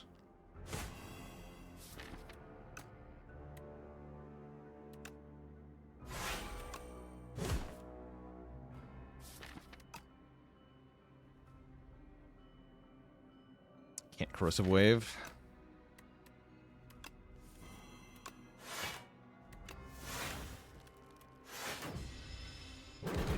Okay, that does buy me a little bit more time.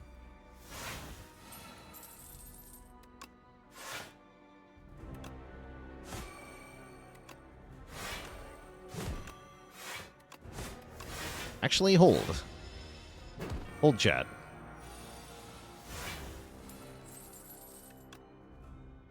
Have some poison. Rupture is scaling us. I don't need energy. I've got tons of it.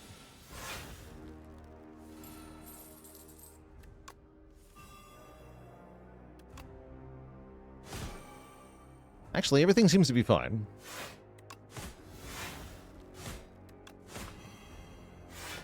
All right, we panicked for nothing. Hooray!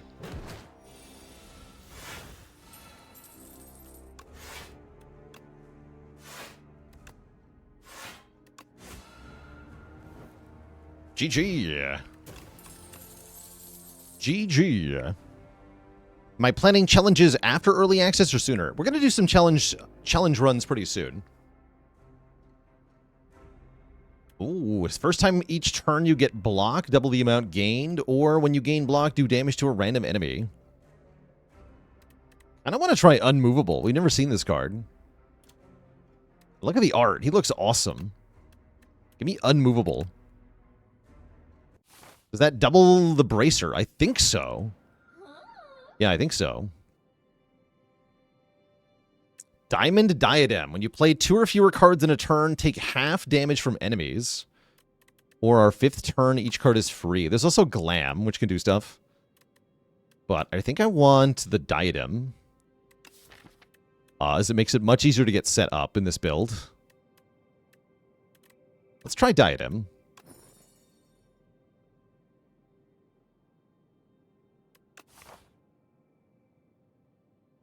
And shops are kind of worthless. We don't want to take too many fights this act. Looks like we have to fight one elite. No, we don't actually have to. No, we don't have to. I would like less total combats, though. I think I'm going to take a bit of an extreme path here. We get 6 event rooms that heal us with a Planisphere, so maybe we'll get Planisphere value. Can we beat the cultist, though? I don't know. Let's start with Barricade, Bloodwall for 32 block. Thanks, Armband. Still missing a Body Slam in this deck.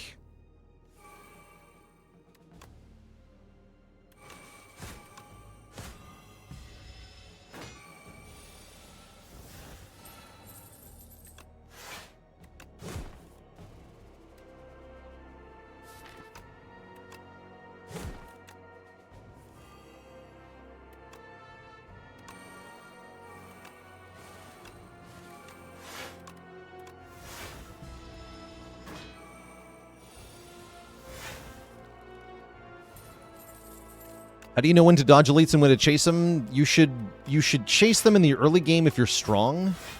You should dodge them in the late game, period.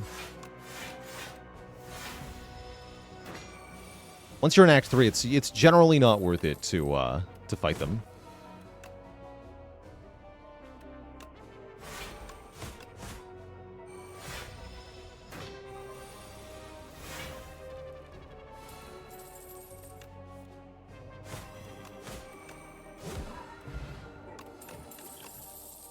Holy. It's here. And so is the battle-worn dummy. 2 random upgrades actually sounds pretty doable. I don't think I can do 300 damage here. Let's see if we can do the 150 setting. Was that true in Spire 1 as well? Yeah. If you weren't doing an Act 4 run, then you mostly wanted to dodge elites in Act 3. That was true in Spire 1. I think he's going to get away, chat. Just a suspicion.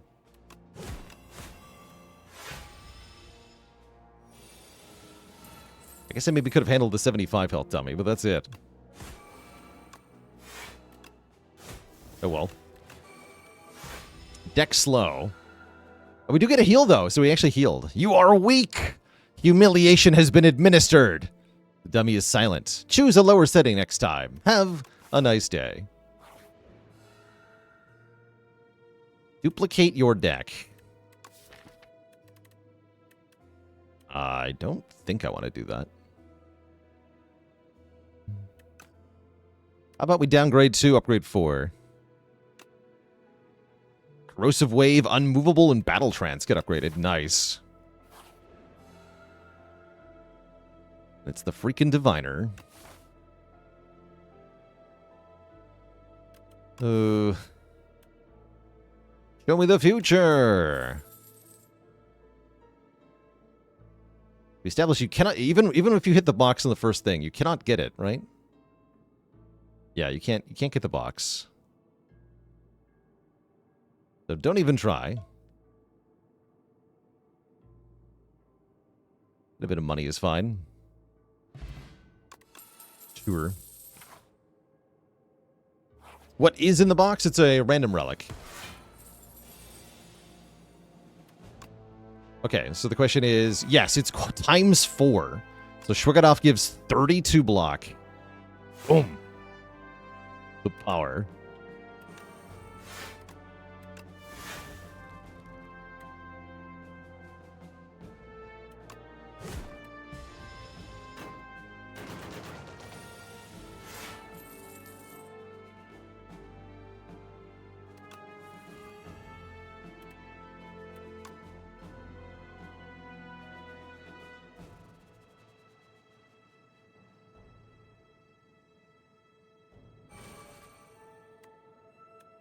Yeah.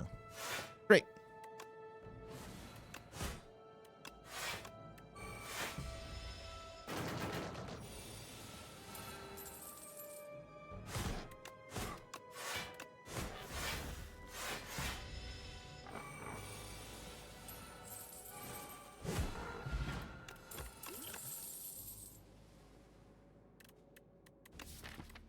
Vicious is not bad, actually. It's good card draw with the bash and the uppercut. Sure. We have so much energy. I'd love powers that draw cards. King Mob 15 with the Prime sub in 5 months. Thank you, thank you.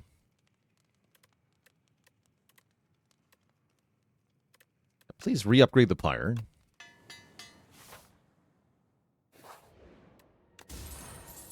Letter Opener. If we play skills, we do AoE damage. Nice.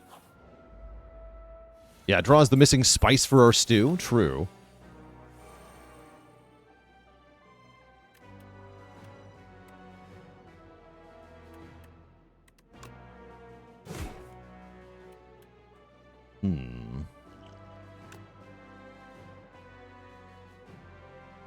Wow, those are bad.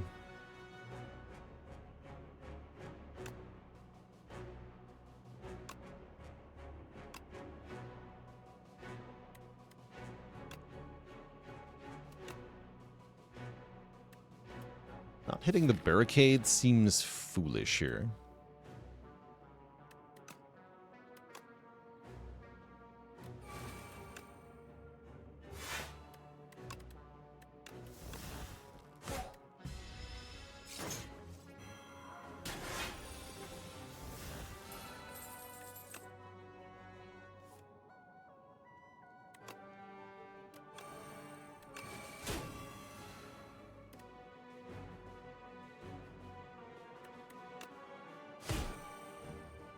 Yeah, I'm going to take some damage here.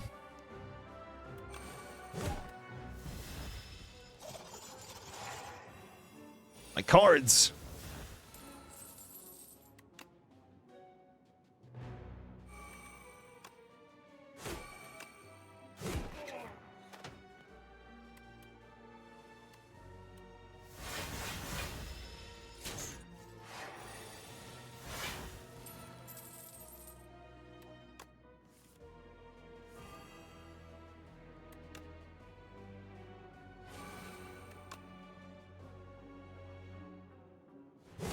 Let's get rid of the Flail Knight next. I don't actually mind the ethereal part that much.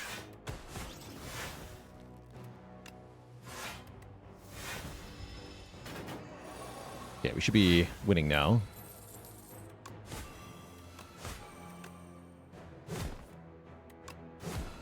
Nice. Delphering Clay. Oh, that's huge. Whenever we lose health in combat, get 3 block on the next turn. Awesome. Because we are both using self-damage and barricade strats. So this is going to be great. Very good. Heal me for 4. The bridge. We lose the rupture. Commit fully to body slam. I think we do, actually. Now that we have body slam, we don't need rupture anymore. Just had a run with a Hellraiser Pummel Infinite. Yes, that is awesome. Congrats. Still waiting to pull that one off.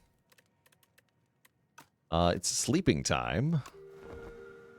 Just want to get back up to full health for the boss fight, basically. So probably resting again. Oof, especially into this guy.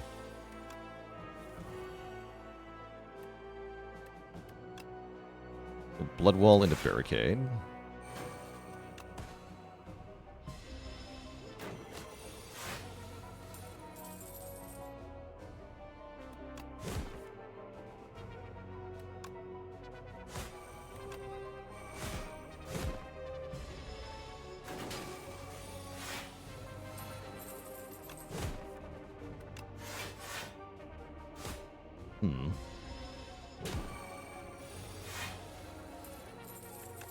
This guy's giving me a bit of a problem here. With the whole punishing powers thing.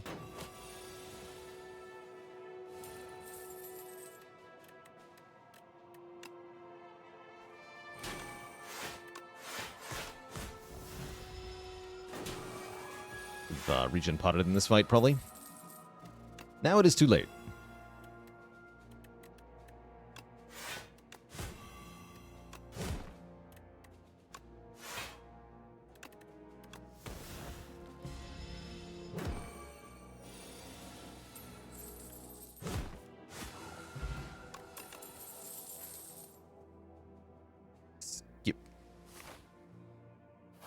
Almost wish there was an Electro Head +1 fight. That'd be kind of cool. Wow, trade bowler hat for pocket watch? I completely forgot about the diadem, by the way. I have completely forgotten that this exists. I don't think I've used it yet. Got gifted the Spire board game. Have I tried it? I have. It takes a little bit of a long time to play, but it's a great, great adaptation, the Spire board game. Highly recommend. Okay. Let's see if we can pocket watch our way to victory here. Remembering the diadem. Yes, remembering the diadem.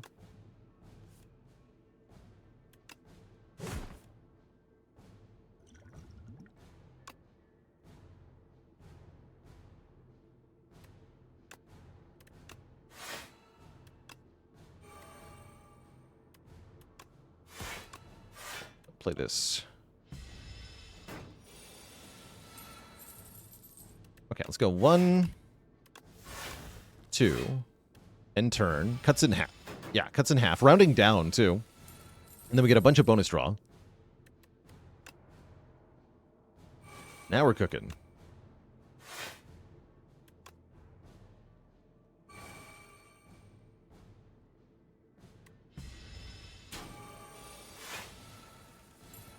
Now we're cooking.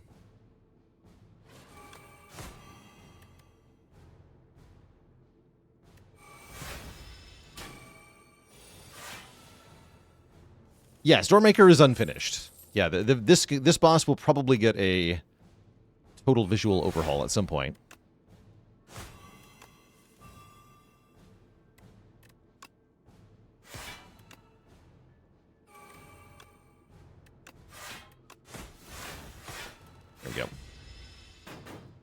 The blocketing.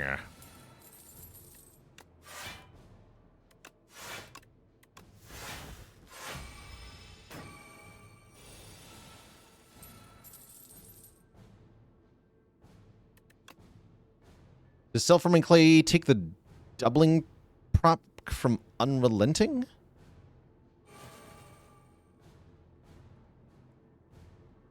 No, I don't think so. Because it says block from a card, right? Unmovable, you mean? Yeah. Block from a card.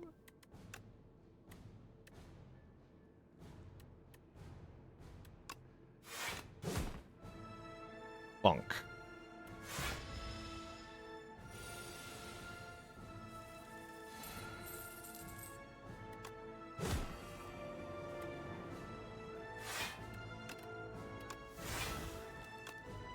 Bonk.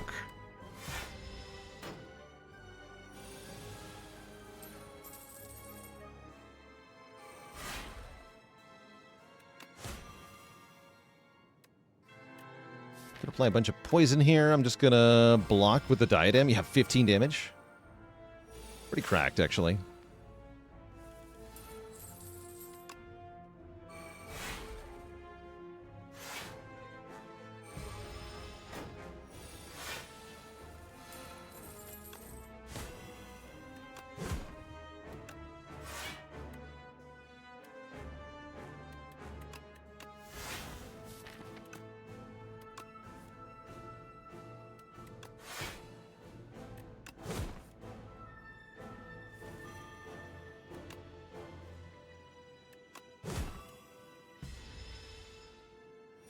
What are you still doing here? Why, bonking, of course. Bonk.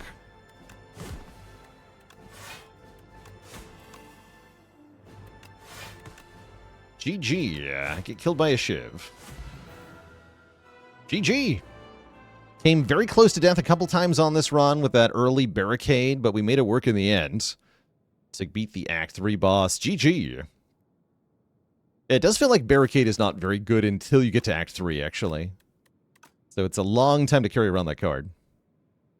I pity you. Kill. And GG.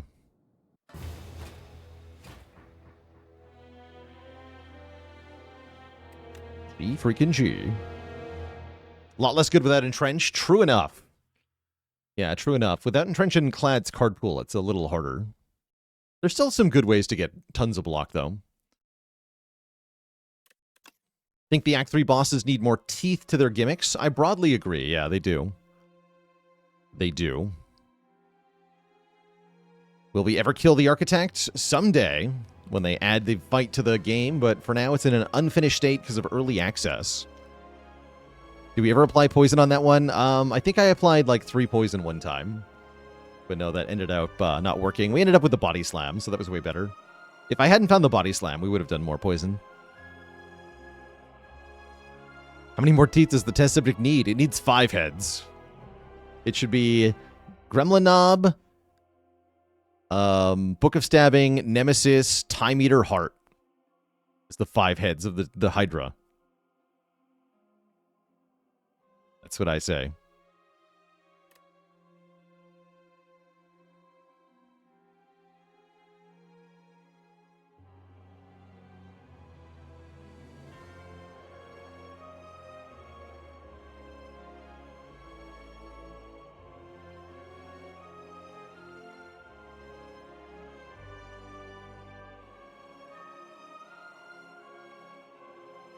Were the Spire 1 bosses gimmicks less in early access? Some of them, yeah. Some of them, I think. Champ actually got nerfed. Champ was too strong. So Champ's gimmick was so powerful that we had to tone him down. But I think a few of the others got changes. Did Spire 1 ever get too hard during early access? When they very first added Ascension 20, it was a bit too hard. Yeah, when A20 was first added, it was kind of miserable, actually. It was really, really hard. Because the boss relics pool was worse, and some of the ascension modifiers were actually like too powerful that they had to roll them back.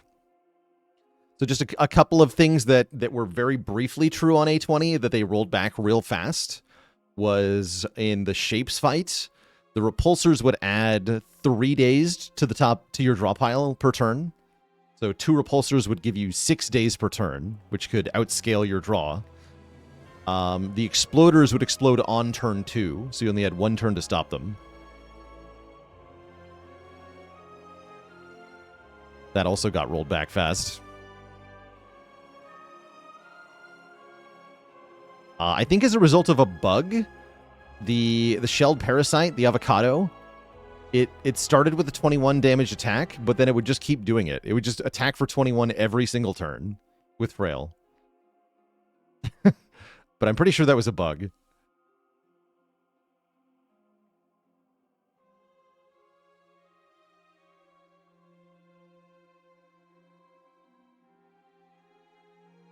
There were also fights that got nerfed. Avocado plus rat is actually the nerfed version of the fight. It used to be avocado blue slaver. And it might have been able to be red slaver. Avocado red slaver is horrifying. I think it was avocado blue slaver, though. Yeah, avocado rat is the nerf. You're welcome. Yeah, would you like to be attacked for 21 plus 13 on turn 1? That's what it used to do.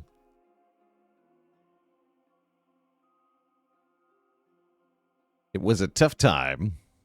Yeah, it sure was. Thoughts on the multiplayer? It's chaotic and it's fun. It's good. Yeah, it's good. I don't expect it to ever be balanced. I don't think that's the point. It's you can break the game in fun ways. You can see your friends killing the Spire. It's great. It's great. It's everything it needs to be.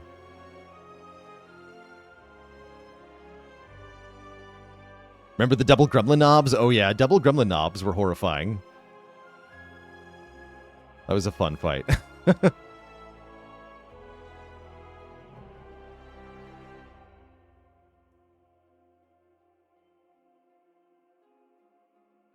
Nabamid. Double knob. That's right. Double gremlin knob. That's what the Colosseum fight used to be. Instead of slaver and knob, it was double gremlin knob. The Eel Elite from Act 1 is so hard in co-op. I believe it. Yeah, you gotta coordinate rushing him down. That sounds hard.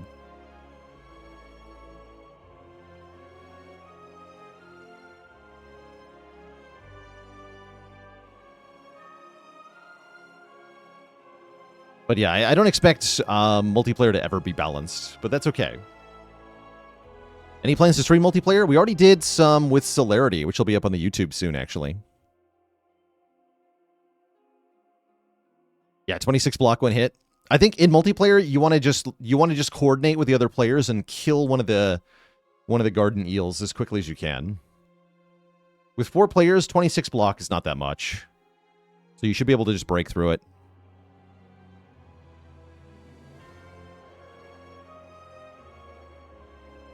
Only losses so far are to new characters. That's correct. That is correct.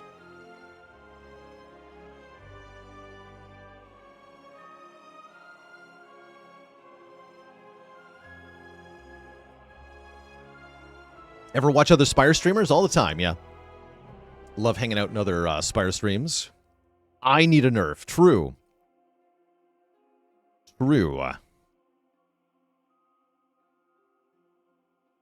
All right, chat. That is going to bring us to our sponsored segment for today, which is going to be for Timberborn, a beaver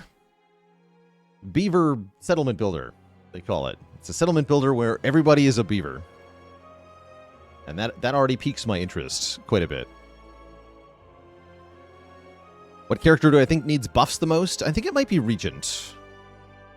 I think both Regent and Necrobinder, I think, need changes to the starting deck, in my opinion.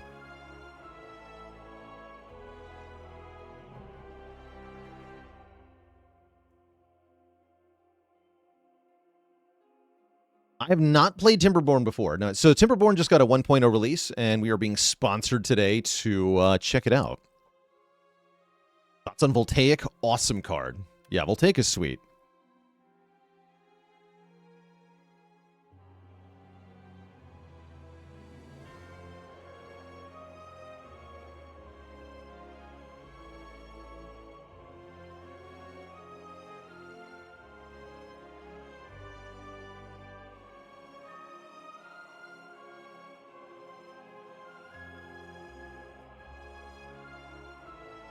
See, let me make sure the command is correct here. Timberborn. There we are. Yep. Yep. Okay. So we're going to switch things up here, Twitch chat.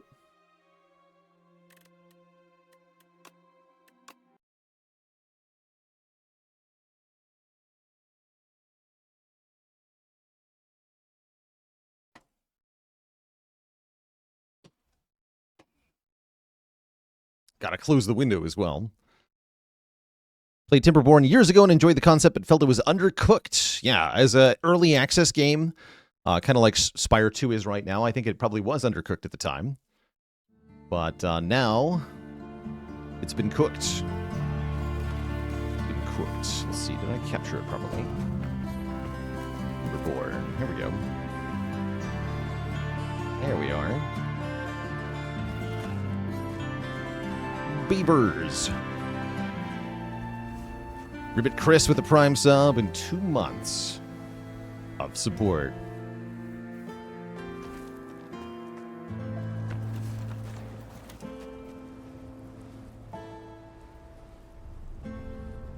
Looking pretty desolate out there.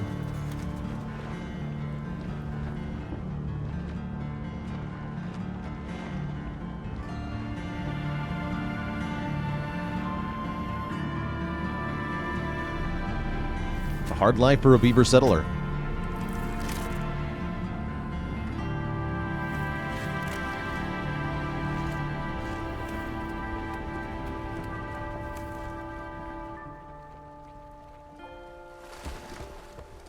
It's beaving time. Oh, yes. How do I feel about backseating for this section? This is my first time playing a strategy game here. If you would like to advise, I'm more than open to tips and assistance and help for this game, because I definitely don't know what I'm doing, and we probably won't have a whole lot of time to spend with the game, so I'd like to make it as good as possible.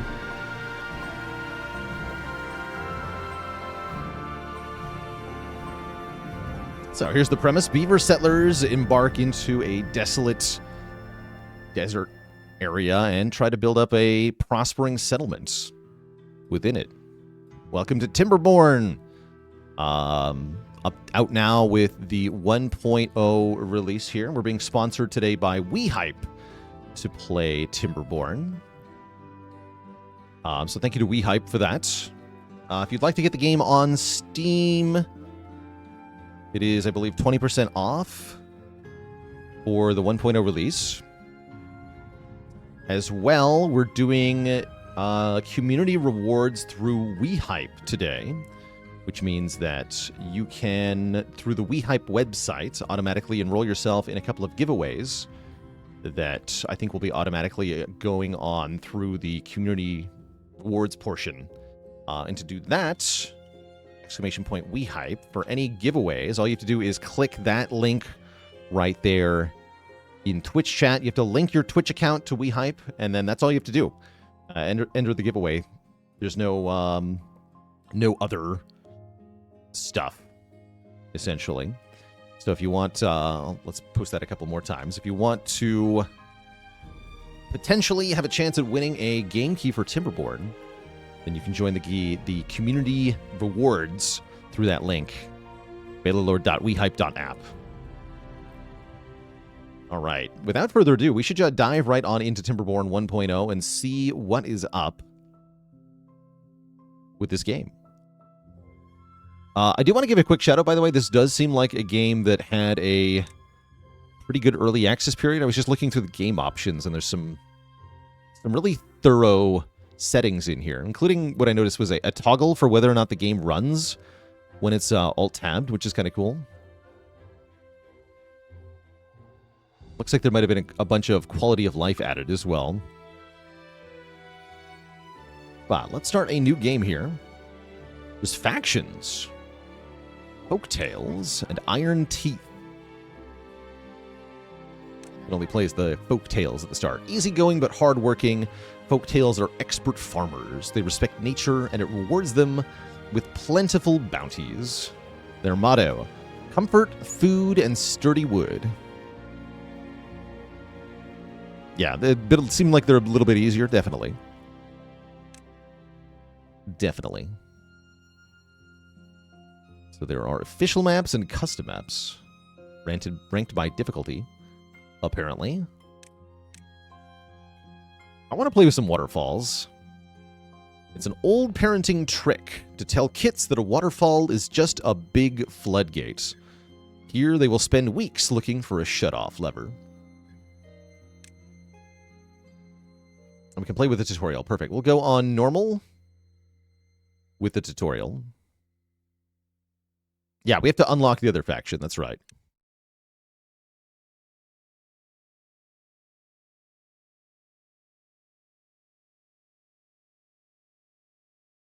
What would you like to call your settlement?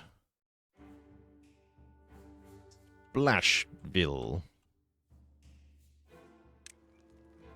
Excellent. Okay, we can pause at the start here. Already we can kind of look around in our cuboid 3D environment. Just kind of observe the surroundings while we're paused here. What are these? Odd-looking structures. Ruins, okay. That makes sense. They're I was going to say man-made. I guess beaver-made. Ruins. They can be scrapped. That's kind of cool. And underground ruins are a thing, too. So there's, like, archaeology to excavate. The water physics in this game are good. You can actually do some terraforming and rerouting of water. That's kind of cool. Looks like we have two types of water. Dirty water, red water. On the ground level. Okay, yeah, the lowest level. Actually, no. Got a separate source and everything. Neat. So, the tutorial says, welcome to Timberborn. I guess I will move my face out of the way here. Oops, that's not it. Hello? Go up here for now. Welcome to Timberborn. This tutorial will set your paw in the wasteland and help you survive the first few days. You will learn how to use the tools needed to build a thriving beaver community. And as we progress through the next steps, tips will appear here.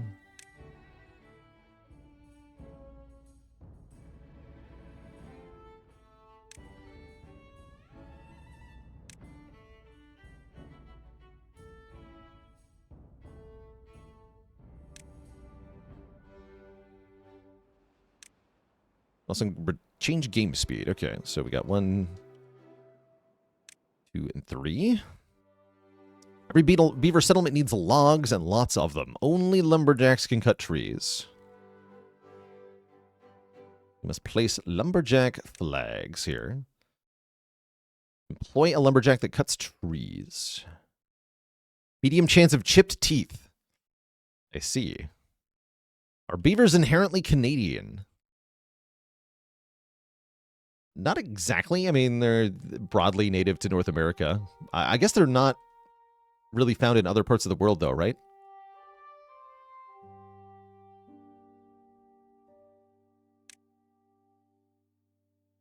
Let's show that. Okay, they have a pretty large radius. Okay. We'll do them over here. And we can rotate. So I think we want to, assuming it's like against the storm, we want them to have the arrow pointing towards the trees? Question mark? The flags will not be built unless they're in the district's building range. Oh, I see. Okay. So we're going to move these.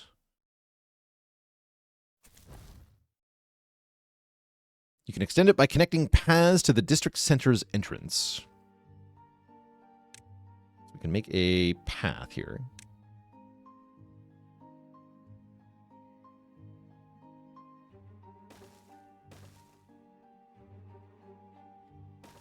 Something like that. Okay, now we can see that it's been extended. Yeah, the arrow shows where the path has to end. Let's see how they do. I'm probably going to want other stuff, right? Like houses and stuff. Seems like we have a lot of options. Lodge. 12 wood.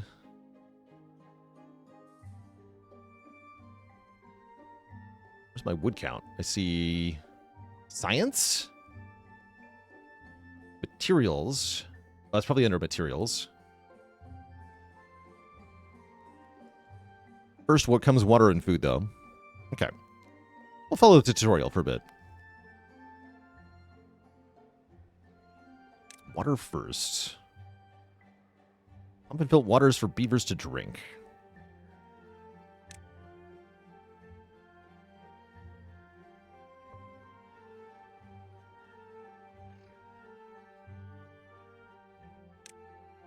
Every building with an entrance must be connected to a district center with a path. Oh, I see. So this one actually, I put it too close to the trees. Can I move it?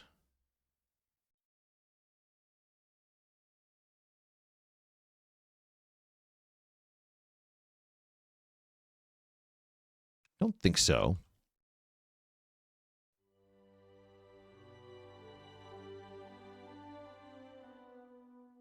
So we either tear it down or we chop down the tree in front of it and then build a path, which I think I'd rather do. It's only one tree. Is there any way to mark this tree for immediate destruction? Oh, but the flags are free. We might as well demolish and rebuild then. Okay, let's do that. Yeah, there. Okay, let's see how they do with this. You're just sitting there. What are you doing? Nothing to do in range. What do you mean, nothing to do in range? You need the trees to be marked like they do in Against the Storm, or what?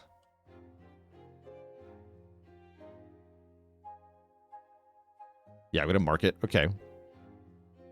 That's what I thought. Cut trees. Okay, here we go.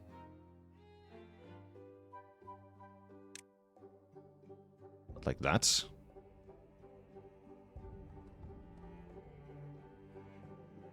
Close enough. Okay, unmark this. Great. Okay, go to town. Does Osti benefit from strength? No, not strength on you.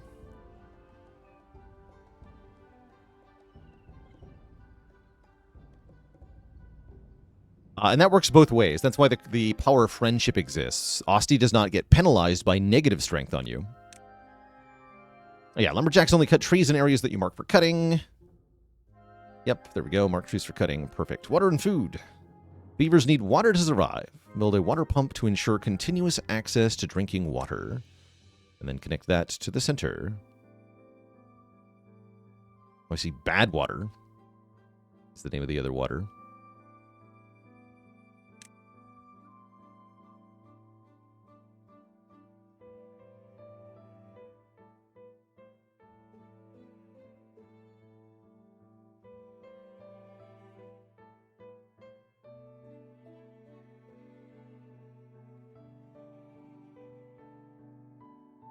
I see. Okay, that's the sort of orientation it has. There we go. There we go. Okay. And connect that.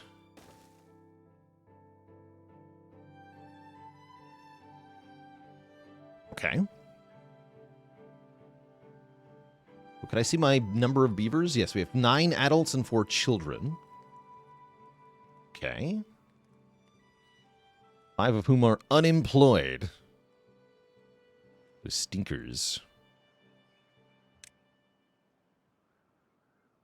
Gatherer flag. Okay, that's probably plants I can gather from, yeah?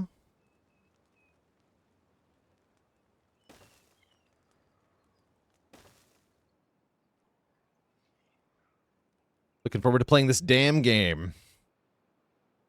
Good adjust. Thanks for the Prime sub and 11 months of support.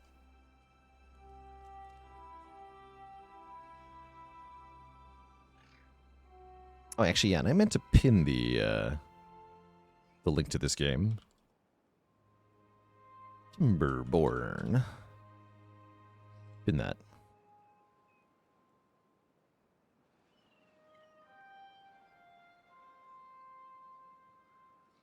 Great.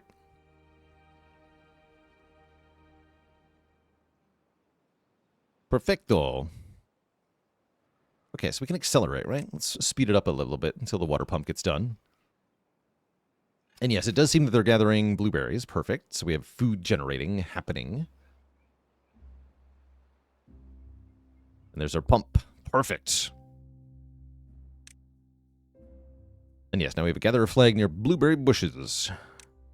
In the long run, we need something more nutritious. Build a farmhouse for planting and harvesting crops, which also has a limited range. Build efficient farmhouse.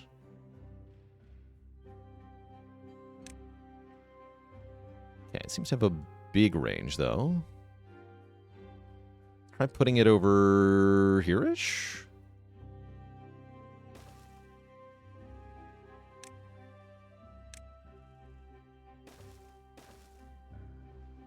See how they do with that. Put more beavers to work in the district center and reduce its staffing priority. What?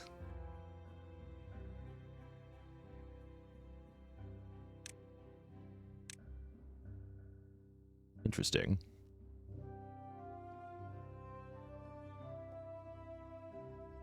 So it employs builders.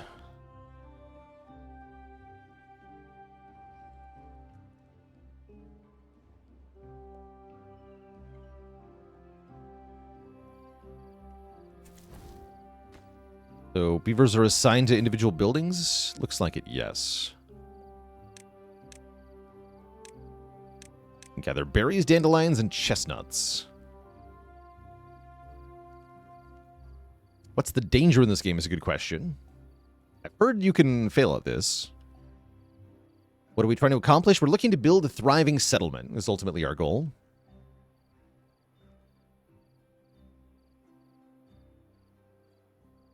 Let's change the number of working hours. That's interesting. Now they're all asleep.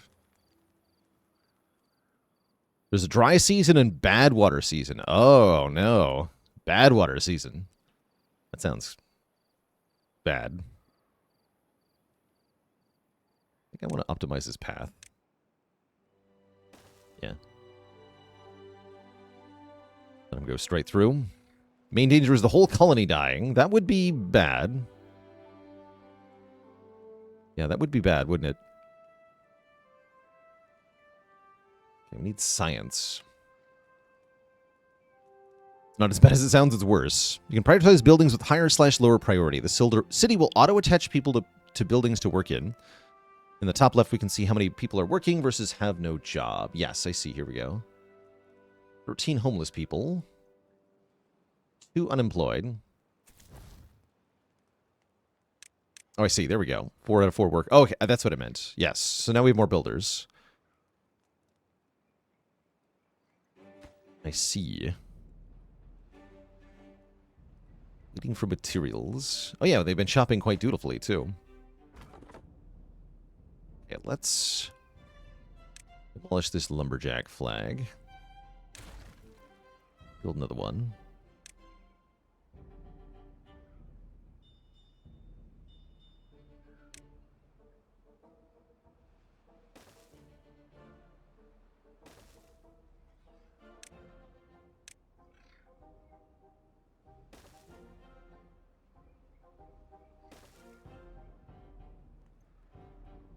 Okay, this got built. Perfect.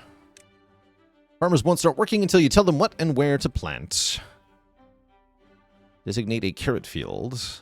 Crops must be on irrigated green land. When you say irrigated, what do you mean?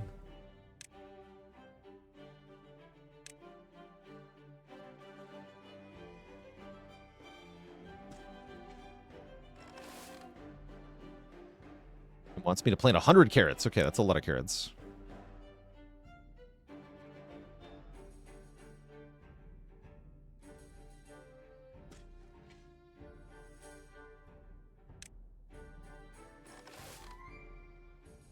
Anything green is irrigated. That makes sense.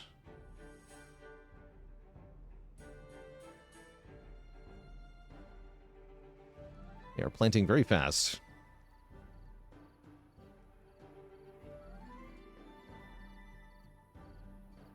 Adjusting working hours is one way to manage the settlement. Longer workdays mean faster progress, but every evening, beavers must take time to relax and sleep. Don't push them too hard for too long. But for now, let's give them 2 more hours in the workday, it says. Okay. Beavers are the engineers of the animal world. Turn their lumberpunk ideas into reality. Build an inventor.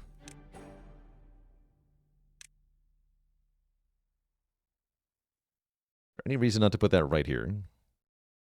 And you thought we had it bad, yeah. Many buildings have built-in storage, but it fills up quickly. Build a large pile.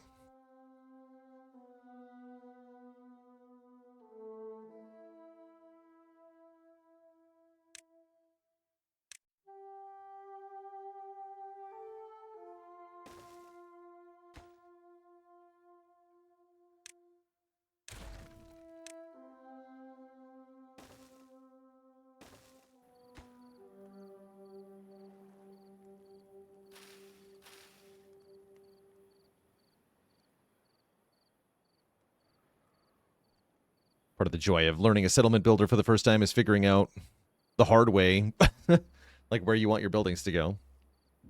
Oh yeah, don't use up the green land for buildings. Okay, I see. Yes, we can just build on this stuff. That makes total sense. This guy is very thirsty.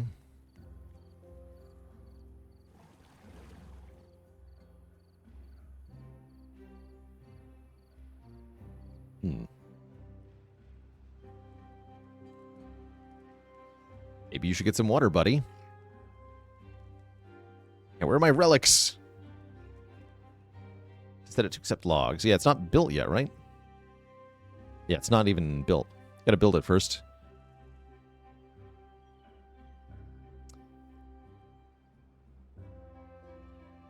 Need a water barrel.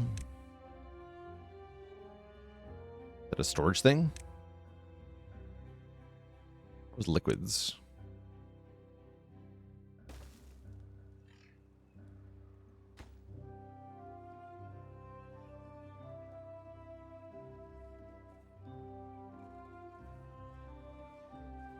Oh, here we go. We do logs, scrap, planks, metal. Treated planks or dirt. Have I played any base management / colony sim games? Lots of Against the Storm. It's the main one I've played a bunch of.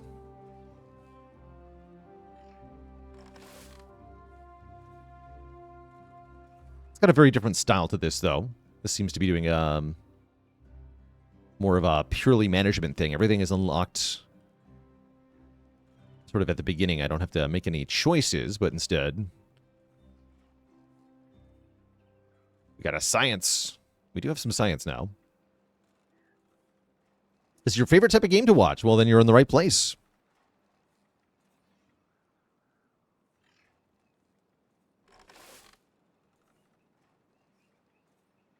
You're in the right place.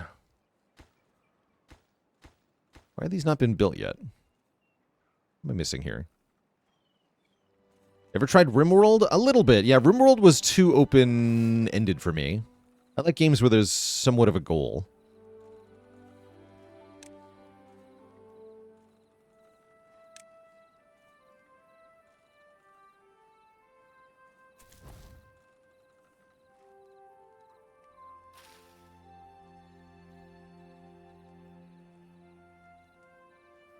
Three vacancies. Nobody's unemployed. Like the logging area. Oh, yeah. The trees haven't been marked. Right. Right. I forgot. Have to mark trees.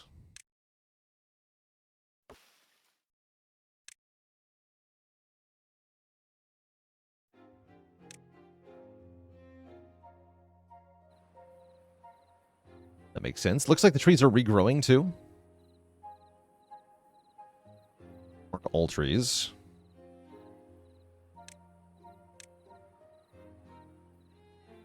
Every tree that ever was. Favorite character in Spire 2 so far? Defect of all the characters overall. And the Regent of the new ones. Less open-ended than RimWorld, but more open-ended than my usual kind of game. Fair enough. It's not a bad thing. I think it can be kind of fun. There we go. Large pile accomplished. And we need 3 small tanks that are set to water.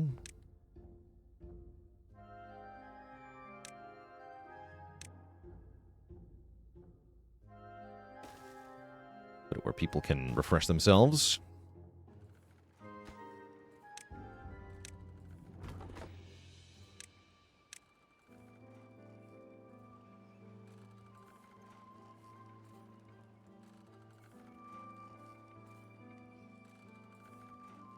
House button. Hello? Landscaping, storage, district. Oh, housing. Here we go. It's the door. Okay, so we'll put the houses not on the good stuff.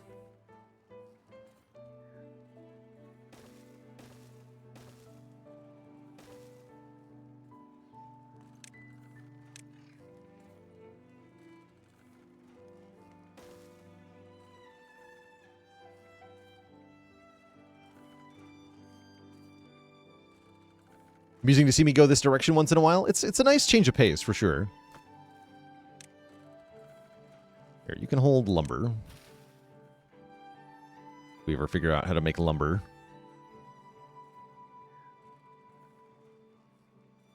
Okay, so now we can see the logs accumulating. Water aplenty is happening. The carrot fields are growing. Variety is nice to keep things fresh. Exactly. Exactamundo. Oh yeah, let me move that overlay so that's not quite... There we go. There we go. So yes, we are making progress towards that giveaway. Excellent. So again, if you want to join the giveaway for a copy of Timberborn, all you got to do is... Whoops, that's not it. Sorry. One sec. Don't type exclamation point enter. It's exclamation point we hype. You got to follow that link there in chat if you would like to be registered to win a copy of Timberborn.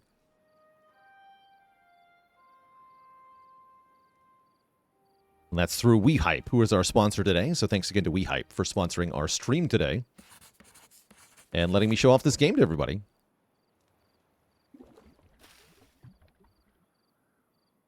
All right, so we're waiting on construction materials for this. 15 logs. I see.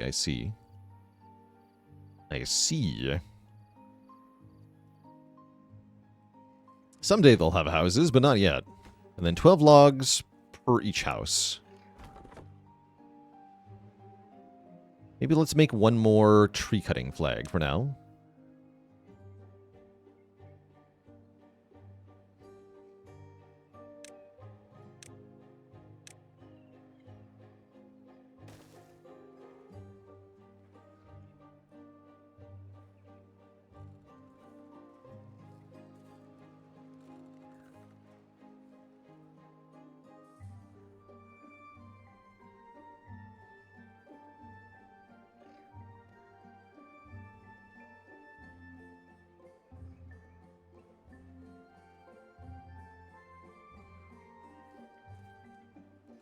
Okay, we got our water tanks. Finally, let's prepare some storage for berries and get ready for the upcoming carrot harvest. So build 2 medium warehouses.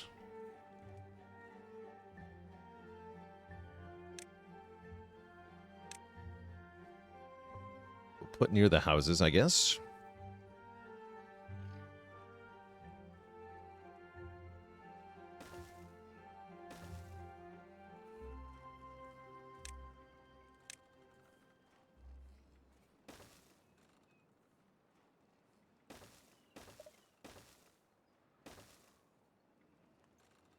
Something like that. I already regret not setting out a grid of paths like I do in my other settlements. I'll try to keep it more organized from here on out. Okay, and you're going to have... Oh, that can hold a lot of things. Your carrots, your berries. Great. Excellent. Some of our children have turned into adults, too, so we have more workers now. Excellent. This is cycle 1, day 5.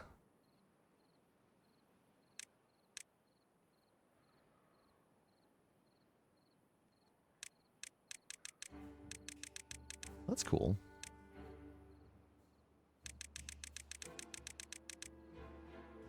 Neat. This. It's a source of bad water. Why do we have to clean up the humans' mess? So right, they're all dead. Also, that's maybe where the ruins came from. It's the humans.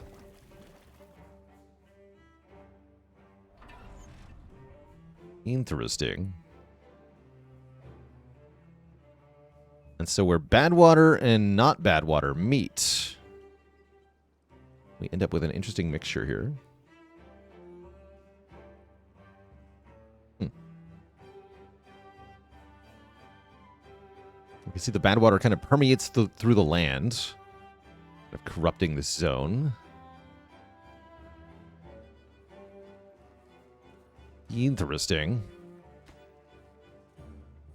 Very interesting. Can we build a dam? Presumably we can, right? Like, I know you can do some terraforming and such. But I think dam might be a thing, right? Landscaping, we have... Yeah, there we go. Dam. That's the first thing. Blocks water but allows some to pass through at a spillway at the top. You can also build a levee, a floodgate, a double floodgate, a triple floodgate, a fill valve, a throttling valve, floor, barrier, explosive factory. High chance of injury. Yeah, I bet. Dynamite. Triple dynamite. Tunnels. Excavators. Yeah, dams are like a big thing, it looks like. You can... The triple floodgate. Without a tree plantation, we're going to run out of trees. Oh, I can plant trees. Hold on.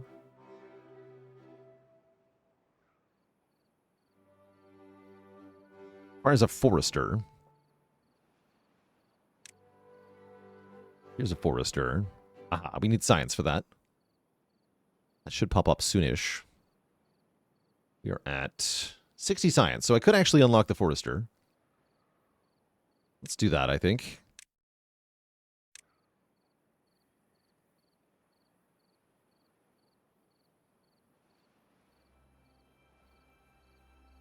I guess I probably want that over here, near where the trees are going to grow.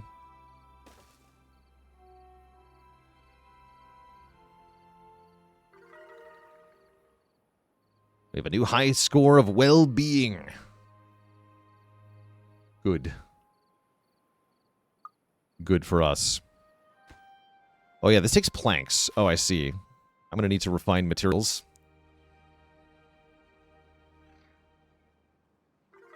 Lumber mill manufactures planks from logs.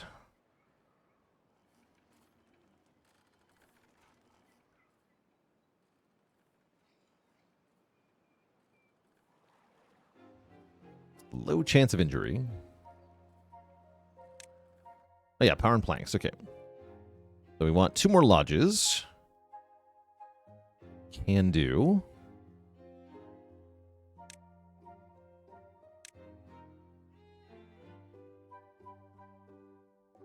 Clear these away. The lumber mill needs to go by the water. I kind of thought it might.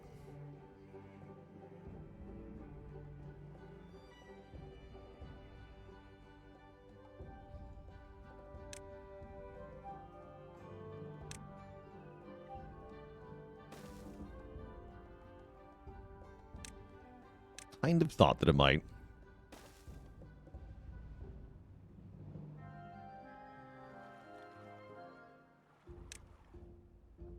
Okay. Build a water wheel to generate power.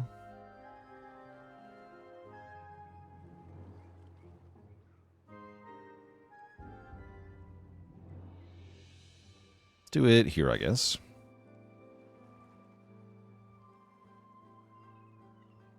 Yeah, it's cool seeing the logs build up in the pile. I like the little details you get. Yeah, I don't have a whole lot of an idea what I'm doing, so over. Okay, so they do leave stumps. Interesting. Don't need more than 3 lumberjack flags. This is good to know as well. We will trash one of them.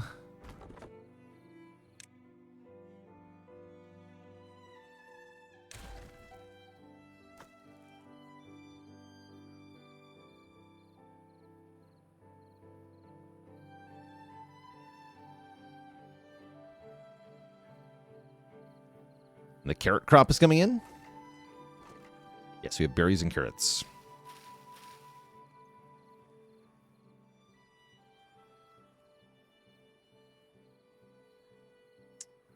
Was this our game vote game? No, this is a sponsored game today.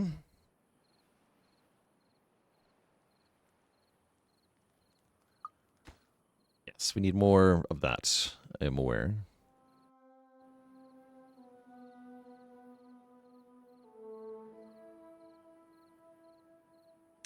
What goes into well-being?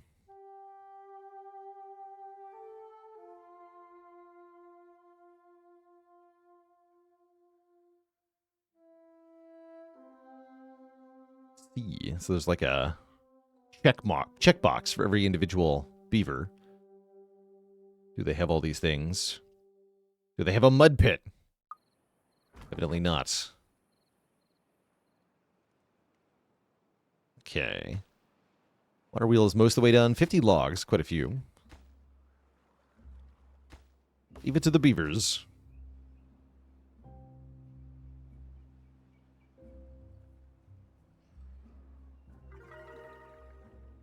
Okay, water wheel has been constructed. Build lumber mill directly next to the water wheel. And also build it further away and connect it using power shafts. The power. Many buildings such as lumber mills and lodges pass power to one another when placed wall to wall. Okay.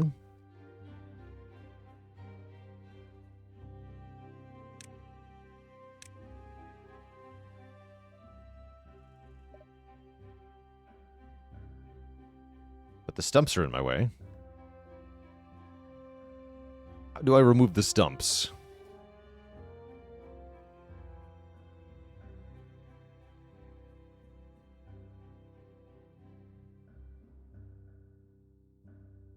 Or is it the small trees that are in the way?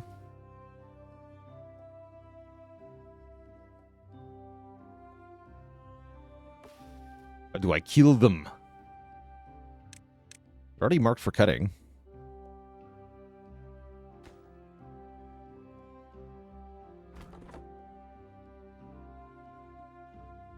Demolish section. Demolish buildings and resources. Here we go. Demolish. Mark resources for demolition.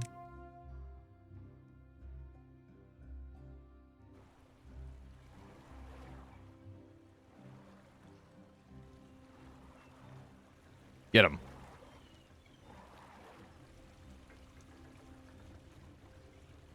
I don't think a hammer is quite the right tool for the job, but they can do what they want, I guess.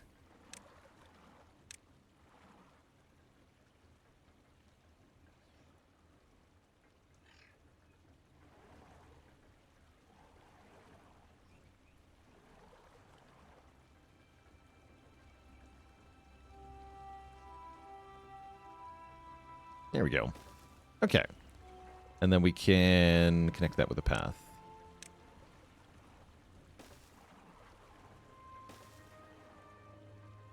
Yes, I know my layout is garbage at the moment.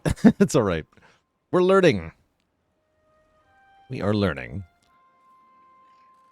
Oh yeah, we wanted 2 more houses too.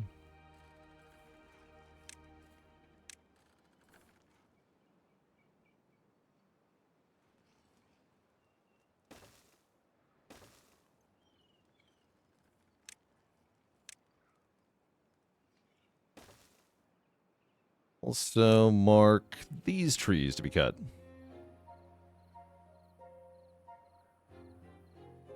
Get them all. Yeah, don't they have teeth for cutting down trees? That's like their whole thing, right? I guess, but... The hammer. When all you have a hammer, everything looks like a nail.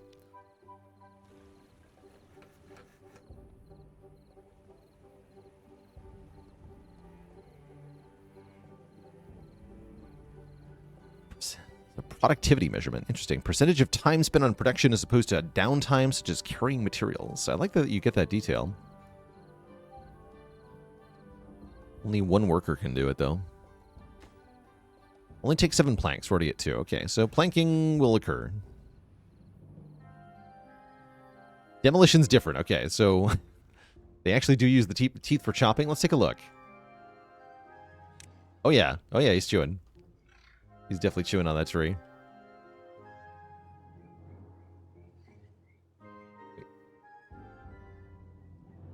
The noms.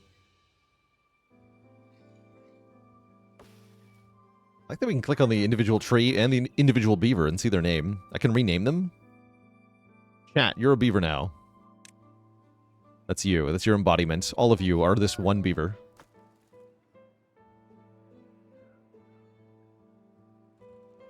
So hopefully you don't starve.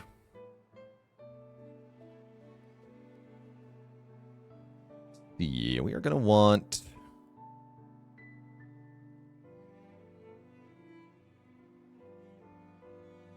stuff. Forestry. Hey, and that's exactly what we wanted to get anyway. Beavers need a stable source of logs. Duh. Perfect. Okay, we're way ahead of that. The Trojan beaver.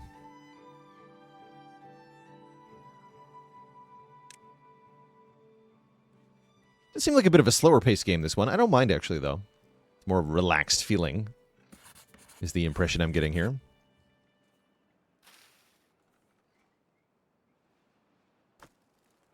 That's right, and planks get put there. Oh, perfect. Okay, the forester is done. Use the plant trees and bushes tool to plant some birch. They grow quickly, making them a good choice in a fledgling settlement. Remember to mark the planted area for cutting as well.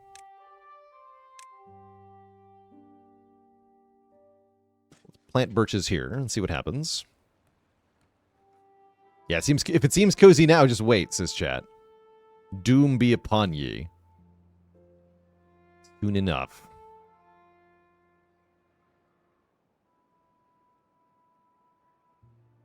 Doom. Nobody's there to build with. Fine.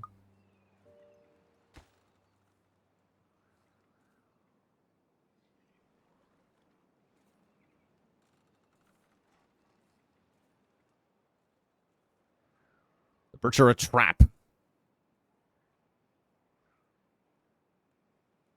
Place them with pines. Okay. Unmarked planting. Then place pines. You got it.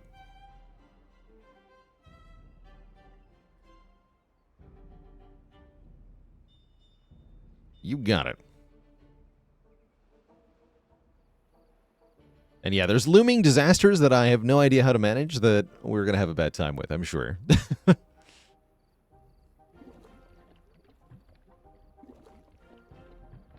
All of our crops are going to die, and then we're going to die.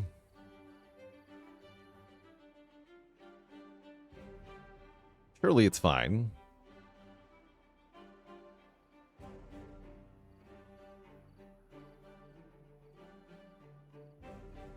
Okay, so no trees for now. We have a lot of logs, though, right? We have 83 logs. Cool. Waiting on the lodges, which... prioritize more. We actually build these. Take only marginally longer and produce double the lumber. So it's just, yeah, the only reason to grow the birch is if you need wood right away, I imagine. We can just go over here.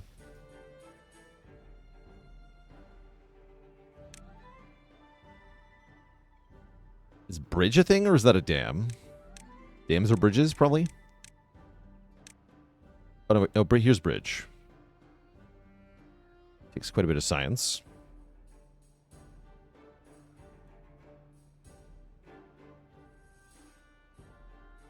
Okay, noted. Noted. Beavers don't mind swimming at all. So I could just send them over? I mean, yeah, they're aquatic rodent creatures. Let's see if I can...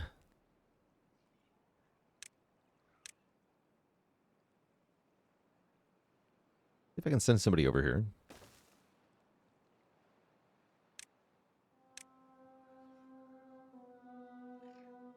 Imagine that's not really a thing, though. If you invent stairs, you can go through water. You have to invent stairs first. I do have enough science for that.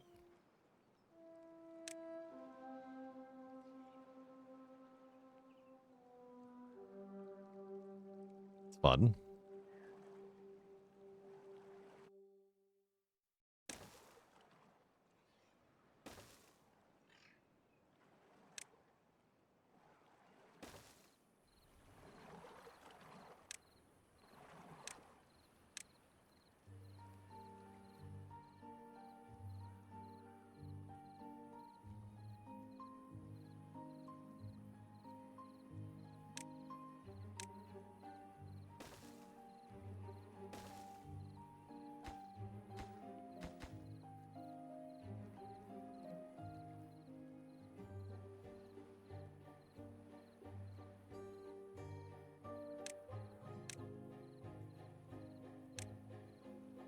Oh, yeah, I can make the path there. Okay, yeah.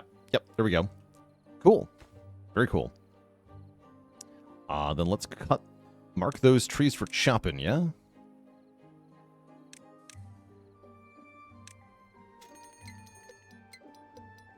The drought approaches.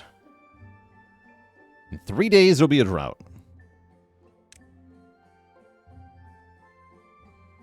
Beavers don't reproduce until there's empty housing slots available.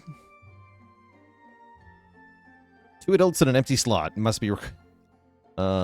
yes, that makes sense. Need a dam and stat. And a campfire. Place to relax in the evening.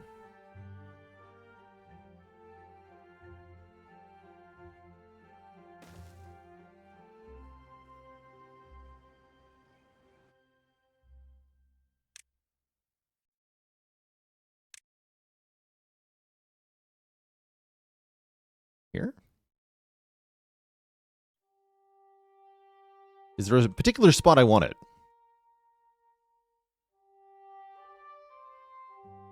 Not there. Okay.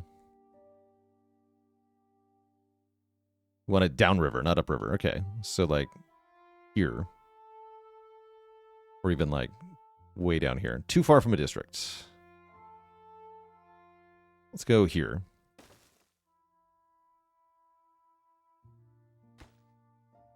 Do I need a path connecting to the dam? Or is it just going to get built like that?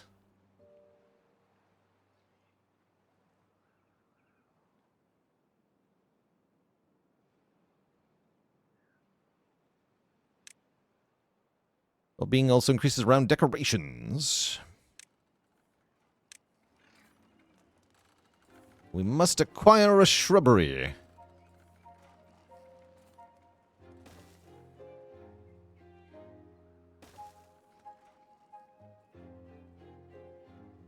But yeah, that makes sense. We want it downstream to retain the water. Oh, yeah, they're going for it. Water storage also makes also critical. That makes sense as well. We get a large...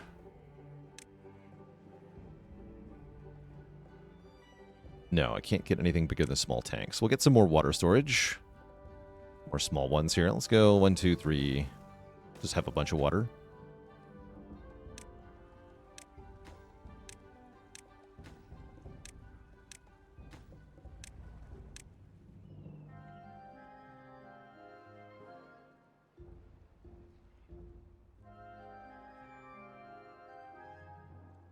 Oh, yeah, and I can see the building distance from the center. That's right. Oh, actually, so I can't actually get all of it. Let's get some more paths.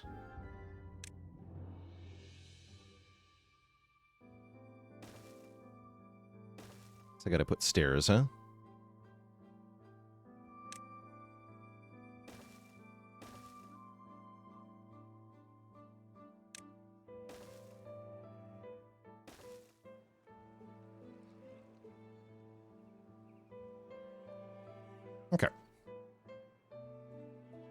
Thanks for the assistance, chat. Or yeah, just build it in the water. Oh yeah, you're right. You're right. I could just go through the water. It's bizarre. I don't jive with the aesthetics of that.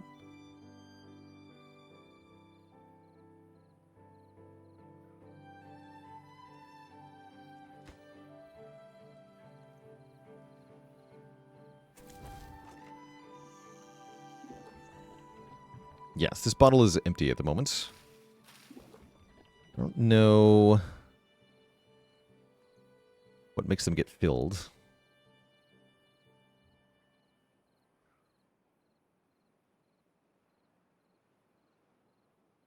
Let's go into Tar. You see beavers, you're happy? Then this is definitely the right game. Pathing is an issue in this game. I can believe that. Select a beaver and see its needs. Right. For beavers, it's the whole society that counts. Yes. We already looked at that. And now we want to reduce the working hours. Thanks, tutorial. Vertical architecture. In the wasteland, it's important to optimize use of space. Beavers do that by growing their cities vertically. Some buildings like lodges have flat roofs that can support other structures. Let's build a rooftop terrace. You may need stairs.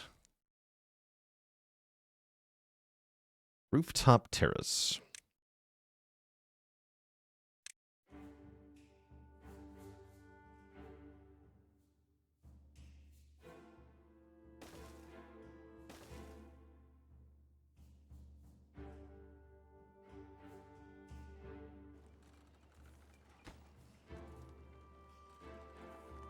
Wait, is that the exact wrong way to do it? Maybe.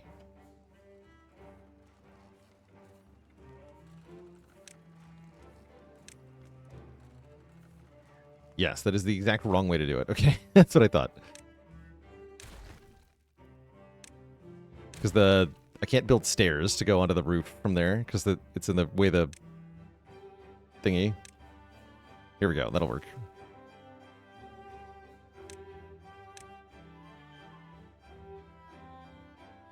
Demolish that path, though, huh?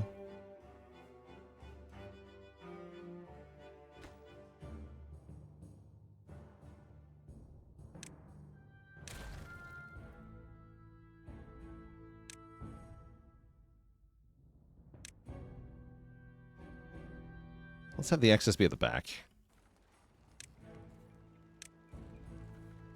There we go. Do that for now.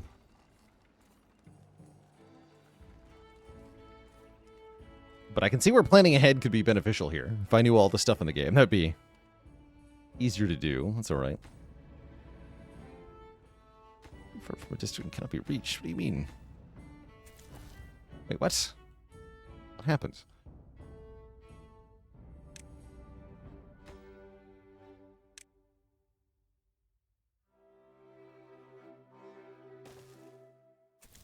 There we go.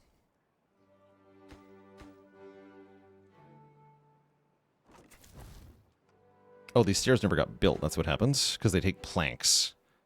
That makes sense. Have I tried knowing everything before starting? I have. Yeah, that was my approach for Spire 2. It's working out pretty well, actually.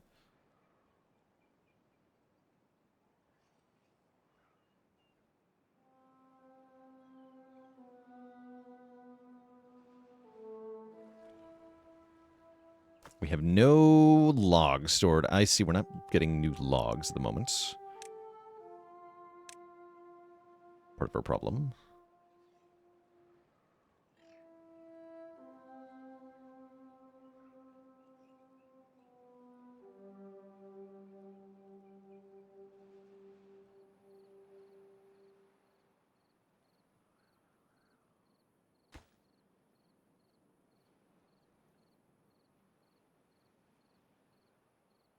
Me too far from a district. Oh no. I'd like to log an issue. All right, let's stop building this, actually. That's part of my problem here. Okay, let's deconstruct the stairs, too.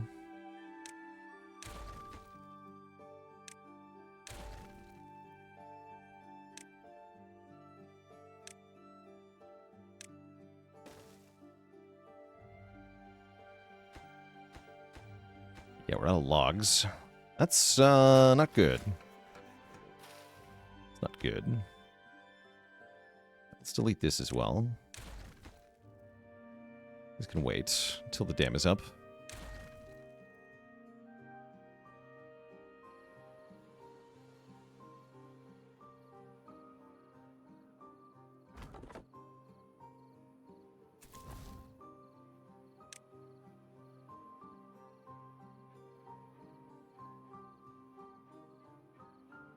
Yeah, prioritize this.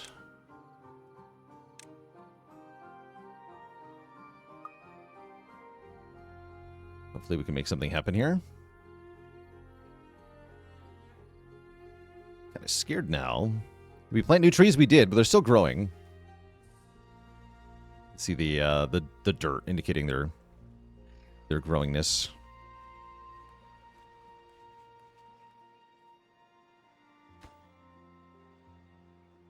Yeah, it's currently set to 0 workers because it says it's too far from a district. Oh, I see. Doesn't go across for some reason. Yeah, but they're getting these trees at least. Okay, that'll give us enough to get the dam up, I think. We have about a day until the the drought arrives. This could be bad, actually. This could be immediately quite bad.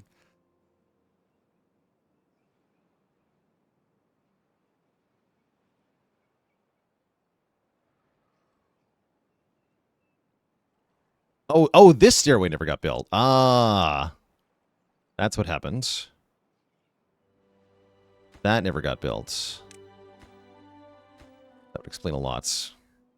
Yeah, I tried to do too many things at once following the tutorial, and we ended up resource starved here. At least there's enough logs now.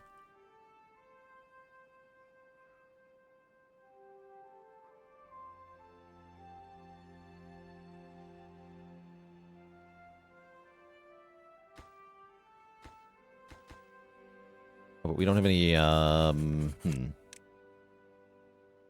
we go. Okay, I think that'll actually make it happen now. Yeah, there we go. Okay. Stairs are up. Light goes up. It's a bit late, though. The drought will start any moment now.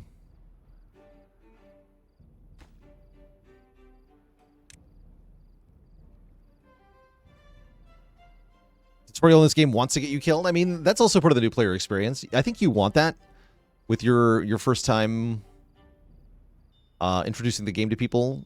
You want them to fail or at least struggle a bit, rather than giving them the perfect strategies to start with, so that they can learn and try again.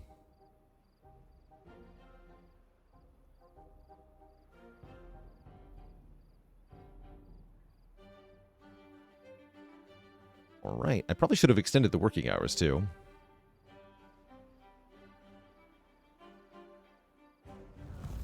Drought begins. Oh, yeah, there goes the water. Water, no!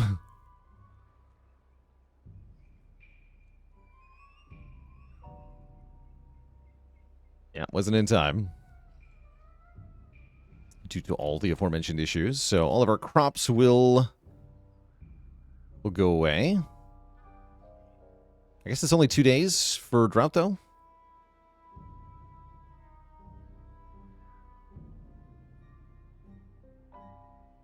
Surely this is fine.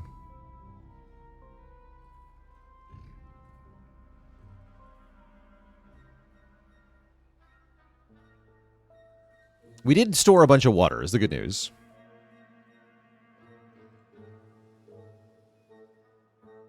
And I think we have good food storage. Yeah, we have a warehouse full of carrots. So I think we're actually probably not that bad.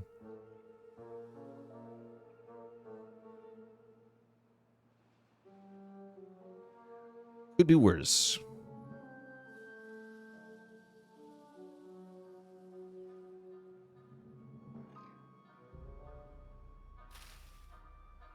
Leftover carrot.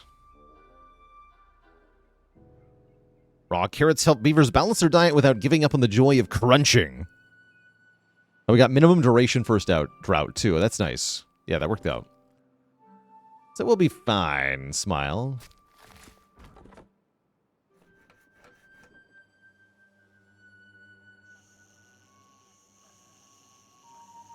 See, so we need more houses if we want more beavers.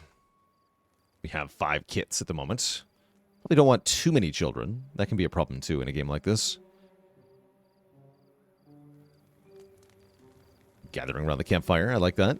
Sitting on their tails. Cute. Very cute. That's you, chat. You're hanging out by the fire.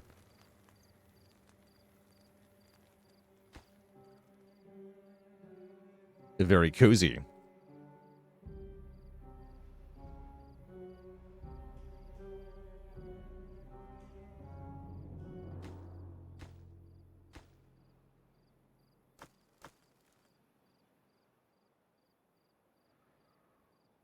Very cozy.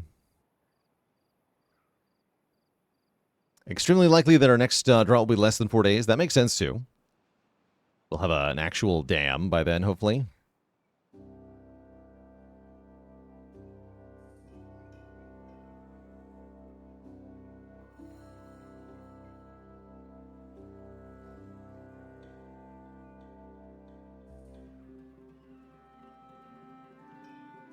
Hopefully.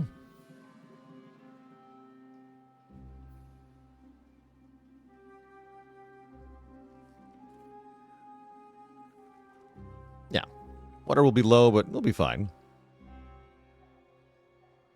Using stairs to walk underwater is genius. I mean, it seemed like the easiest thing to do. Since I was informed that we could do it. Any Spire 2 today? We did 3 runs to start at the stream.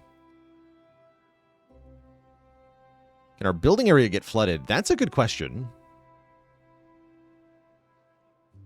Seems like you can redirect rivers and such in this game. So maybe.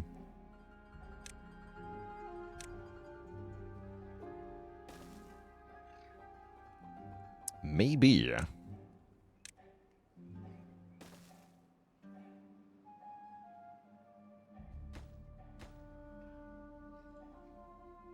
How do we feel about Snekawai and Regent? Regent's expensive cards tend to be more like star expensive versus energy expensive. I don't know that the Snekawai is that good on him. Snekawai and Necrobinder now. Necrobinder seems awesome with Snecko. If you're careless, everything can get flooded. Okay, that sounds hilarious / horrifying.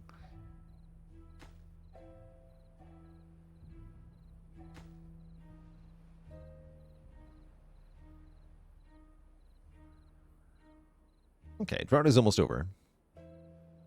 Sneck Romancer. Yeah, it depends on what kind of water you get flooded with. Bad water flooding would be a bad time.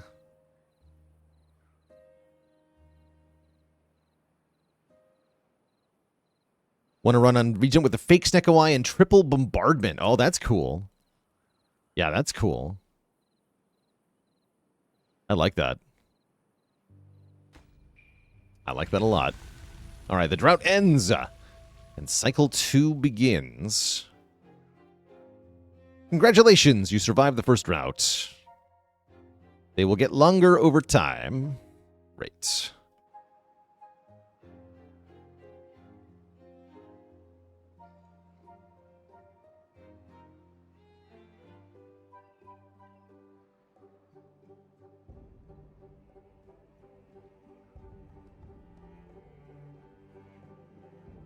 Yeah, if only it randomized the star cost, too. That'd be cool. But alas, it does not. Ah, the water comes back.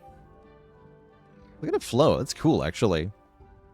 Somebody was praising the water physics in this game. I like it.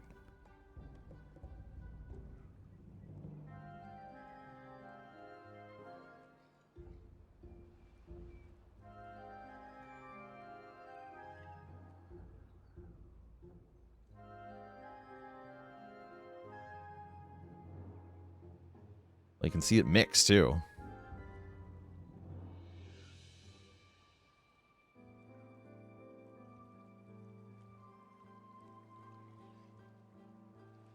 Neat.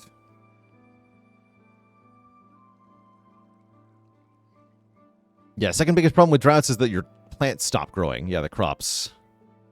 Makes total sense.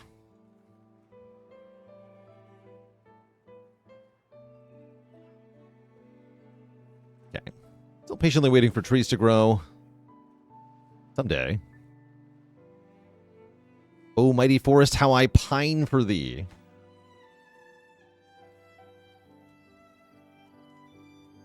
And people just grew up. Lugen died of old age. Rip. Two more houses, I guess.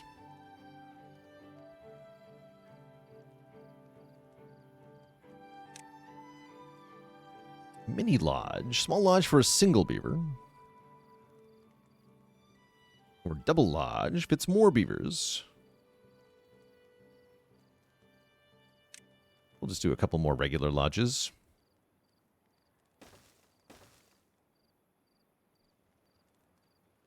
Waiting for chat to die of old age. That's when the stream ends. Right there. By the way, again, if you want to check out this game on Steam for yourself, ! Timberborn. This game is out in 1.0 after a long early access period, so it's had lots of patches and updates and such. And you're seeing the full release version right now. We're also only about 30 minutes away from our game key giveaway. If you'd like to join the giveaway here, all you have to do is connect your Twitch chat on WeHype by following that link down there below, baylor.wehype/Timberborn. And you can be entered for a chance to win a copy of this game. This is game resource intensive. I know you can fine-tune the graphical settings, so I bet you could tune it down to run reasonably well. If you lowered all the settings, that's just a guess, though. I'm probably not the best person to ask, because I do have a high-end computer at this point. All right, we finally got our vertical architecture going. So people are hanging out on the roof now. I love these chairs. These are cute.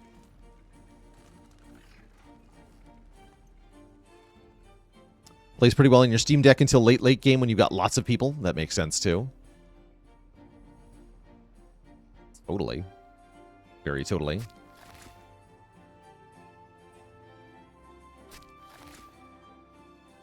No available workers. Chat, you're a forester now. Good luck. Built your PC when Ryzen was brand new. It's been 1,000 years. I don't need this anymore.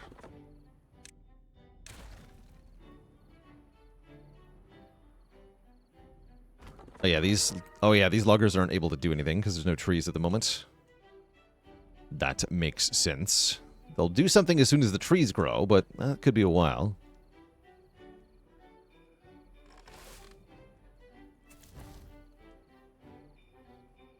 I guess I don't need builders anymore.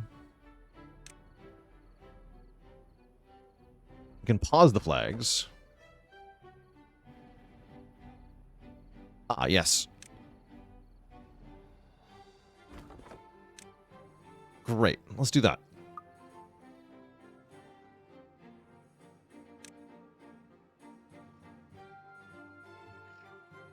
Haulers assist workers within a district in carrying goods, greatly increasing their productivity. So I assume we probably want a hauling post, yeah?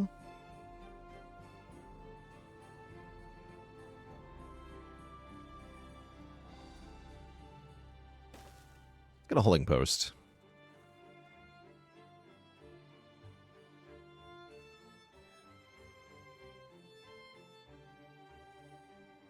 Let's do it. Is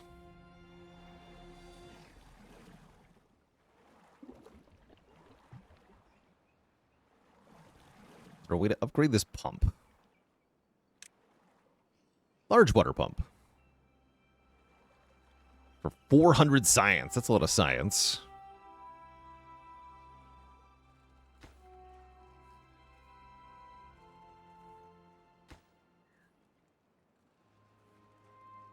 Build more pumps.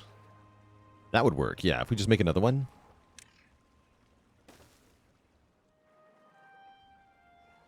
Did we finish the tutorial? Maybe? I haven't been given a new goal here. So we might be on our own now.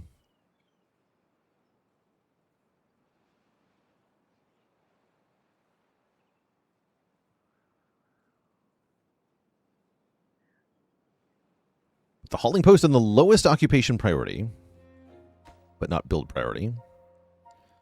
So all the way down here, huh? Okay. You got it. Those who know this game, what else should I be working towards right now? Like, what's our next step from here?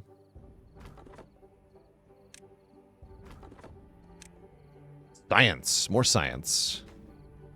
Oh yeah, we have like a thing, the inventor, right? How do I science harder? Observatory for 1,000 science. Probably just want a second inventor, yeah?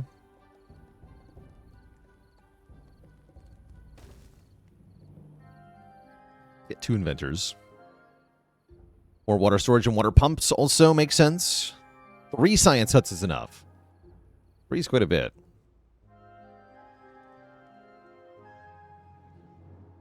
A new type of food. Also valid. We can grow... We can grow potatoes.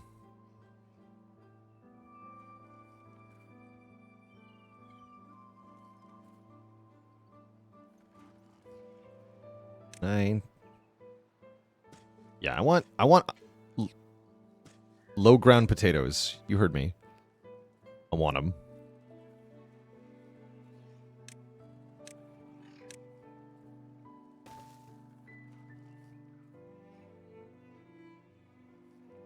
Can I build more city centers? Yes.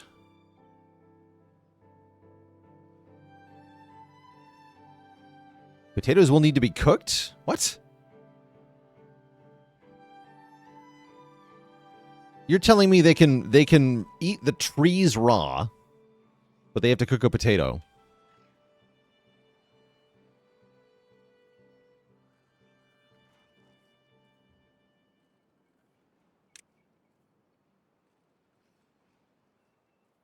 Nobody likes a raw potato.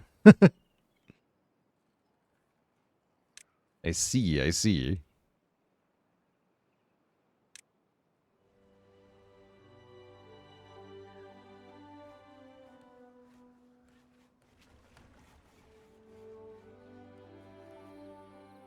Water, food, wood is the most important. Control your population when you're settled and go for more complex stuff. Yes, that makes sense. Kind of like Banished. Control your population is important. Not too many, not too few.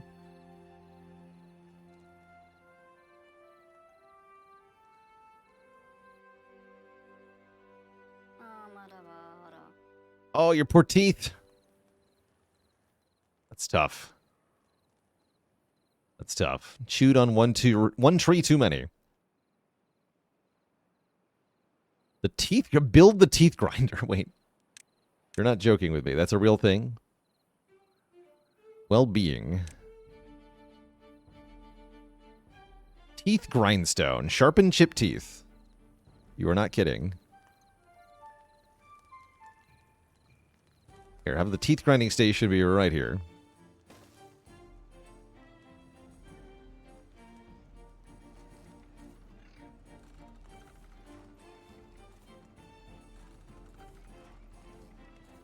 Dance hall. Shower.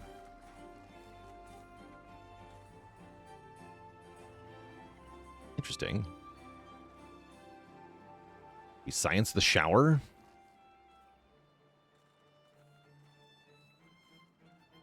There's a teeth grinder. Yeah, there's a teeth grinder. There's a teeth grindstone. That's tough. That's tough.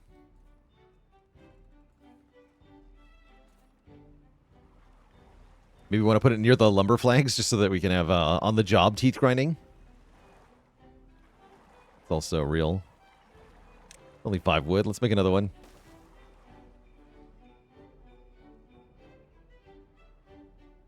Sure, the teeth are sharpened fully.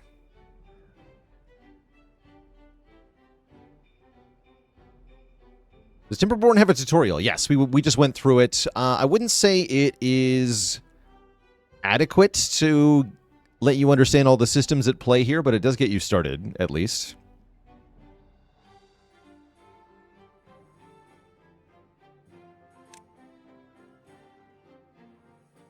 The Earth Recultivator. You can, like, terraform the entire planet. It's pretty cool. It takes 20,000 science. Dang. So there is kind of an end game. That's neat. Cute. Very cute.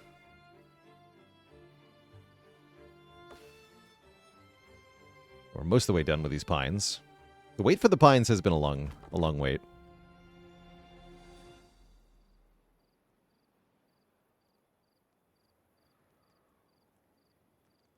Do I know a game called Slay the Princess? I've heard of it, yeah. I have heard of that one.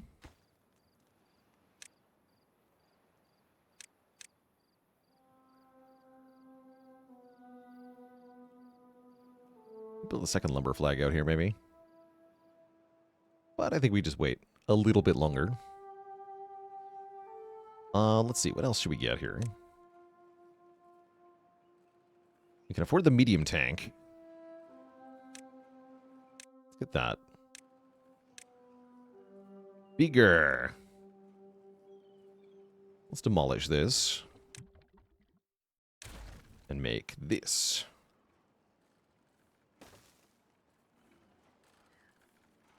Takes gears? Oh, it does take gears. I was a little bit ahead of myself there. We need a gear workshop. We'll be able to get soon. Manufactures gears from planks. 120 horsepower. You mean beaver power? What's a horse? Yeah, probably should have noted the gear requirement. Why does a large tank need gears? Is an entirely separate question, though.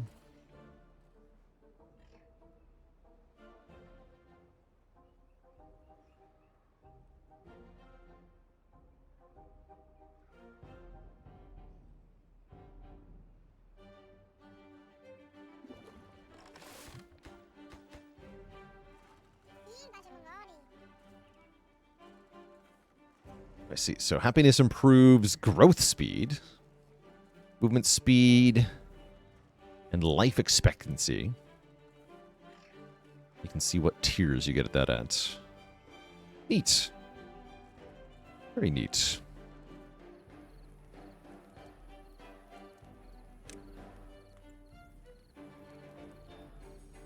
Contemplation spot. A small spot where beavers can contemplate nature.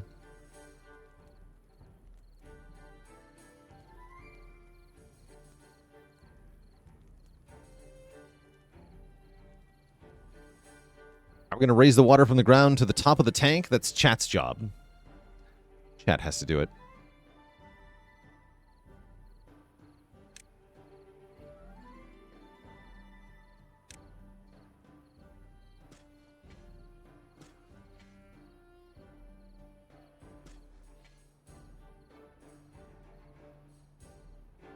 Chat is still alive, right?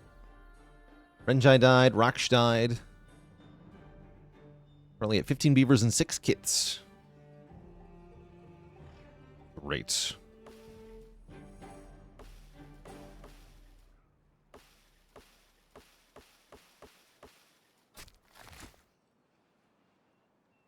Very great. Oh yeah, and have we... Yeah, we marked all those. Good. Good, good, good.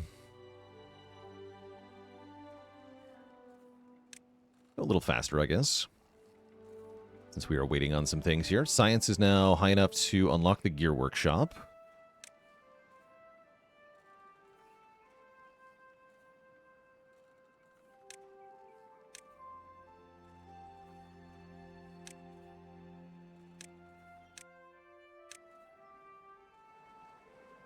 We'll have to, like, connect that to the mill, though. So I've done some misdeeds with my placement here.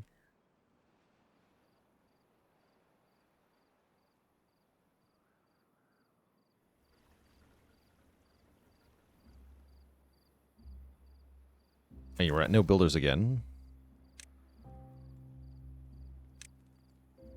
Part of the problem. We also we have materials now, at least a little bit. Planks mostly, not other stuff. Okay, the potatoes are going in. Good. About time. I guess I want to delete these. These trees that are growing.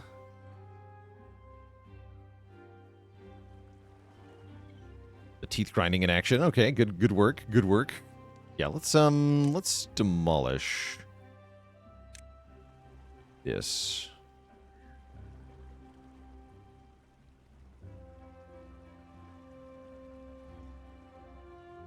Feels a bit bad.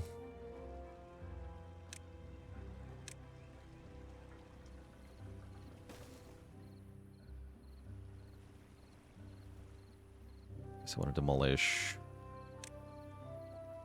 this. That's right, we can make power lines. The shaft. The almighty shaft.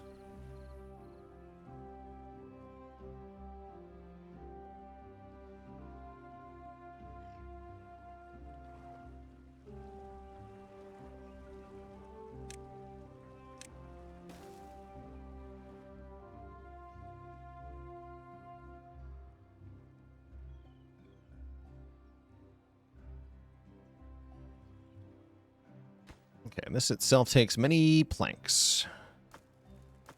We currently have none stockpiled, so that'll be a while. Are there other power sources aside from the wheel? Water wheel, power wheel, a beaver-operated backup source of power. So you can make a beaver wheel. That's just a dude running in a giant hamster wheel to make power. It's extremely funny. You can make wind turbines as well. You can have a wind-powered mill. Make chat run in the hamster wheel? Yes. Yes. Do that.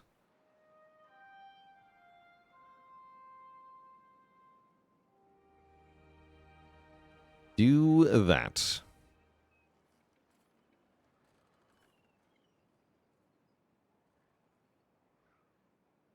And the gravity battery? The higher it's built, the more power it can store. That's an old school method of storing power. Yeah, just having an object, the gravitational potential, essentially. You can capture that by making an object fall. So objects that are high above something are a way of storing power. You can also do that with water. Water at an elevation is effectively stored power. It's kind of cool, actually.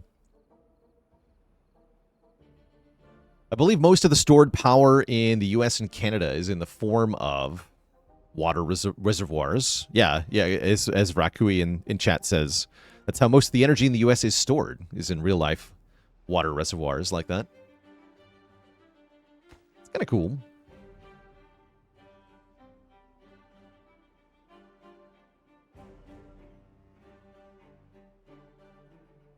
Aduvam died of old age. Rip. Currently at 18 beavers, 3 kits.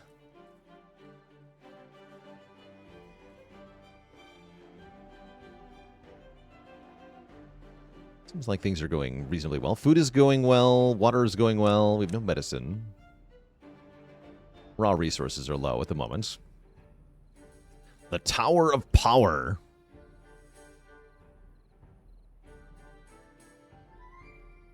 quite a name. Tower of Power. Oh yeah, build a potato grill. Delicious. Grills of vegetables. So let's put that over here.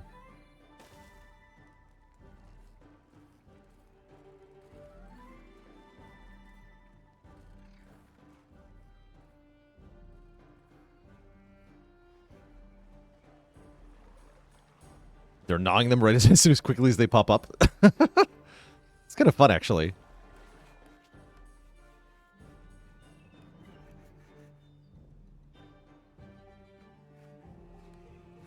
I like that.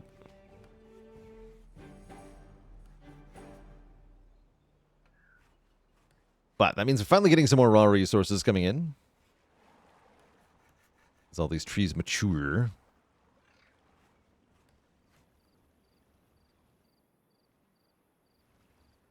What is that? Bad water. Yeah, so bad water is this. This is... comes from bad water sources. I don't know if you can... Can you, like, plug these up permanently or seal them in any way, shape, or form? But anyway, the bad water spreads, like, corruption through the ground. Presumably it's poisonous in some way, and we cannot drink it or grow crops in it. We do need more houses. Okay. Yes, very expensive. It's in the water tab.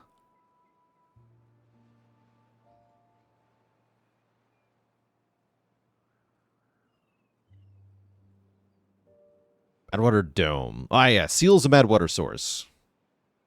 Can be opened or closed at will. Can also extract valuable chemicals from bad water. Ah. And yeah, we could redirect it.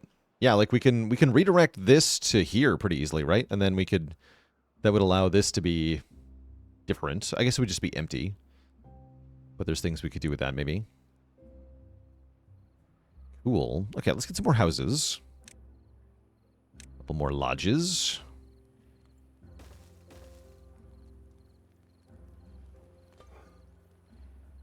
And grill the potatoes. Okay. Potatoes are going in the grill. Delicious.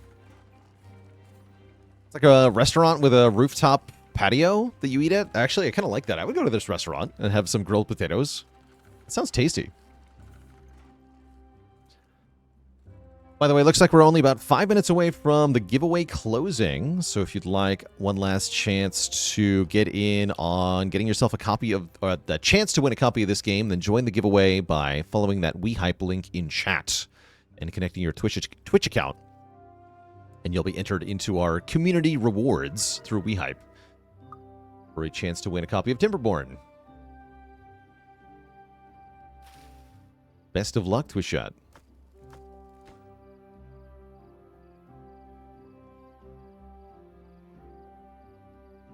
Oh yeah, we need tater storage. You're right. Need a warehouse that can store taters. 3 days until the drought arrives. Okay. We have a dam. Other buildings can be built on top of the dam. Interesting. Okay, storage. We need... maybe just a small potato... there's not that many potatoes, right? Let's get a small potato warehouse. Right next to the potato grill. Full of potatoes. Delicious.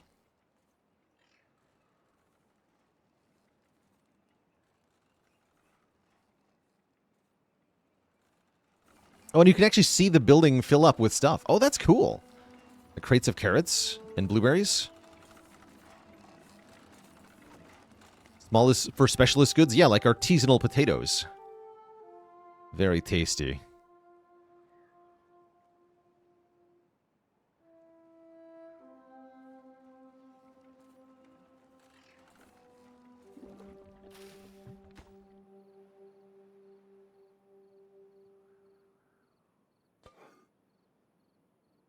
Worth it. Aesthetics are always worth it. Yeah, we should probably make a medium, but I don't wanna.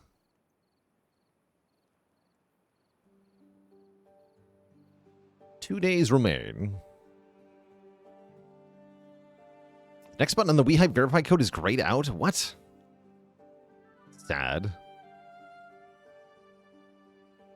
Yeah, I wish I knew how to help you. Unfortunately, Cup Zero, I don't. I don't know what to do about that.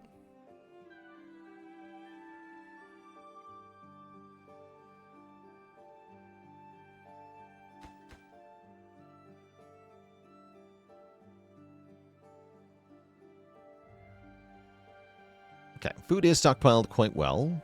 How's water doing? We have what? 176 units of water. This is not yet built because this is not happening. We don't have a way to store gears, right? That's also part of the problem. I need a way to store gears. We need a pile. For now, I think we can make a small gear pile. Same reason.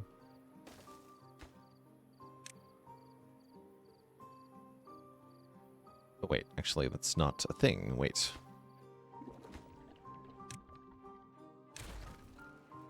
Where is gears stored? Gears go in warehouses. Okay, let's make a small warehouse. The gears.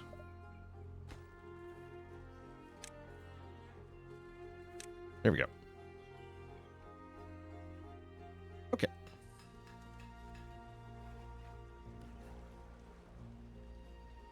Power supply exceeds demand.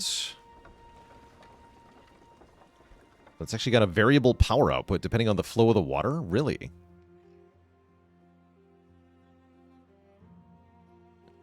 Interesting.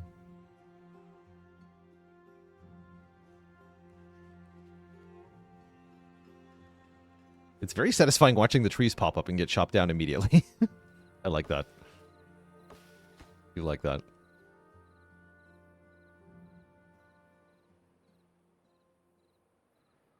Okay, we got lots of science here. We should maybe get some more well-being. Unlock a shower.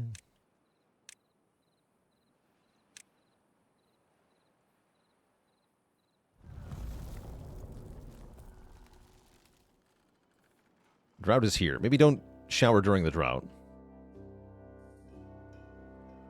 Okay, so yes, the water wheel has stopped. Our water has been preserved, though, so we can pump water during the drought here. And we don't lose the irrigation, either. Water wheel in an arrow spot gets more power because the water has to flow faster. What's that called? Is that the Bernoulli's principle? Or is that something else?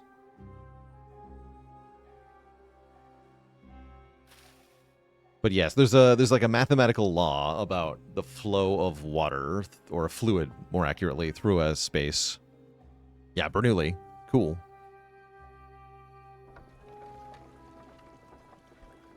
So we could actually improve the power output of the dam by just, like, filling in some of this. Or even maybe just, like, right here.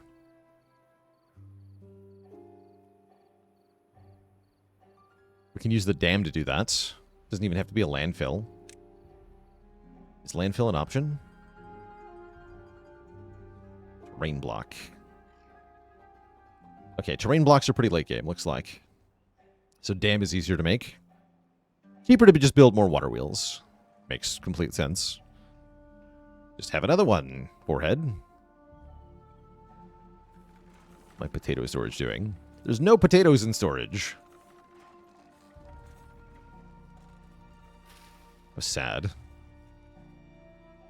Can also cause flooding if it's too tight. Okay, so it can actually overflow. I would not have expected that to be a thing. That's cool. That's really cool, actually.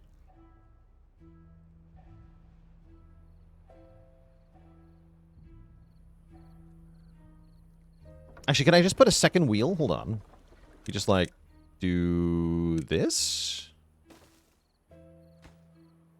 Yeah, I guess that's legit, huh? Not that I need more power right now. But just like that. Cool.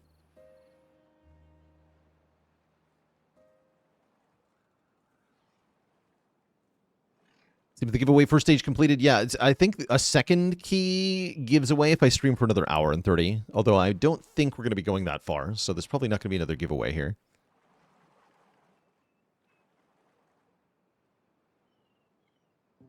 Wait, Faley, did you win the giveaway?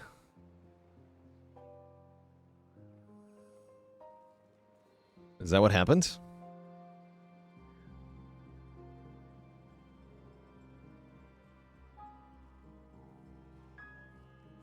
Rigged? Yo, Faley won the giveaway. Hey, hype.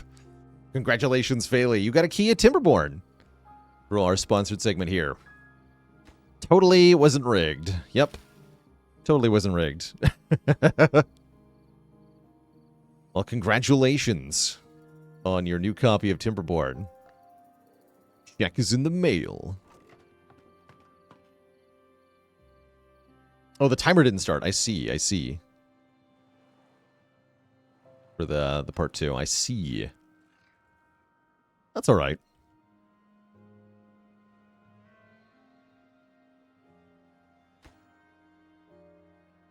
Yeah, it's like the Obama meme with the medal.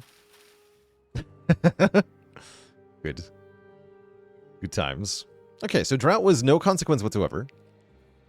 Is how I'm feeling here. We have lots of science. So yeah, I wanted to get more well-being. Oh, I was going to make a shower. But then I got distracted by the drought happening.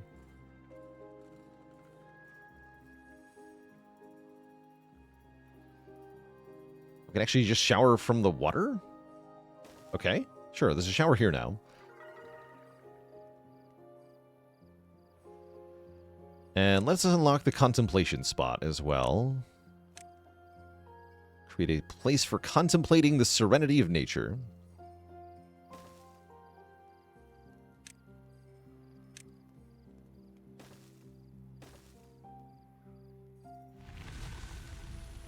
Cycle 3 begins.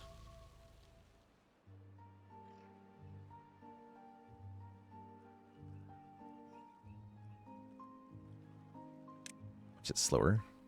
Neat. Does it permeate through here? You can't really see. But I imagine it'll flow through here in a moment.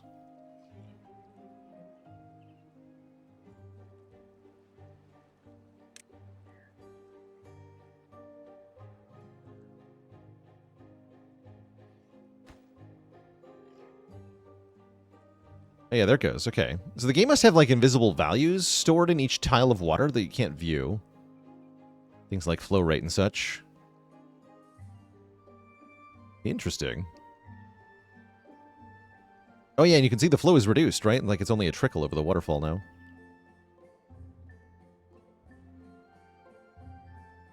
You can definitely view them. Cool.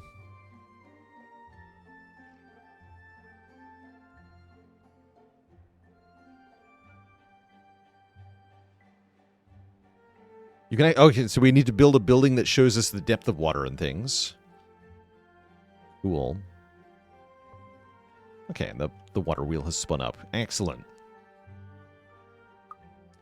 Excellent. Okay, we have loads of logs. We have, in fact, have a full pile of logs.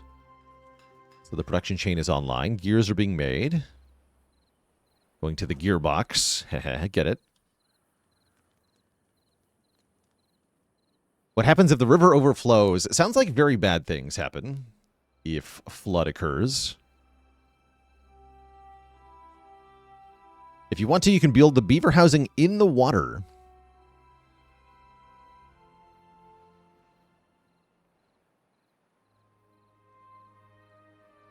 That's cool. If the route home goes through water, they get the wet fur bonus, so there's no need for a shower.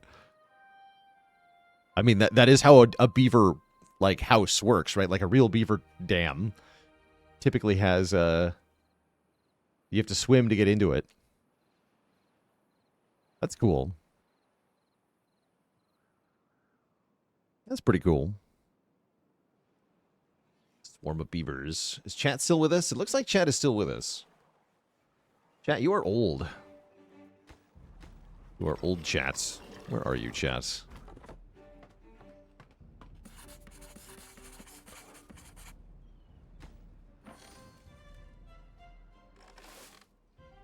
I see all my people?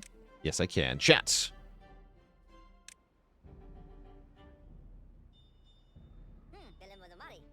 Age 39. Chat is still with it.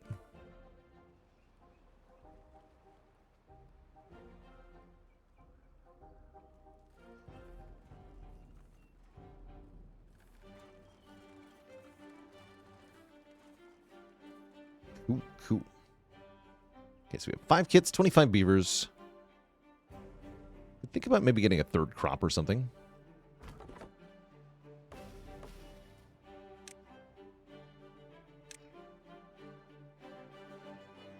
Oh, these trees aren't marked for cutting. Put those ones down.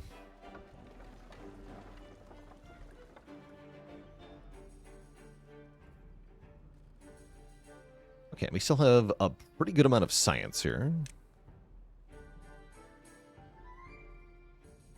Bots? You can make bots? Interesting.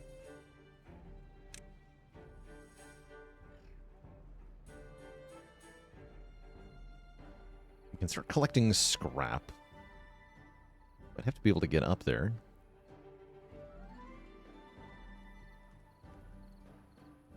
So you can do stair, stair, stair, stair. Yeah, I can do stairs to get up there. Let's do it. I want to make a path that goes up there. Game gets complicated. I can see it. Yeah, I can see it.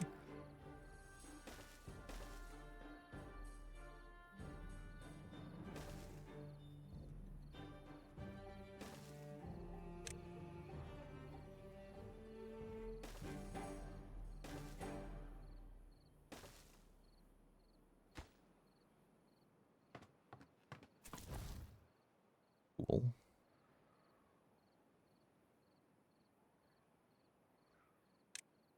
Let's unlock the scavenger flag.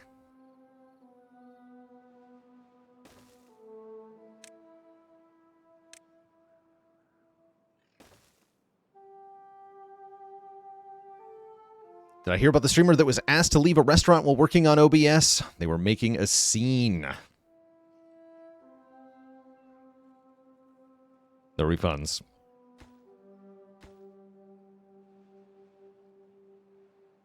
Positively no refunds.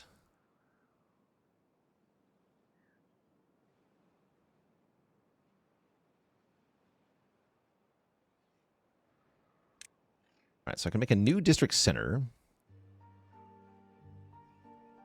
Districts must be operated by a district crossing.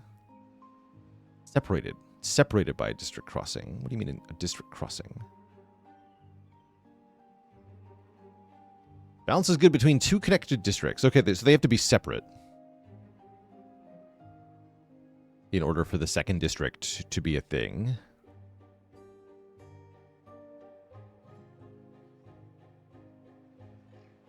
Up to this point, most games look very similar to this, but now that we have the basics covered, we can kind of go wherever. That's kind of neat. And hey, Big Mac, you won the giveaway as well. Congratulations. Enjoy your copy of Timberborn. Highly recommend not trying to do multiple districts at this point because it's a lot of work. Okay, cool. I will do that. I did want to make some buildings up here just because it would look cool, so let's make a house or 2 up here. Couple lodges.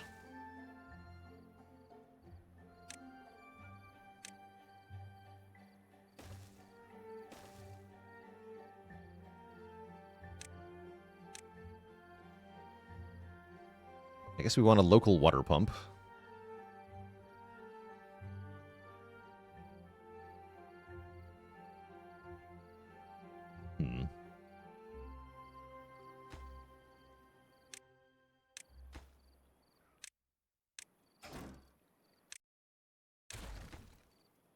Oh, I was the wrong button there.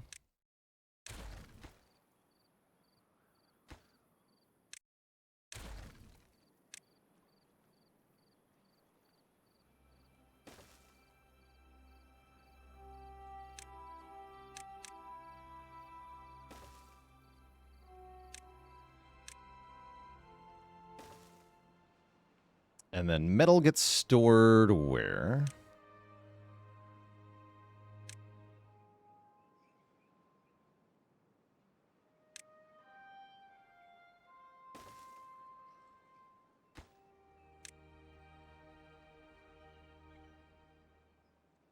Scrap metal.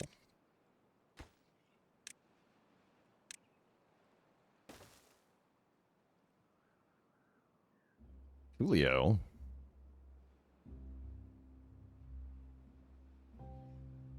Zip lines. Help your beavers move around without needing to split the colony into districts. Wait, zip lines? Zipline pylon. A quick and thrilling mode of travel.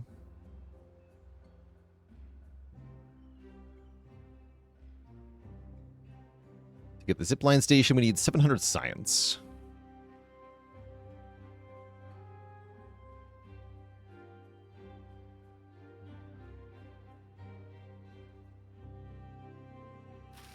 Neat. Very neat. We almost have the large tank built. That took a while. The game actually shows the beavers zipping around on them. That sounds very fun. Yeah, I like the idea of the kind of visuals you can achieve with your settlements. It does seem a lot more like freeform. There's challenges to overcome, but mostly the player is left to create whatever they want, which is cool. It is cool.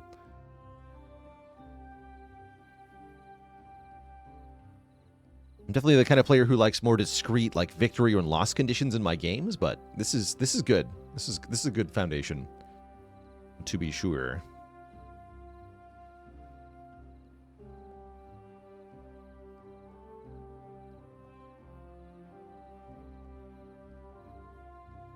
Like little ants.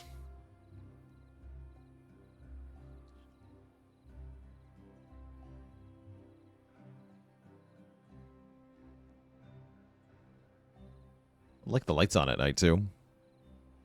Much more cozy vibes without the threat of execution for failing a settlement. Yeah, true enough. Don't want to piss off the queen.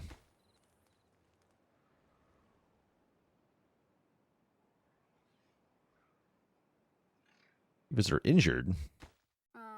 Oh yeah, working at the factory. Okay, we need a medical thingy. Medical bed. Let's unlock medical bed.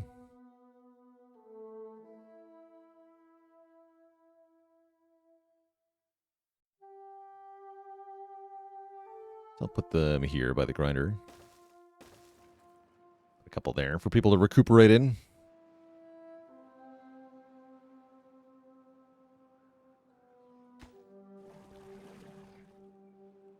Oops.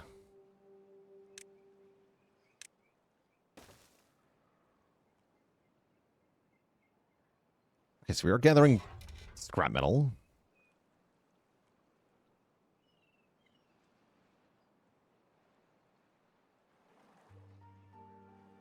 What can we do with scrap metal? That is unclear, actually. Convalescing is happening.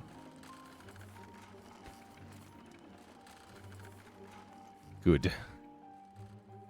Very good.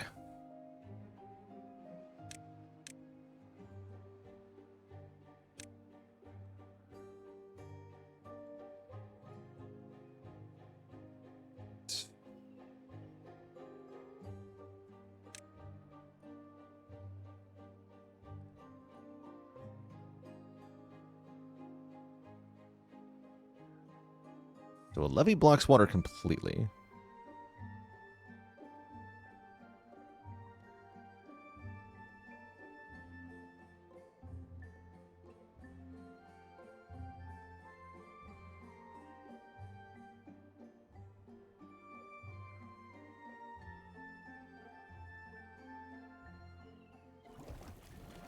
Bad tide drain. Spews out bad water during a bad tide. Oh. I see.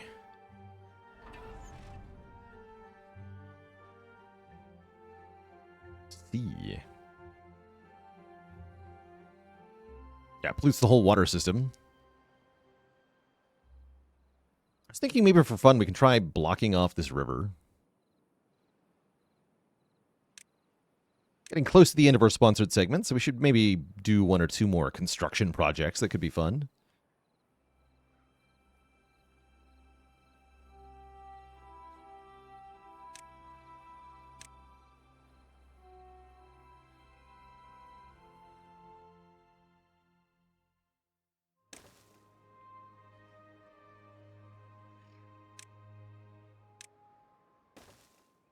That'll get built. Okay. Let's see how this feels. Yeah, don't block it. Because it'll flood, right? I want to see that happen, actually. Yeah, I want to see what happens if I do this. I was figuring that, right, without a dam, it'll overflow, right? We gotta learn things the hard way. Let's see what happens. Let's see what happens.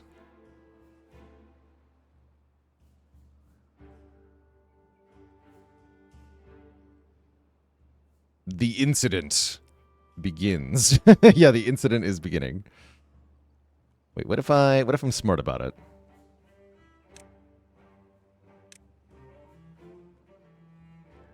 I can make it taller. Interesting. Interesting. Yeah, it'd be easier to redirect up here, right? What if I sealed off this? Maybe that's smarter. Probably. Too bad for me. How's it going, Bouncy Boy? We're in the 3rd year of Beaver Kingdoming. Getting pretty close to the end of our time here today with it. Multiplayer build. Wait, there's multiplayer in this game? You kidding? There's multiplayer in this game. That is not something I expected, actually. Multi-layer. I definitely misread that. Yes, multi-layer building. That makes more sense.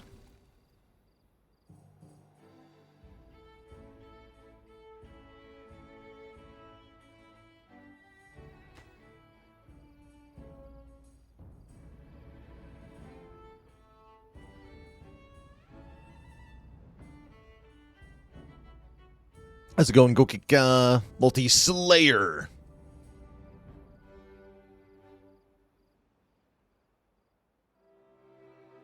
Okay, so we have a bunch of scrap metal. I don't even know what we do with it, but we have it now. We've been diligently gathering it.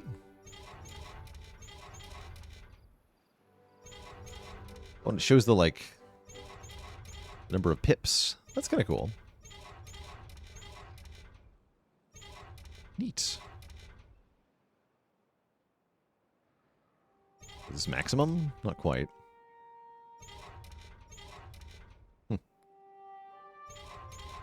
105.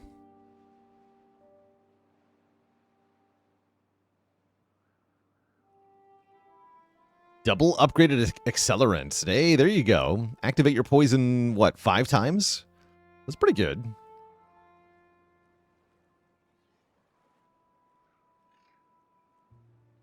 Sounds like a good time.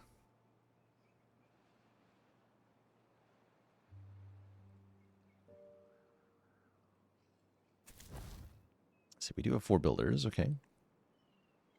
They are dutifully trying to construct.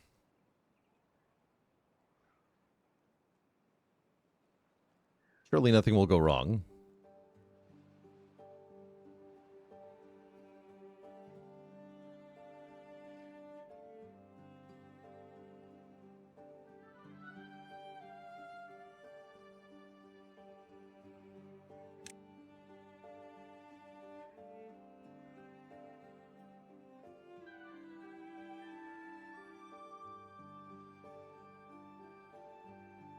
Just got a Silent Wind with a deck that was doing a bit of everything. Some Shiv, some Poison, some Sly.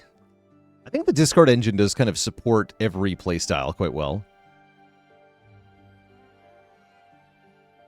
Die Dirty Bum Die with the Prime sub in 30 months. That is 3 metric years. Why does the Beaver love mathematics? He's always been good with natural logs. Of course.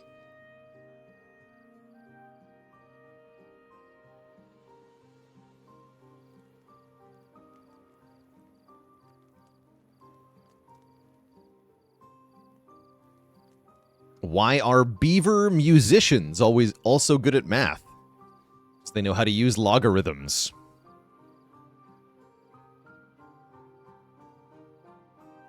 Oh yeah, we can actually see the flow changing. Oh, that's cool, yeah. Yeah, you can see the direction. That is like real world water physics, right? Like slow water here, fast water here. That's pretty cool. I guess there's another source here, so I'm not even going to stop any of this, am I? We're just going to create a problem. Surely this is fine.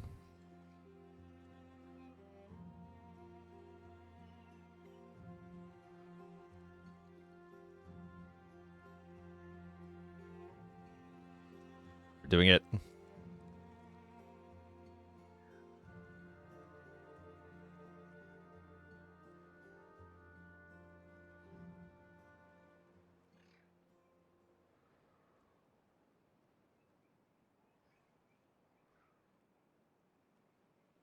Okay, there it goes. You can see the ripple.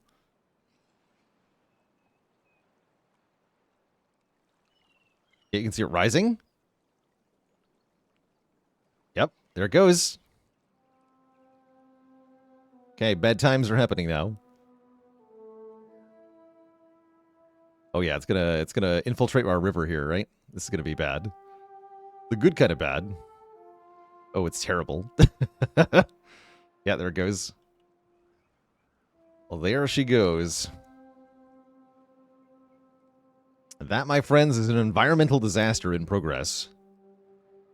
What that is. The shower is being blocked by bad water. I guess the pumps might still maybe work. The mill should work. But it's all gone wrong. Everything is getting red. Terrible news. Definitely 100% never did anything like this by accident. Yeah. Don't really recommend it. Beaver is unwell. This beaver has spent too much time in contaminated water. It's fine for now, but will get sick in a couple of days. The contamination, wading through the bad water, has hurt them.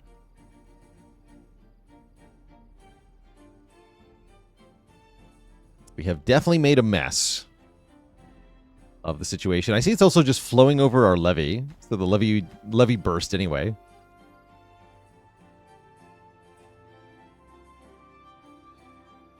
Can we reinforce this? Let's see.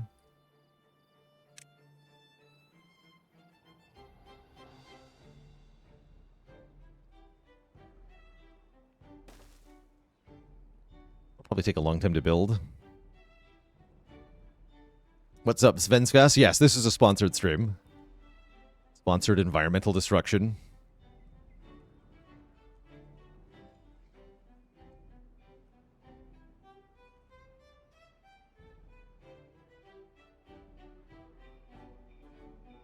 It's tempting to send people up here to block it off in a more permanent fashion. But this has been fun. A fun exercise in altering the water physics. And creating a problem for ourselves. Of course, we can just delete this at any time, right? And then allow the flow to resume. We were supposed to be the savior of the beavers, not like this. Not like this.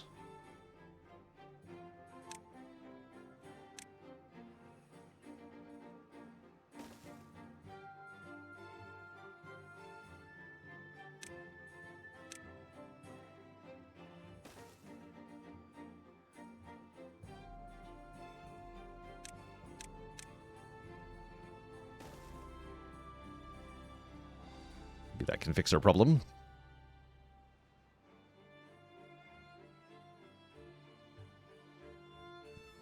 You were the chosen one. Say, I could do this a lot faster if I built some stairs, right?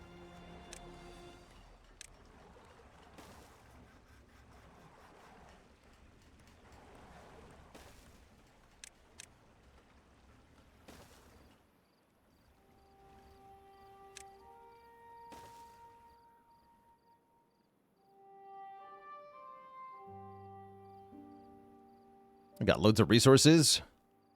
Is there a way to get more builders in the 4? Do I have to build like another city center or something?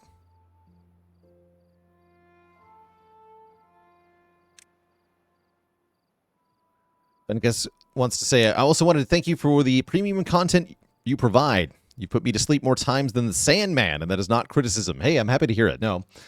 For years, I, too, fell asleep watching Twitch streams, so I totally understand the appeal, and I appreciate when people use my content.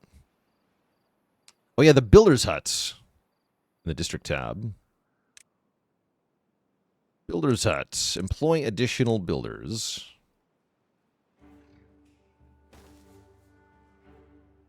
Great. Or when you need a lot of stuff to happen. So we should prioritize this.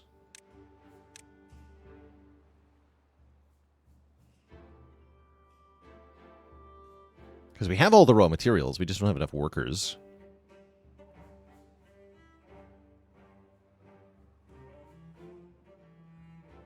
Also routinely fall asleep to the stream, but the catch is you mostly watch during the workday. I'm also happy to be like background noise for people's jobs. Kind of tickled when I hear that people are like watching me on a second monitor while doing important stuff. It's cool. It's cool to be that role in people's lives. The job is background noise at this point. I mean, hey.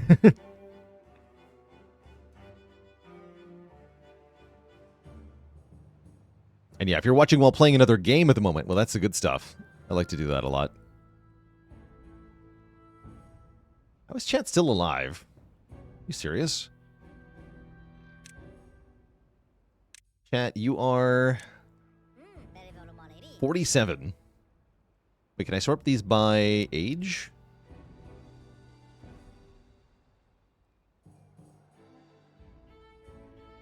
I think I can.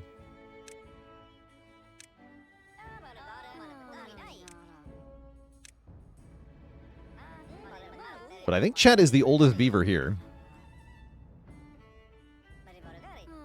It's like the game knows.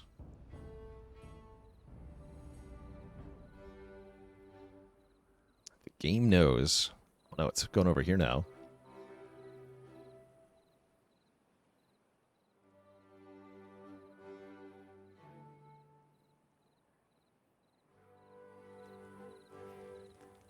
That grinding wheel, though. That's horrifying. The teeth grinder in action. Just imagine. Imagine what that would feel like. You've watched Baylor while creating electricity from steam. What have others done in their workplace while watching the stream?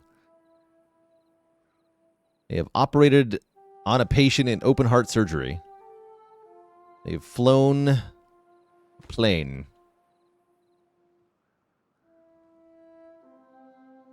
Full of passengers.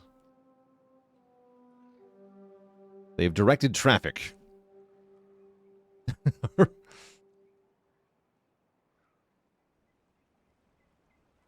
Welding gun repair. That's kind of cool.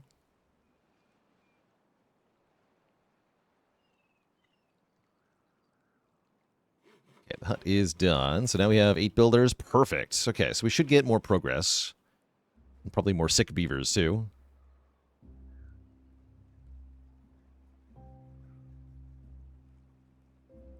Plane's the only one implausible because of the crap Wi-Fi. These days, actually, you can get pretty good Wi-Fi on the plane. At least the ones I've been on. The Wi-Fi service has been both complimentary and actually pretty good speed. So the days of no internet on the plane are kind of over, actually. Yeah, why are they still taking the long way? Oh, the stairs aren't built. Let's prioritize those. But yeah, last time I was on a plane, I watched the stream while I was on it. Yeah, Delta. I've done with Delta.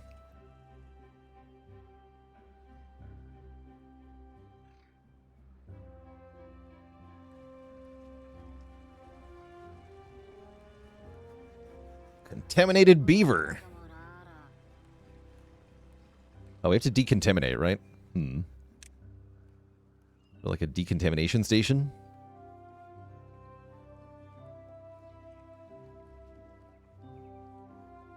The herbalist. Creates antidote to cure contaminated beavers. So, that's a bit of science that we don't have, unfortunately.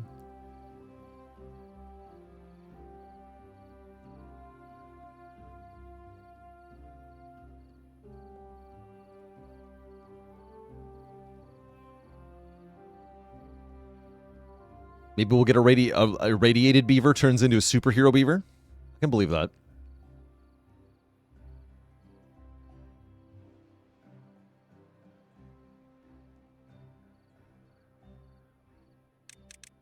Working hours are now 20 hours a day, beavers.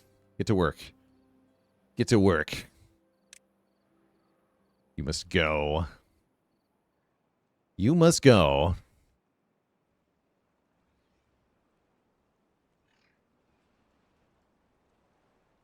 The poo will go around the levee. We just must make a bigger levee to contain the poo water.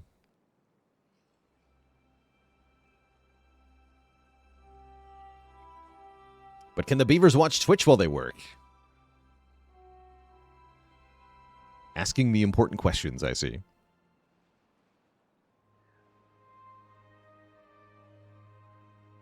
Yes, indeed.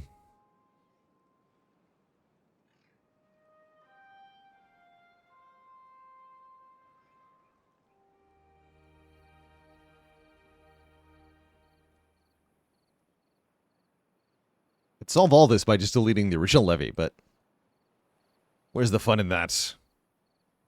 Okay, so we still have some poo contamination. Here's what we're going to do.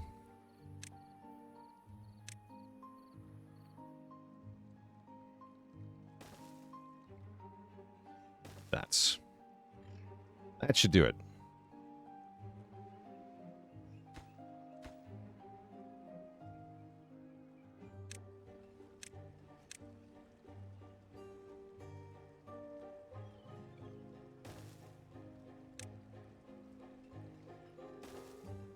Just wade through the poo water. It's fine.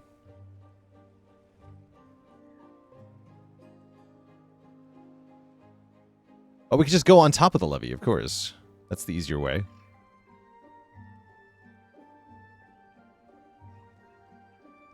Yeah, that would have been better. Definitely.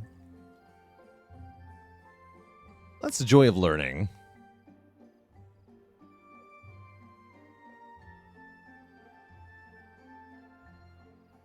Okay, we have enough science for the herbalist. Do we have the herbs for the herbalist, though? I don't know about that. Oh, yeah, we need dandelions. And paper? Dandelions and paper. I know how to get dandelions. Paper, though, I'm not sure about. Beginning to think this whole levy thing was a plot by Big Block. Paper's in the wood tab. Paper mill. Oh, I see. That's going to be a whole separate thing, huh? I guess these beavers are going to be contaminated for a long time. Sucks to suck. How do I think it'll fare the Spire 2? They made a 10 out of 10 game with the first one. And they're on the way of outdoing themselves. Do I feel the same or do I miss the original? There are things about the original that I miss, but they do seem to be on the way to outdoing themselves.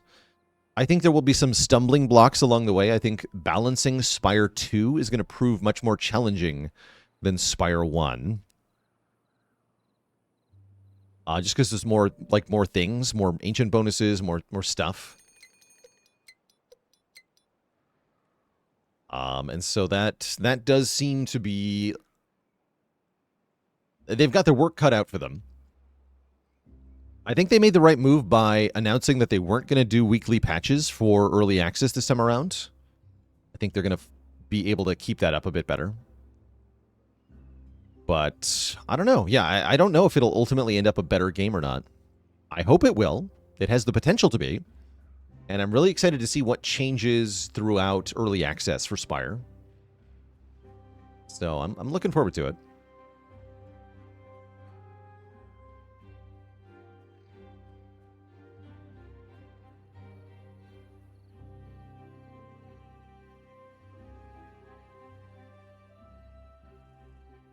I don't think they committed to any kind of regular content release schedule. So it sounds like the impression I get is that we'll have like maybe weekly patches on the beta branch, and then the main branch will get patches when they feel like they're ready. Whatever that means. But we'll be reading and reviewing beta patch notes on a regular basis. For sure.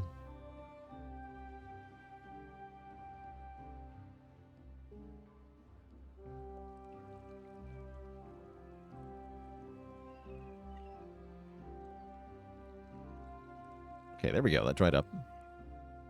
We've held the water. The contamination is clearing up now. Yes, the shower is now functional. We've done it, chat. We have contained our own environmental disaster. Smile.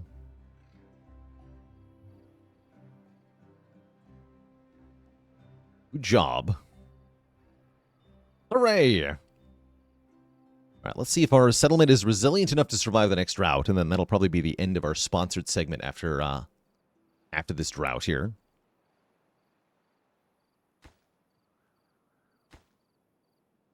Balanced, reinforced, and shaped by perfection to perfection by generations of beaver water engineers. This is not, quote, just a block of wood. Yeah, it only took the lives of 13 beavers. Nobody's died yet. They're just contaminated. Which gives them a -10 to their well-being. So they're very slow now.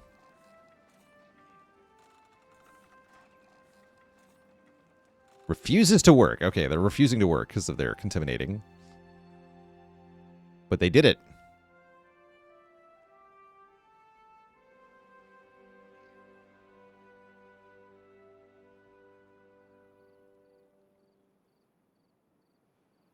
They did it.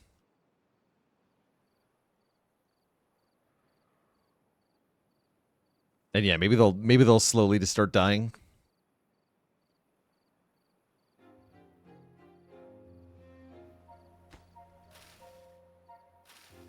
But the greater flood. All right, here's the drought.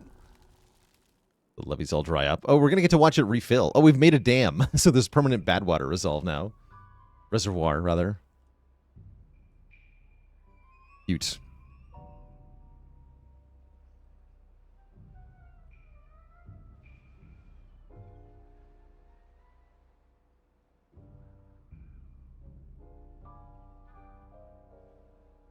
Semi-permanent, whatever you want it to be.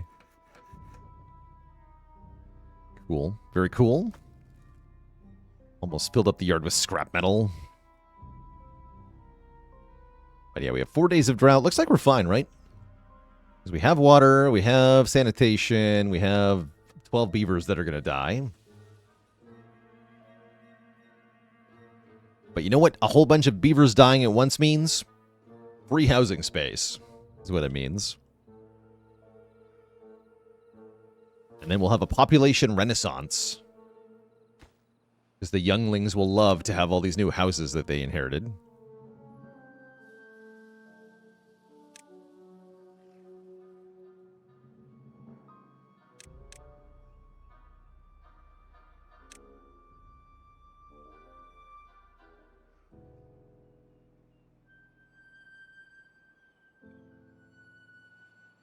So dynamite takes quite a bit of research. Yeah, 12 people not working because they're sick. They're having a bad day.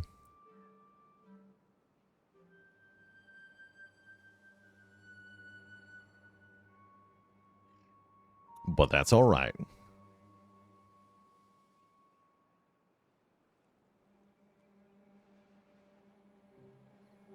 Time to send him to the front line. Wow. Wow. Imagine. Imagine. The drought is all water vanishes? Yeah, all the water sources dry up during a drought.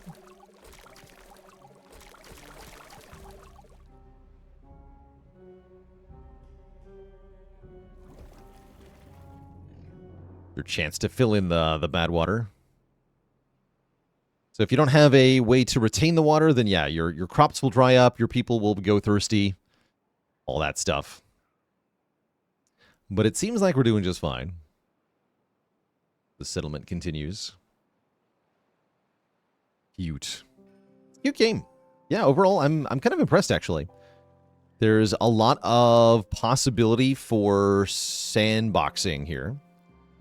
That is just kind of like creating a huge sprawling settlement, modifying the map to your desire, building something big. So if you're the type of player to enjoy this sort of sandbox, then I think this is a potentially very good game.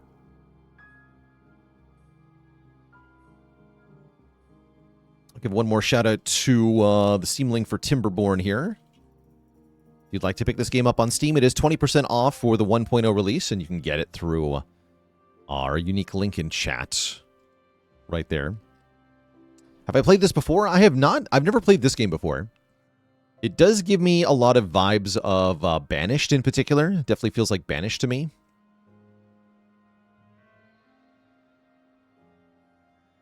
I haven't played that many settlement building games. But yeah, this one's very cute. Very cute.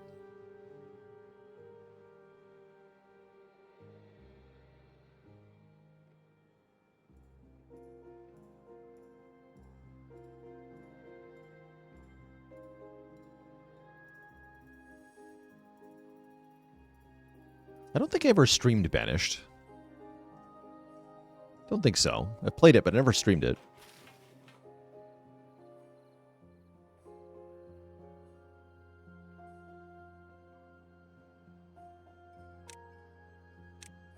Alright, I want to watch the water come back in.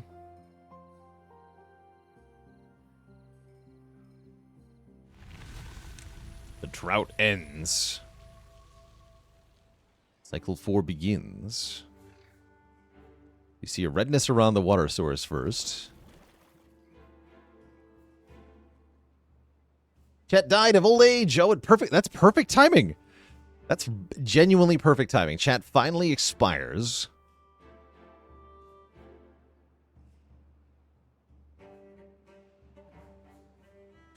Where's the water at? Hello? Yeah, rest in peace, chat. You have died. You made it to a ripe old age. You were like 50 plus. There's the water.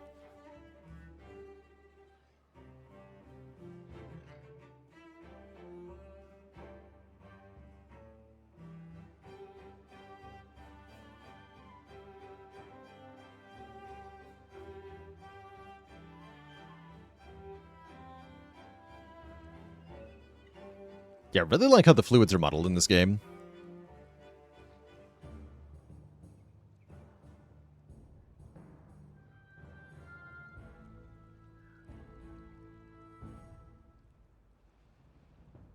This should rise and then burst.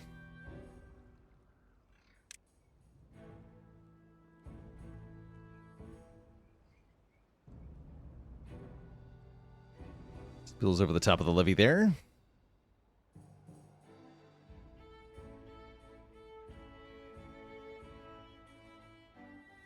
Oh yeah, there it's going.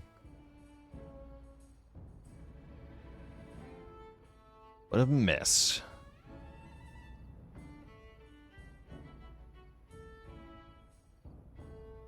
Cool. Very cool. Well, chat, that is going to bring us to the end of our sponsored segment here. So we're going to save the game here and say thank you so much for watching. Thanks everybody who tuned in. Hope the people who won the giveaway, Faley and the others, enjoy your copy of Timberborn. Give one last thank you to WeHype for sponsoring our stream today. It was very nice and cozy. And that is it for our week of streams as well. No stream tomorrow. Tomorrow I'm definitely getting my Battletech fix in, so I will definitely not be online. I'm hoping, though, that there can be a Monday stream with some more Spire 2 coming at you. So hopefully I'll be around on Monday. But I definitely won't be online tomorrow. There will be lots of... did I see that Battletech's on the game vote this month? I did, yes. Actually, yes, I did. Yeah, I have played the Harebrained Schemes Battletech before. It's been a long time though. But yeah, that's the Harebrained Schemes Battletech is on the game vote. That's cool stuff. See you later, Aurelio, Nicholas Clooney, Jabup Smash, Sith Lord Waffles, Svenskus, Spirit Sparrow, Nicholas Clooney. Spin their yarns. Tenless, Impossible Wow, Bailey, Soap Appeal, and everybody else. Thank you all so very much for watching. Until next time, my friends, have a very good one. I'll catch you all on the flip side. Ta-ta.